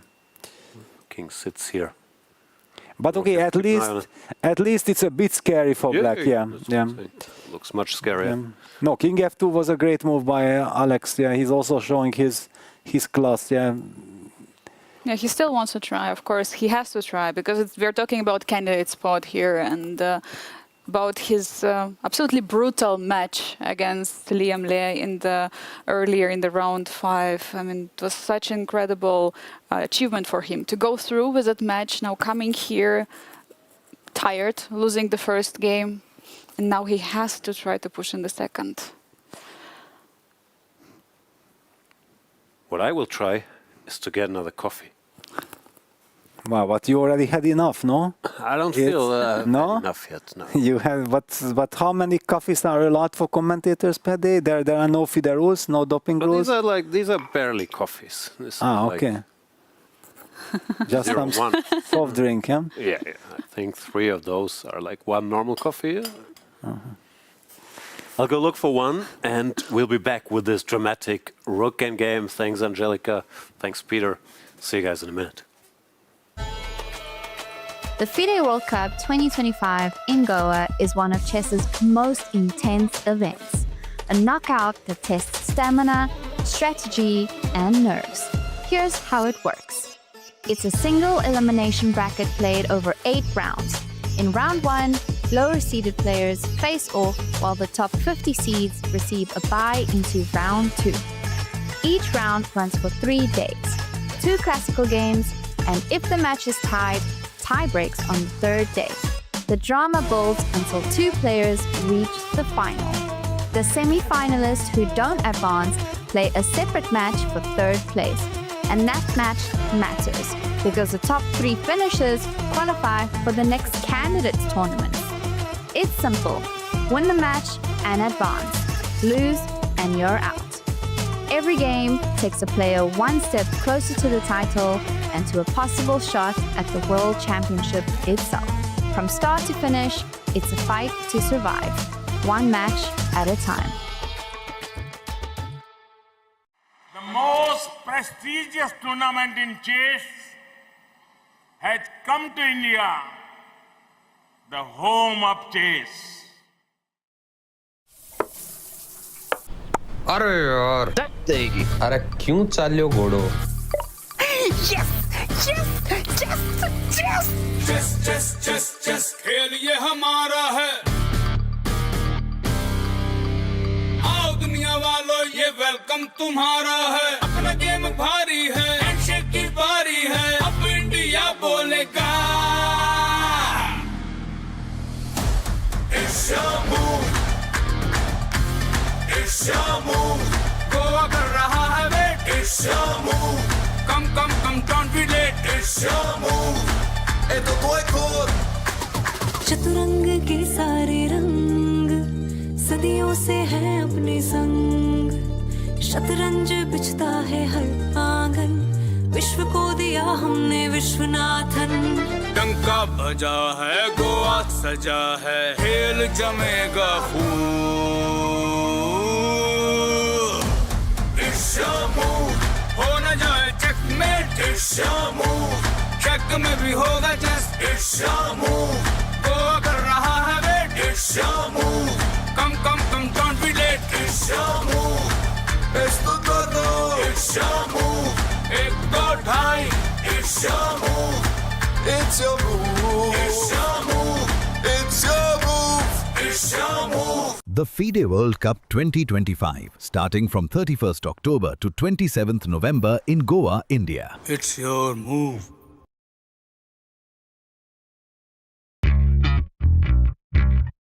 I'm on a quest to explore the history of Goa.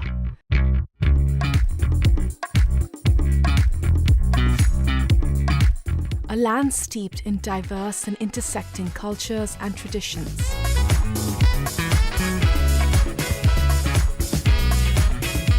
I think this is one of my favorite pieces of art in the city. Here, influences from multiple faiths coalesce in beautiful ways. From religious sites to charming villages and vibrant streets.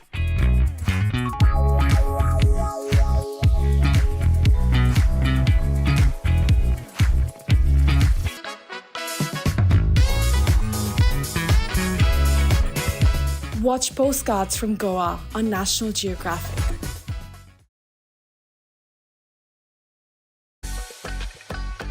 Are you ready to witness the most intense and unforgiving format in chess? A knockout, where 1 mistake can send you home. This is the 2025 FIDE World Cup. From October 30th to November the 27th, the chess world gathers in Goa, India for 1 month of chess. 206 players, 8 single elimination rounds. With a $2 million prize fund, every round is a test of nerve. 2-game classical matches, rapid and blitz tiebreaks, and even Armageddon if needed. For the top 3 finishers, the prize is even greater. A ticket to the 2026 Candidates Tournament. This is the chance to earn the right to fight for the World Championship. The FIDE World Cup 2025. Only the strongest will survive.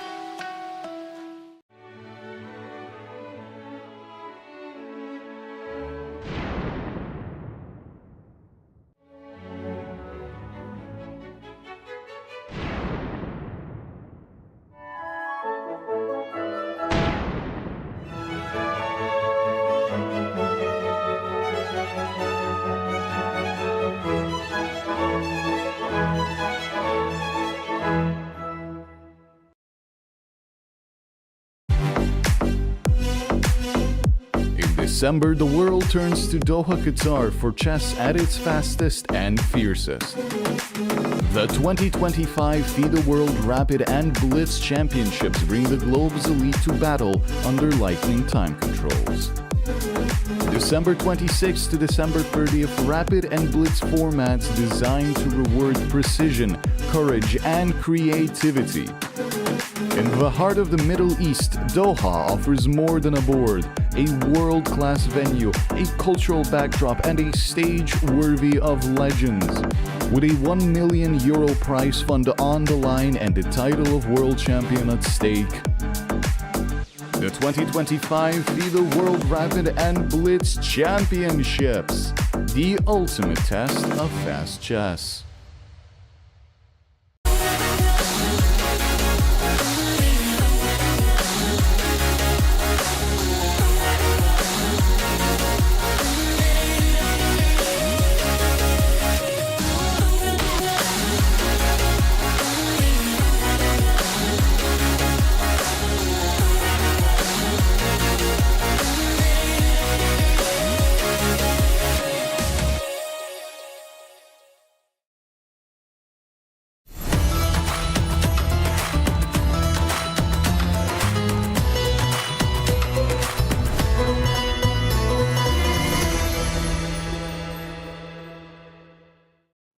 And we're back to the World Cup quarterfinals. One game is still going.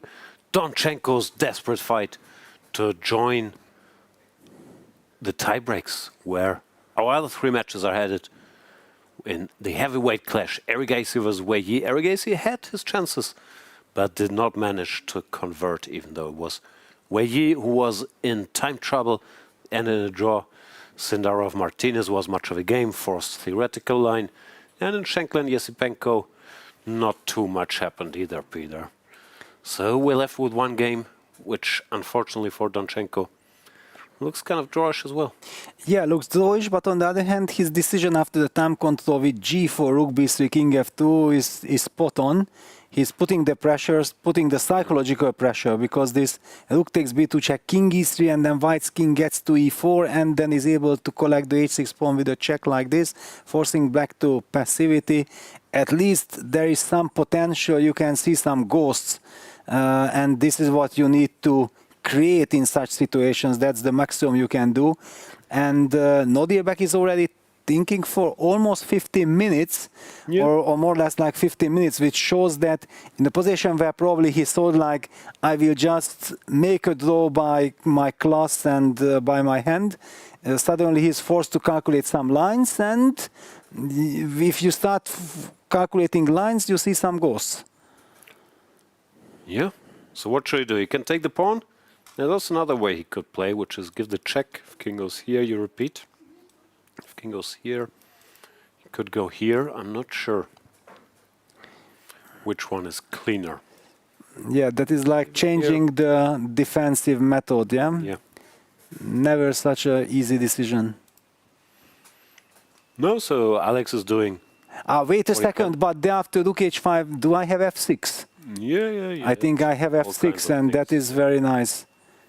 Now here after King E3, Rook G4, Rook H5, and F6 here. Yeah, that is quite clean as well. That is annoying, no? And then King D5. Oh, okay, King D5. I even thought King D5. Yeah, you give another check, yes. And then King E6, you can push D5 check and King D4, or not? Yeah, and already we talk. The game always continues. I mean, here already. Are you sure? Like we're yeah. No. This King F2 was super important. Yeah. No, nice nice resilience. And we've seen Yakubboev get slightly nervous one time earlier in this game. And now, yeah, asking questions is all you can do. And I think this is the best question he could have asked. G4 and King F2. Donchenko is fighting.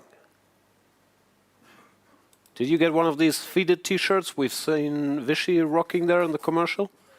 Like I have a nightmare, but it's night with a K. No, I have a FIDE team t-shirt. Ah, FIDE team. I have a FIDE team t-shirt. But it doesn't say Q is for Quindetta. No. Ah, no. I like the wordplay there. Okay. But maybe you have some connections. Yeah, maybe you can get one.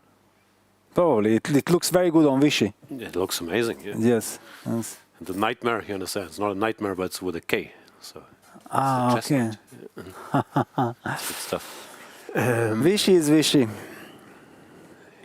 He is. And he's switching. Nightmare. Yeah, Rook F3 check. Yeah, that's a good decision. But it took him some time because it wasn't planned. No. I think Nodirbek was also relying on the line that we were calculating, and King F2 caught him off guard. Now he's blitzing out the line. Rook F4. It's even classier, yeah, if it wasn't planned, but he understands this is the easier way. No, he's good. What can you say? Here, you take. No, this is hopeless. Yeah, Rook takes H4, and then Black has this wonderful. No, the other line was good. The other line was good. No, this very hard to believe. What was the other line? What was I doing? Rook H5? Yeah, okay, or King E3, Rook H4, yeah. Rook H5, it's the same. Yeah. And then I was saying here F6, and after Rook H6 I should have played King E6. That would be cleaner. Yeah. And now you have harmony. Yeah, no, this is already now. White has to look for bailout. No, good decision by Yakubboev. Slightly easier, at least practically, than letting the king break free, and shows the class that they don't even care about taking a pawn. It's about restricting the opponent's king at all times. And making sure to limit White's possibilities. Yeah, and Alex doesn't like it. Yeah, Alex is not happy about this. He was hoping for the other line that at least we can create something, we can put some pressure and play some mind games. But yeah, here it's very hard to see any possibility. And we can also see Nodirbek's body language. Yeah, he's sitting and standing there very comfortably. That's what I don't like when they do that. Get up from the board, stand behind their chair. Don't like it. Put so much pressure. Well, okay, here he just signals that I know what's happening. I have everything under control. And he goes check it on yeah, the screen as well. Do you feel more comfortable if he makes 10 more steps and much more comfortable? Much more, yes. And you're alone at the board, yeah. Then he can look at anything. But no, it's not wrong or anything.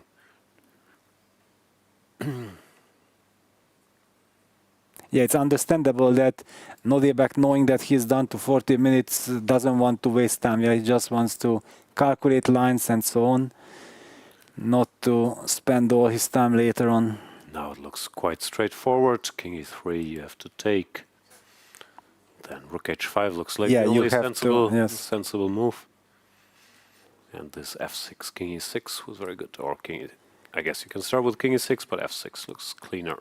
Yeah, because King E6 you have this D5 check or Rook E5, yeah, whatever, yeah, F6 is the move to be played.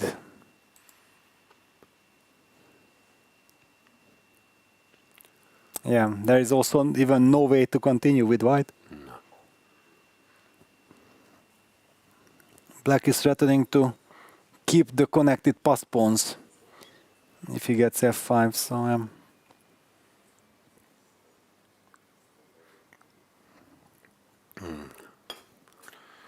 So Peter, with Donchenko on the verge of elimination, let's ask the most important question. Out of these 8 players from the quarterfinals, Sindarov, Martinez, Wei Yi, Arjun, Shankland, Esipenko, Yakubboev or Donchenko. Which one would you prefer being stranded on a desert island with? Like, you're stranded, you can pick one of the players as your companion. Well, good question. Well, maybe Sam. I knew Sam was coming. Sam, yeah. No, because I think he did this show. He did this show on some island, so he already has some experience, no? Yes. He was chopping some tree, and I don't know. I remember seeing some pictures. So maybe I trust that his survival instincts are the best. Yeah, and he has some training. Yes. I feel like you guys would also get along. Yeah, I mean, well, we would you hope know each to. other. Yes, we believe in each other. Yes, you are very strong and so on. Yeah, so it's some chances to survive. I don't know how long, but for some time till the rescue comes. Yeah, it's an interesting choice. I think I would go with Jose Martinez. I'm a very strong blitz player, so maybe I could learn something. Also, I speak Spanish. There's no language barrier, and I have a feeling both Peru and Mexico would be looking for him, so it would improve my chances, to tag along. It's a tough choice. Yes. And where is this island actually? In which area? No one knows. That's why it's hard to find you. Yeah, that's right. Yeah, because Arjun and Wei Yi, they are brilliant chess players, but I'm not sure if they are so much more skilled than myself in any of this survival stuff. And I'm not bad in some things, yeah, but I'm also not that skilled if you have to, construct some, I mean, engineering stuff. I cannot do anything. I can do in the nature something. Yeah, create something out of the nature, but if technique is involved, I'm gone. I'm useless with my hands. Like, I'm in decent physical shape. I can cook, but I can't construct like a raft or even a tent or anything. So I would need someone. No, probably Sam is smart. Sam is, for sure. For you at least, because he looks like very, very decked. He has his training. It's an interesting choice. Yeah, and if someone tells me what to do, then I can help. Yeah, but someone has to know what has to be done. Yeah, that's very important. Okay, just hold this and stand still. That part we can handle. But better don't do it. Don't touch anything. Yeah, you destroy everything. Just get out of the way. Let me do it. Yes. But climb on some tree, grab some fruit. This I will manage. Yeah. You will provide the coconut. I can be useful in this scenario.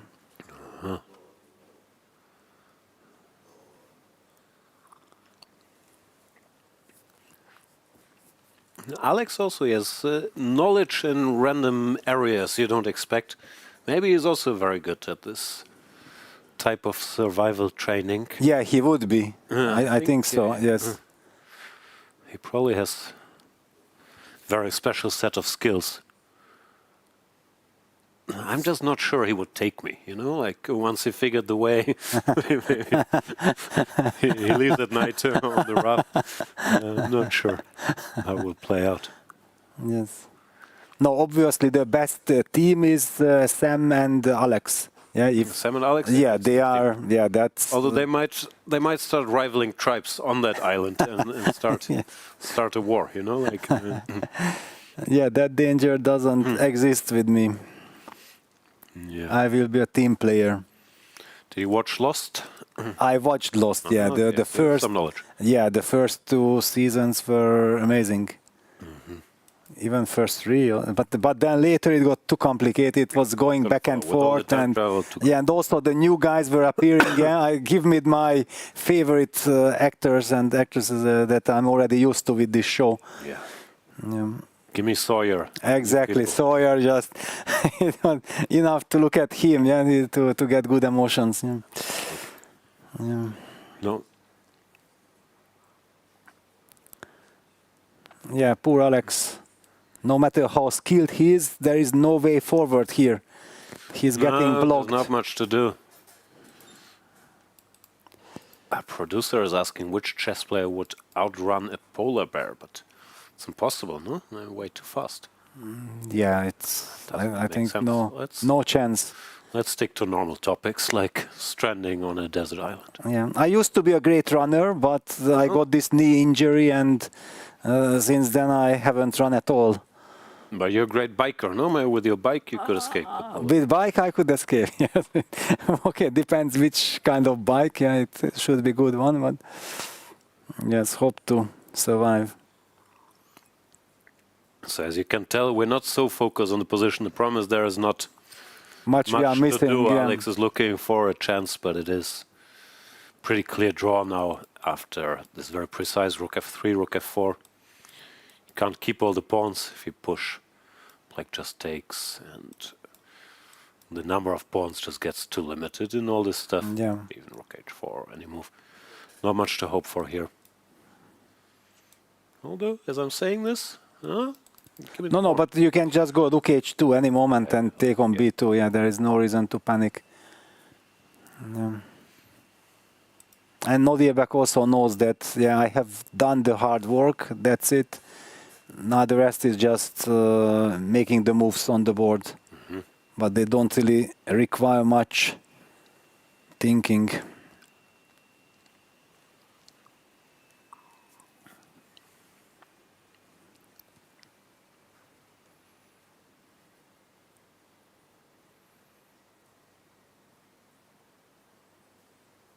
And Alex knows it, yeah.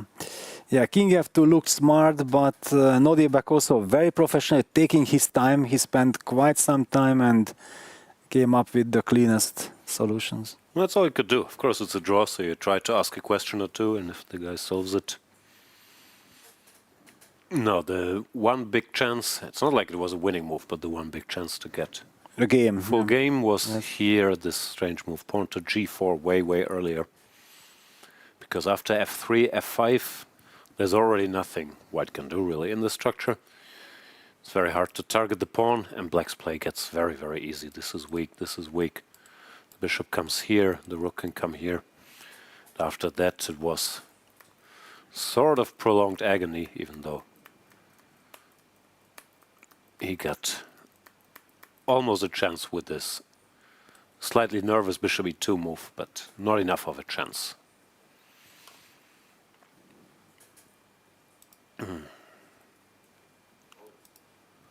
Rook f4, yeah, Donchenko keeps thinking. Yeah, well, he was actually giving some signals that he's a little bit fed up. Ah. Yeah. No, because it's frustrating, yeah, you are looking for chances and then this rook f3, rook f4 just puts an end to all your hopes, yeah, that maybe some scenario is possible, but no, after this, nothing is possible. Yeah. And this line is just too yeah, clean, too natural also, yeah, too simple and too natural. So fresh and so clean. Yeah, and this, you can even lose, yeah, so basically white is kind of forced to draw.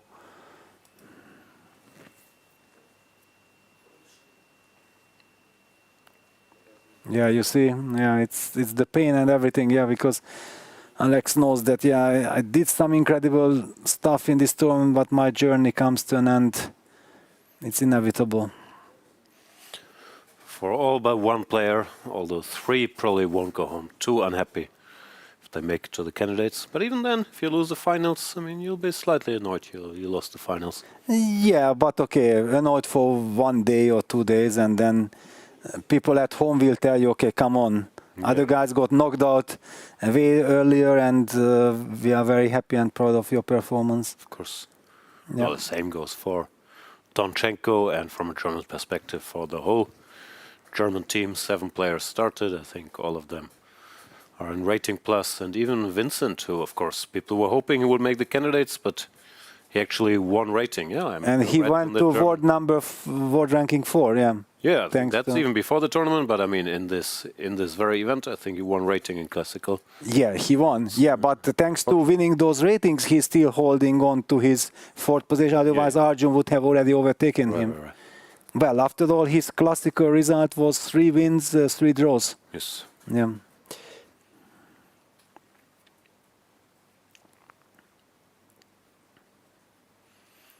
So Germans had a good performance, but the Uzbeks, incredible, yeah. Amazing stuff with Abdusatorov out early. But Sindarov and Yakubboev representing. And if Sindarov wins his tiebreak, they will face each other for a spot in the finals. Yeah, which basically means that if he qualifies and Sindarov qualifies, then one Uzbek player is already guaranteed in the candidates. But two are possible. Like two are the loser possible. of that Yes, match. One exactly. and the One is loser guaranteed. chance. Yeah, here's the bracket. Sindarov against Martinez. Yeah, whoever qualifies will face Nodirbek, Yakubboev, as it seems. And on the other angle, Sam Shankland, Andrey, Esipenko, a very even match so far. And then Arjun Erigaisi against Wei Yi. Arjun, I think that now, after the game, it will hurt him even more because he will be told that Bishop takes d5 was objectively so good. Can you imagine that after the game they tell you that Bishop d5 was interesting, but thanks to computer black holes, then it is so much more easier to digest this. Here you were never better, yeah. just 0-2. It's fantastic. Happy, but, yes. If you hear you're winning, it's almost impossible not to hear. Even if you're trying not to, like someone will tell you. No? Yes, yes. There is the agony of Mr. Donchenko. Okay, he has to make a move. Yeah, nothing to do. Which one do you try, Rook F5 or Rook H5 anyway? Yeah, I just already don't believe any of these moves. Matter. Yeah, it doesn't matter. Yeah. Yeah, this Rook F3, Rook F4 just puts an end to the game. Yakubboev knows it too.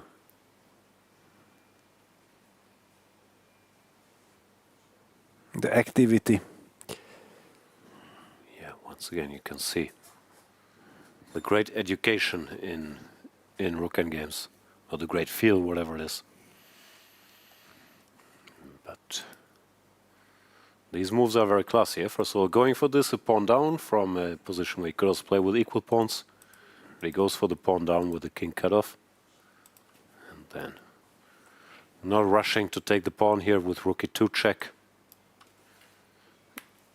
And once again, more important to restrict the king. No, brilliant play by Nodirbek, yes, throughout the tournament. And he has already kicked out one German. It was in the second round he fought with Niklas Huschenbeth. Yeah.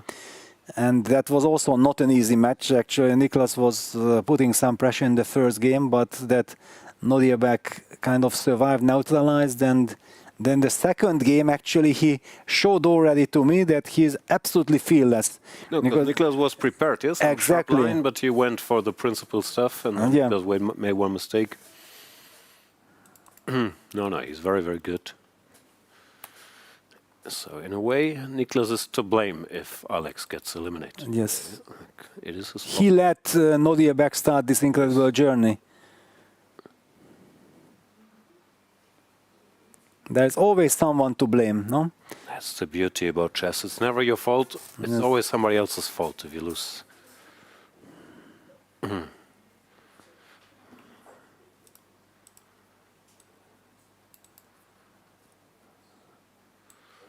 it's not people, there's always some mosquitoes or something else. Yeah, something.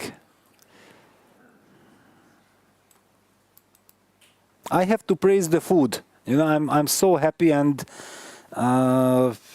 okay, maybe I'm benefiting because I'm a vegetarian, yeah, but I eat fish. There is fish, but I'm even not really touching the fish because I'm so happy just by all the choices that I get as a vegetarian. Yeah, 5 different dishes. We have all these naans, rotis, next by all the. Okay, you had today your favorite. Please tell us, what is your favorite Indian food? It's a tough one. I'm not a vegetarian, but I think I've eaten like meat here maybe twice in the last, however long we're here, 20 days. Today we had palak paneer. I always enjoy the palak paneer, but all the paneers, like, I'm a bit worried if they will still have paneer in India after I leave. Yes. Because I'm eating lots and lots of them. No, but I fully agree. Like, there are Western options, but normally I don't even take them with whatever paneer they have, sometimes some dal. I'm very, very comfortable. Yes. Also, if I could get this every day, I'd become a vegetarian very quickly. Just because you don't need meat if there is Germany, all this. much harder to track down food I like that much. I mean. Yes. No, it is Indian food for vegetarian. This is heaven. Yeah. Yeah, no, the food is good, and also now I discovered the Swiggy app. Have you heard of the Swiggy app? No, I don't know any apps. Okay, so whatever you need, they bring it to you in 10 minutes. In 10 minutes? Yeah, and I check. And you check everything? Yeah. Wow, amazing. Which is amazing. I just order whatever I need at any time, and 10 minutes later, it's at the hotel main entrance. It's magic. But actually, I feel like I don't need anything yet because okay. I need stuff. I'm having my lunch and my dinner, and that's it. Right. Yeah, King E3 played, Rook takes G4. I'm all set now. I have Goa Miles, I have Swiggy. Everything. Good. I hope they will go overtime. Well, I'm also hoping for a nice excursion on the rest day, because there are some things to see here in Goa. I'm looking very much forward to this fort Agora or something like this. This Portuguese fort from the 17th century, and it has some beautiful sea view and so on. Yeah, that's where I want to go. Hopefully you will join me, Jan. You like history also, no? Yeah, I don't like early departures. No, also for me, we can have early lunch and then go like 1:30 and be back for the dinner. No, then deal. That sounds doable. Wonderful. Wonderful. I just checked on Google Maps. It's mentioned like 30 minutes drive or something, which is very comfortable. No, that would be fantastic. Yeah, no, early departure. No, I haven't had breakfast yet, and I'm not even planning to have one. Oh, no, I'm in trouble now because Nils Grandelius left. He was my breakfast partner. Was always very early at 8:30. And now, I was having breakfast with Alex. He always shows up. So if Alex doesn't get a miracle here, I'm running out of breakfast people. And at my age, it's very hard to make new friends. Yes. Yeah, and I just have this regime that I cannot fall asleep earlier than 3 o'clock. And then it is very important for me to stay in bed like till 11:30, 12 o'clock to have then also the energy for the show and everything.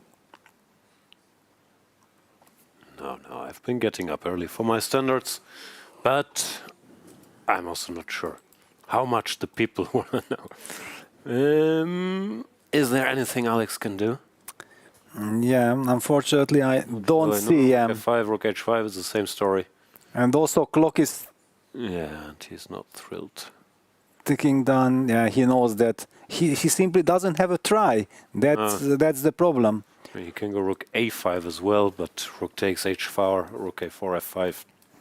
You don't even have to calculate. Yeah, whenever you connect those pawns, then already only white is risking.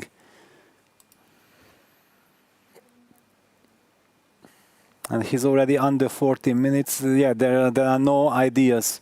Yeah, I think a lot of it is also he knows this is a draw, coming to terms with the tournament and the disappointment, but also what he's achieved.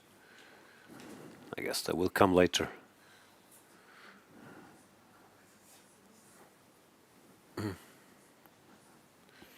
Yeah, Yakubboev goes for another walk. No. Yeah. This is it. You can see it on his face. We will have 3 tie breaks tomorrow. Sindarov against Jose Martinez. Wei Yi versus Arjun Erigaisi, our 2 remaining highest rated players. And Sam Shankland versus Andrey Esipenko. We'll see if Sam's journey continues or if Andrey makes it. Andrey, I think, will also be good for the desert island, but only if you get Paravian as well. Like, if they are together, then it's fantastic. Yeah, no, that team will do great. Yeah. And they will just chill. They will not feel any tension, whatever. They will just enjoy. I'm sure they will do some work, but they won't be stressed out. No. Yes. No, that will be good.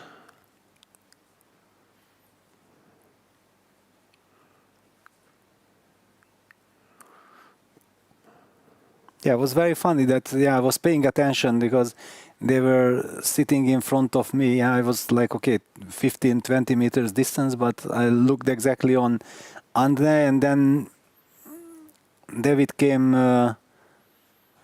10 minutes later, or 5 to 10 minutes later, and in a hoodie. Yeah, like he wanted to be Mr. Incognito. Yeah, that people should not see his face, that what is the opening situation, is he happy, is he bringing good information, bad information, just in a hoodie, coming and only telling Andrey that what's going on, what's the last status. I couldn't read him at all. That's the great thing about working as a second. You don't even bring a suit or a shirt to a tournament, you just bring a bun if anything official to do. So he's very comfortable.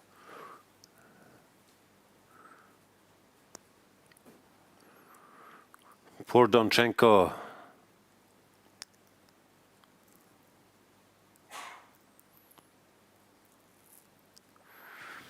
Still looking for a way, but there just is none. And you can also see that Yakubboev is very relaxed again. He was a bit nervous after this G4 King F2, but once he found the solution. Yeah, look F3, look F4, and he's probably thinking like, please find the move, my friend, yeah, because I don't even see a move for you. This is the problem for Alex. Yeah, he has to settle for a draw. Yeah. He can't even really try anything. I think you try Rook F5, just because Rook H5 is even more straightforward. Yeah, but like this, it's such a draw, yeah. Oh. Yeah, very tough. Even this is a draw. Even this is a draw, yeah. Okay, of course, this would be completely insane, yeah. Years, but even this is a draw.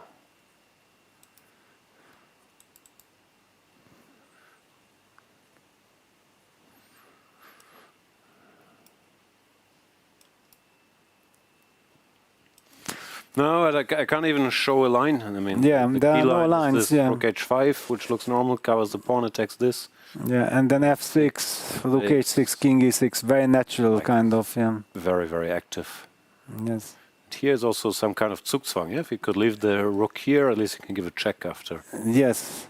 But no matter what you do, black activates, King F5 or King D5. And already it looks dangerous for white all of a sudden. Yeah, okay, not that matters so much, but it doesn't look like there's any winning chance.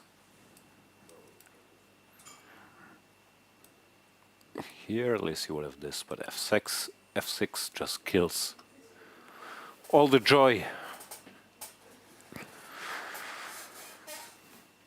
Yeah, Alex. There's nothing to do. He's letting the clock run down, but it's not helping. Maybe he's trying this last trick to get into time trouble, see if that makes Yakubboev nervous, but I don't think it will here. No, but he's also drinking so much, he's just trying to calm himself down. Yeah, it's already not about the position. I heard from Bluebomb he drank 13 of these bottles during one game. Matthias? Yeah. Wow. How much is it? 0-1 or 0-2, no? No, 0-2 for sure. 2 and 13 bottles? Is serious, really? It's serious. Yeah. But it means that he plays long game. Otherwise he can't do that, no? I don't know. It's probably doable, no? It's just water, but why would you? I thought like I have a lot of water during the game, but it was not more than 5. No, it's nothing. I think it was more or less 5. And H5 played. Yes. It's a move. F6. The F6 will be blitzed was out. almost Once you blitzed get out. F6, Yeah. King E6, there's not much to do.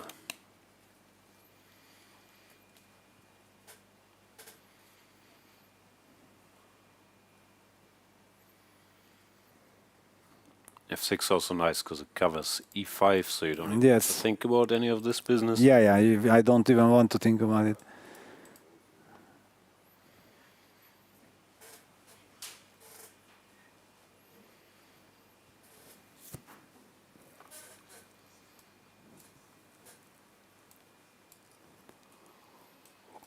The problem is it doesn't matter how many pawns black is down Exactly, once he yeah. gets these guys connected. And rook a6, king d5, right? Yeah. You can give all the pawns, but you can Yeah, never then lose. When you're then winning you probably. can lose with white, yeah. This probably it's probably lost, yeah.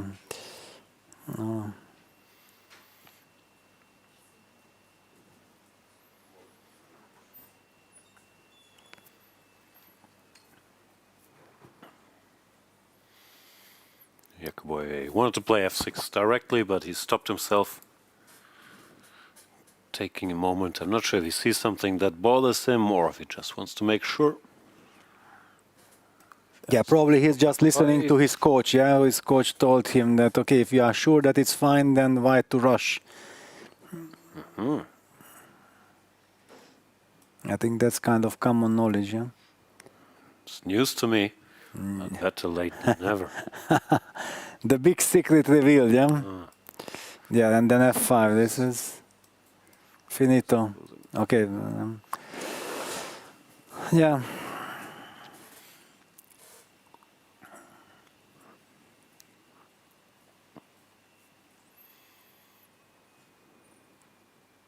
Yeah, this f6, king e6 moves are just too strong.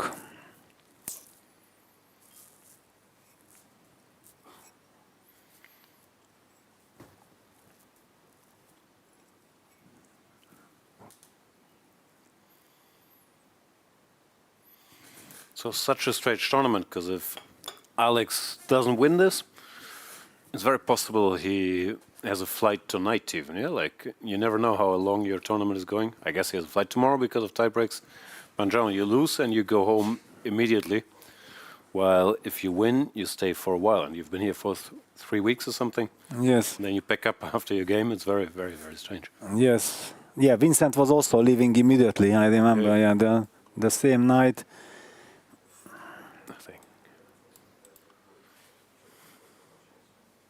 Players are not here for holidays, yeah. So once the tournament is over, you are disappointed, you got eliminated, you want to leave as quickly as possible. No, but normally the guys plan for like 3 more days. Yeah? If you advance, you prolong the hotel for 2 rounds and the tie breaks, and you rebook your flight, or if you have a flight back, if not, you book it once you're done. So if you get eliminated in tie break, typically they lose more or less. They leave more or less immediately. Well, if it's before the tie breaks, you have one more day at least.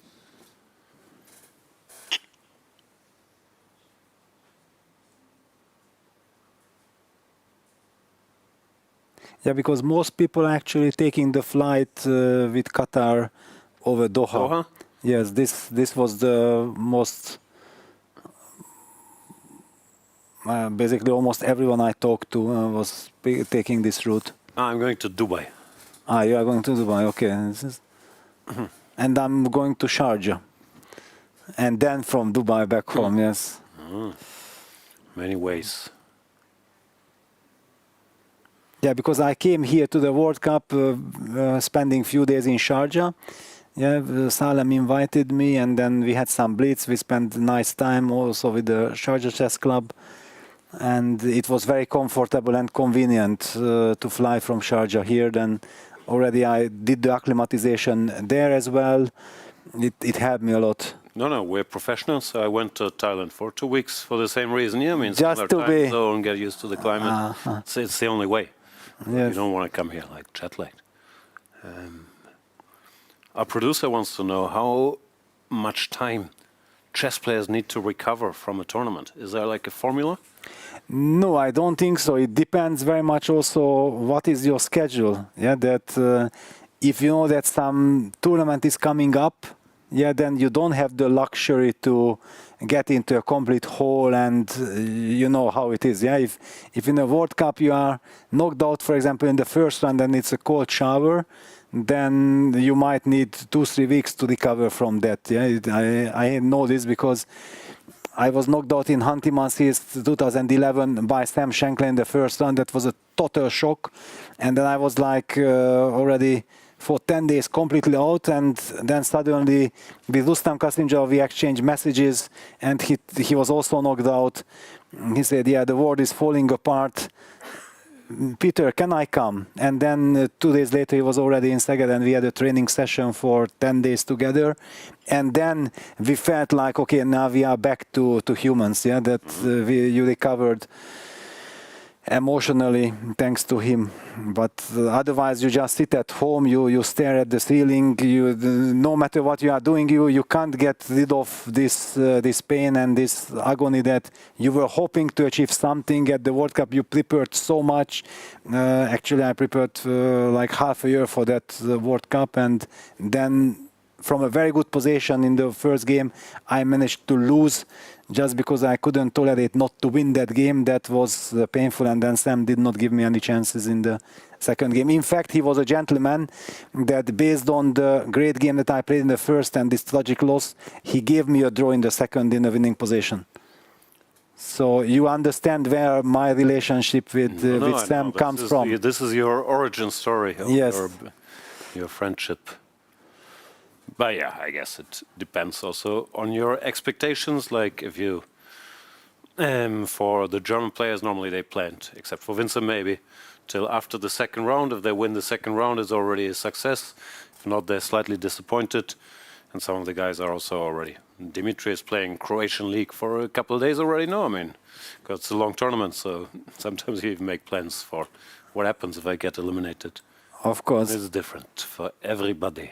Yeah, normally the more expectations you have, the more shock it is when you get eliminated. Yeah, it's if normally you are already happy that you are part of the World Cup and it's a fantastic tournament, you enjoy it and so on, then it's easier to get in terms. Yeah, especially if you're not a world-class player, you're happy you qualified, you know you will make some money, so it's worth your while, and then every round you get some extra money. As long as you're in, you're fine. But I think for the German guys, for example, I mean, they'll be unhappy they got knocked out, but they won't need a lot of time to recover. Exactly. No, for me, Vincent, of course, it's special, sorry, because he can't make the candidates no more. I mean, Vincent's exactly. Tough, so I'm sure it also won't leave a lasting impression, but that's a bit sad, of course, after all the success he's had last time. Yeah, the good news, I think, is that, okay, this world ranking, the fourth position, the ranking, this heals the wounds, because basically it shows that what a tournament, what a year he had, yeah, starting with actually this Weissenhaus freestyle breaks through, and that somehow it felt to me like he got so much energy, because it was also very interesting because in that first tournament there he got to the knockout stage and the players had the chance to pick an opponent, and Alireza had the chance to pick someone first because he won the preliminary stages, and he of course said, yeah, I want to play with Vincent. Yeah, and then Vincent knocking him out and all these kind of things, and then also knocking out Magnus and then beating Fabi in the final. He just became such a completely different person. All these kind of things. Also the level he showed, yes, it wasn't like he was getting lucky. He was outplaying the very best players in the world. Exactly. Yeah, we've talked about Vincent before, but from our German head, and also, of course, you're his coach. I'm the German national head coach. And it always felt like he completely belongs with the Prague, Abdusattorov, Gukesh, Erigaisi, Alireza, this generation. But, of course, you feel like a homer if you keep arguing this when he's at 2720, while all the others are 2780. So it was great to see him also now move to world number 4, because we knew how strong he was and how driven he is. And the results, of course, improvement isn't always linear, that the rating goes straight up. But it's still, of course, nice to see.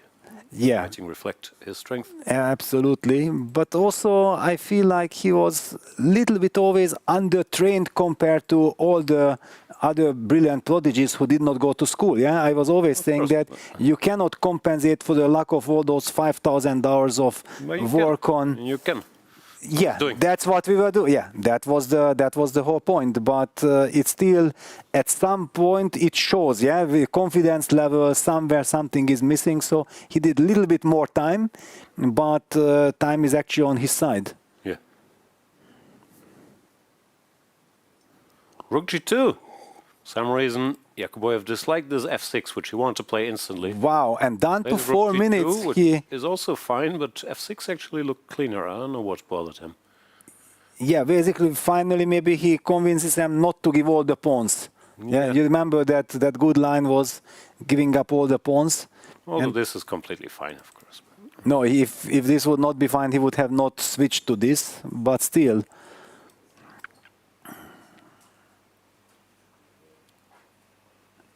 Can White do something? At least you will not have these connected pass pawns when basically White has to give a perpetual check not to get into trouble. Yeah, at least we are pawn up, no? Pawn up, yeah. At least we can try to pretend. And, well, I went rook b5. Rook b5. Where was it? Wow. Just covers the pawn. I can go f5 if he wants to, but rook g2 feels like a nervous move somehow. Well, f6 was so systematic, no? Cover e5, go king e6. Is there still drama?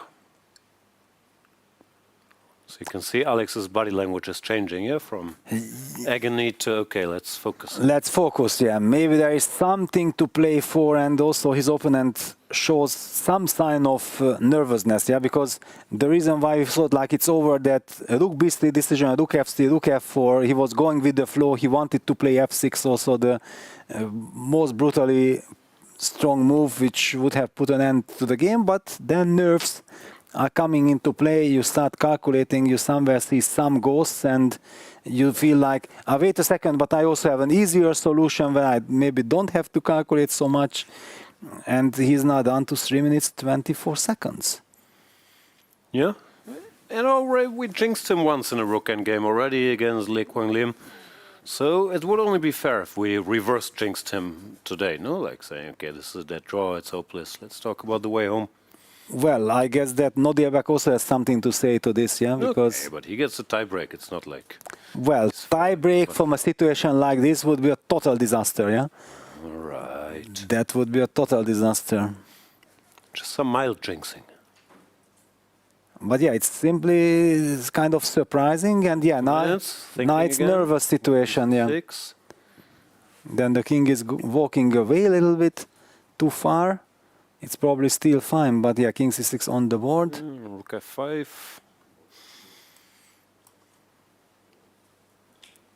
At least black is not able to get this f6 king e6 construction. Yeah, that's. I mean, it remains a draw. We shouldn't overstate it, but this feels like something could happen again. It's no longer. Basically, we get very similar positions, like when black would have not played rook takes rook f3 check and rook f4, but would have captured on b2. Yeah, something similar when you make take, chop, chop, chop, and then something happens. But he did not want to go for chop chops. He wanted to have everything under control, and he had. No chop chop.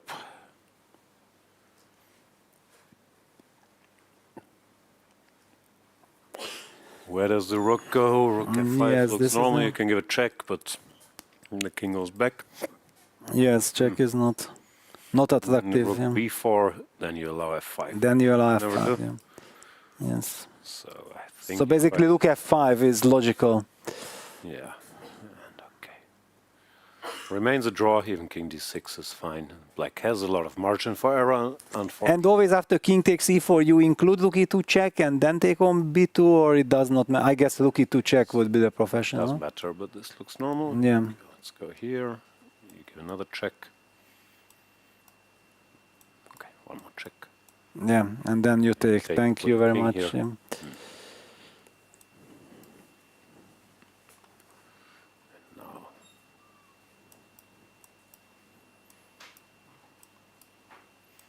Okay, at least we're pawn up. I'd still be capable of losing this. At least it's... I judge rook games normally. If I feel comfortable, then I know it's a dead draw. Well, I'm not comfortable yet. No, I understand. Draw is a draw, but when you are actually able to put some pressure, yeah, that's already at least helps to ease the pain. Yeah, that other one with f6, king e6, and then white is forced to give perpetual, not to get into trouble. That I believe would be more unpleasant.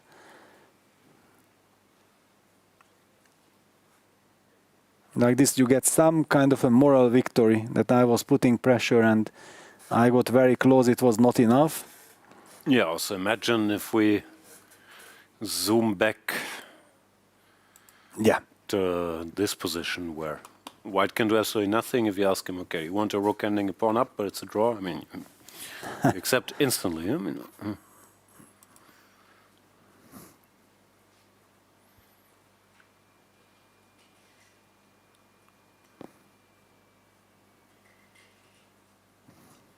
Wow, if you would have asked me after move 40 that will this game go so long, I would have said no way. Oh.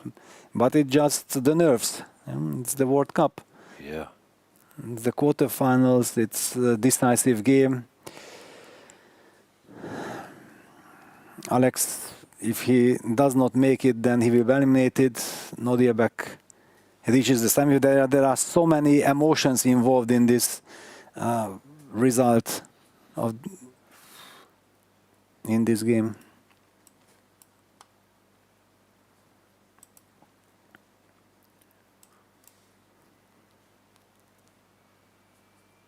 Rook a5, is that also possible? Yeah, you can. I'm just clicking because I would like to push the king one more file. Yeah, yes. Nothing makes a big difference, but I'm just curious. I guess he takes. I take here. Yeah, this is something to play with, yeah? At least psychologically. Yep.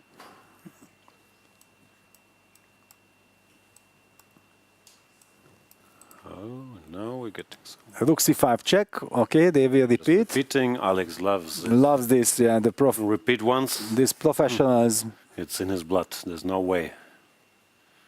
Nothing can stop him. Yeah. Okay, he could also go rook a5 now, but it would be nicer after. King c6, yeah. King c6.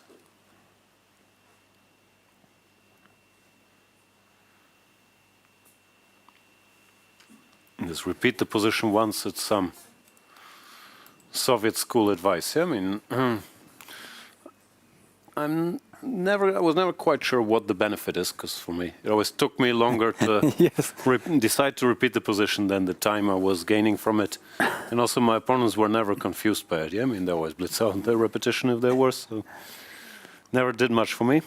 But it also doesn't hurt sometimes. If you're a slow player, it can get you slower to the time control, or it can get you 30 seconds. I think it's connected with this, yeah, that they are encouraging people to repeat when you have a better position and you are trying to convert, because then you get closer to the time control. Yeah, I believe that back then it was not even because of the extra time. There was no extra time involved, yeah, but just that you repeat and then you are closer to the time control. Yeah, I think the assumption is the better player or the one with the better position should normally repeat once. But for me, it never worked. I just get more nervous. Sometimes I blunder into a threefold repetition because I repeated. No, not all the timeless advice works for everybody. So he's thinking again, yeah? Yeah, now he's under 2.5 minutes. Come on, go rook b5, king c6, rook a5. There's nothing to do.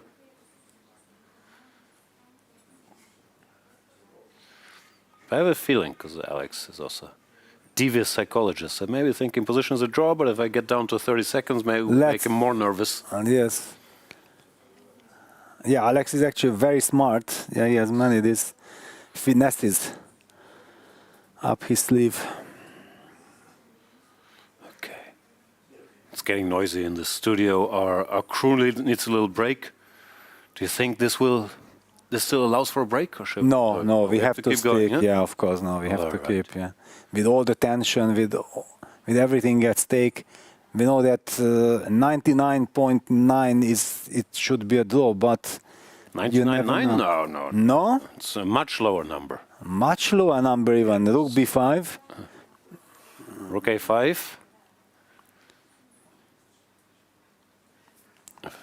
No. Yeah, you don't give 99.9. 99, no. I give 80 or something. I didn't dare to say 100, but... No, come on, after Rook a5 with 2 minutes, all the troubles? Well... There's not even such a clean draw. Okay, I think if you ask Nodirbek at this moment that is there any chance that you will not make a Rook draw? a5. Okay, anyway. Doesn't matter so much. Yeah, he's picking up the pawn. Rook f5 is the move we expected. Rook a5 was more confusing. There are also 30 seconds extra here, so Nodirbek would say that... 99.9. Well, no way I would lose... If they played this situation 100 times. Yeah, it will be 999 draws? No, 1,000 draws. That's what Nodirbek would say. No way I can ever lose this. Never, ever. But rook takes f7. Nice little psychological pressure. White is letting king takes e4 and rook f6 check.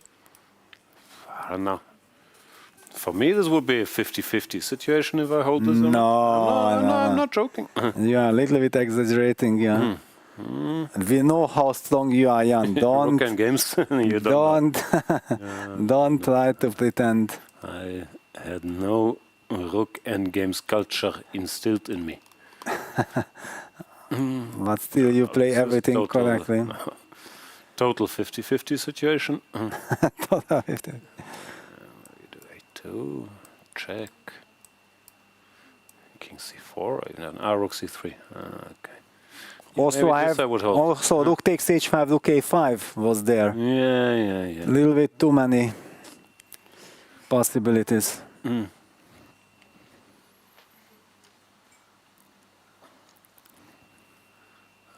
Okay, check.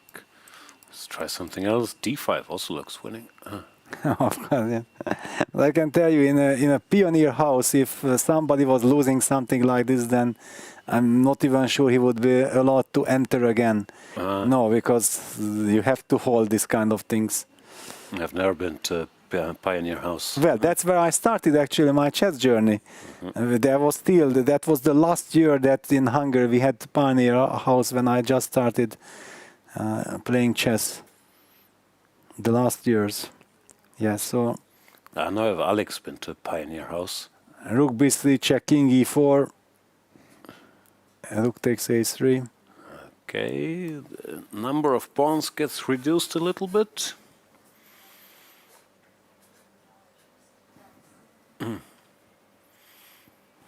It is somewhat drawish.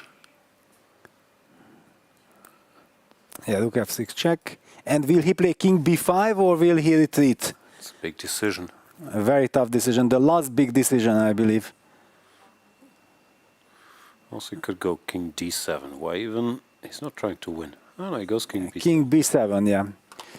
Also makes sense. I wanted to ask you actually about king b7. That what happens after king b7? I want to cover all the squares there. No, I didn't like rook f6 check. Go d5 check. Okay, everything's a draw, and yeah, it looks like Yakubboev, he was a bit shaky, but he never lost enough control, no? I mean, no. Yeah, no, not at all. Basically, he just got nervous there with this f6 because he had to give up all his pawns to go for full activity, which his instinct told him that yes, it's good, but then he convinced himself to stick to the professional method.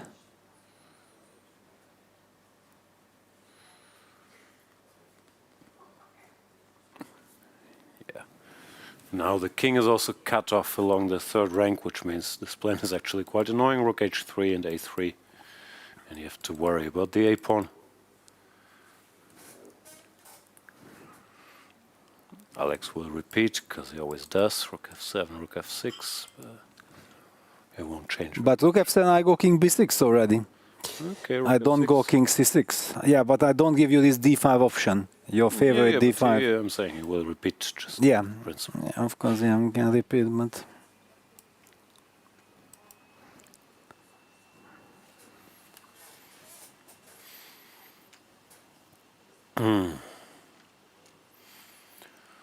What is there to say? This was day 2 of the quarterfinals.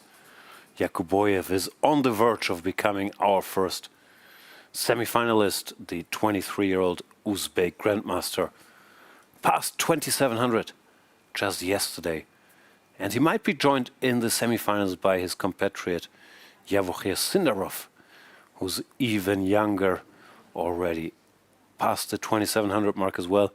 But Sindarov has to go through tie breaks tomorrow. Same time, he plays the rapid tie break against Jose Martinez, Arjun Erigaisi against Wei Yi, and Sam Shankland, Peter's desert island partner. And Andrey Esipenko will also fight out the next semi-finalist in rapid chess. Those are some high-stakes rapid games, like exactly. 2 candidate spots at least, if not 3, will be determined by these rapid games. Yes, and I also feel like all the matchups are very close. I would say, like, in my mind, Sindarov is the only one who is some kind of a favorite, a slight favorite. All in both other matches, I feel it's absolutely 50-50, especially what we have seen today. Yeah, that Arjun also showed signs of nervousness. Yeah, he wasn't able to capitalize on his chance. And Sam Shankland and Esipenko, okay, that will be a crazy fight, a marathon. And we talked about it, that, yeah, I'm not a fan of just shutting the game down like this with white right out of a non-theoretical line. So maybe it's the big idea of Jose, that's the big strategy. He thinks like he's the favorite, but okay, I have seen Sindarov play rapid and blitz. I think he's also very good. For sure. Here there's not much to do. Alex tried rook to h8 to bring the rook here, but Yakubboev stopped it with king back to b7. And what is there to say? You have to give checks, if not this pawn keeps advancing. Or, okay, you can choose to stop it, but winning chances are somewhat limited here as well. Yeah.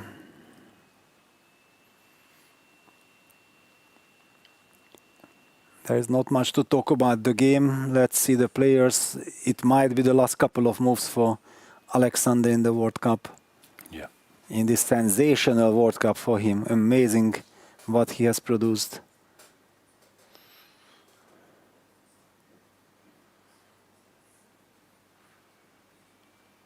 Probably he played the craziest match, no? I think this match with Liam in the tiebreak was, okay, I haven't seen other tiebreaks so much, but that was crazy, no? Yeah, that was... Or maybe Savian. Artemiev was also a bit similar. Yes, but also Savian against Lodici. Yeah, that was also some insane action. Strange, yeah. No, but Alex... Yeah, and the handshake. Big congratulations for Alex for his fantastic performance, and the big congratulations for Nodirbek Yakubboev reaching the semi-final. Yeah, congrats. Our first semi-finalist there, you see him. Nodirbek Yakubboev. What a performance in this event. And congrats to Alexander Donchenko for an amazing event. Sorry for the biased commentary. Doesn't mean we don't think, or I don't think Yakubboev fully deserves this and played a great match, great tournament. I hope you guys will forgive us. Congrats to him. And tomorrow we will see if Sindarov can join him for the all-Uzbek semi-final.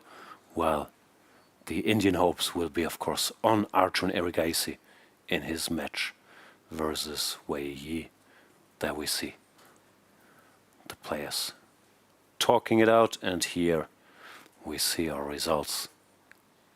Yakubboev is through, all others go to semi-finals.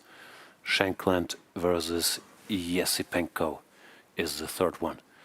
We should remind you that it's very important that you like and subscribe the FIDE Chess YouTube channel, because we need 500,000 subscribers.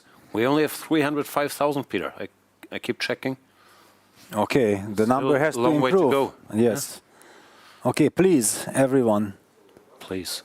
Like and subscribe.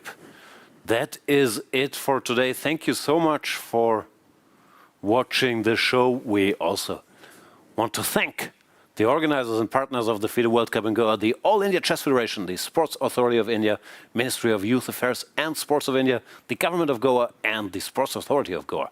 Thank you so much for watching. We'll be back with 3 exciting tiebreaks tomorrow. And I know, maybe, we have an interview coming up. If not, see you tomorrow. No interviews.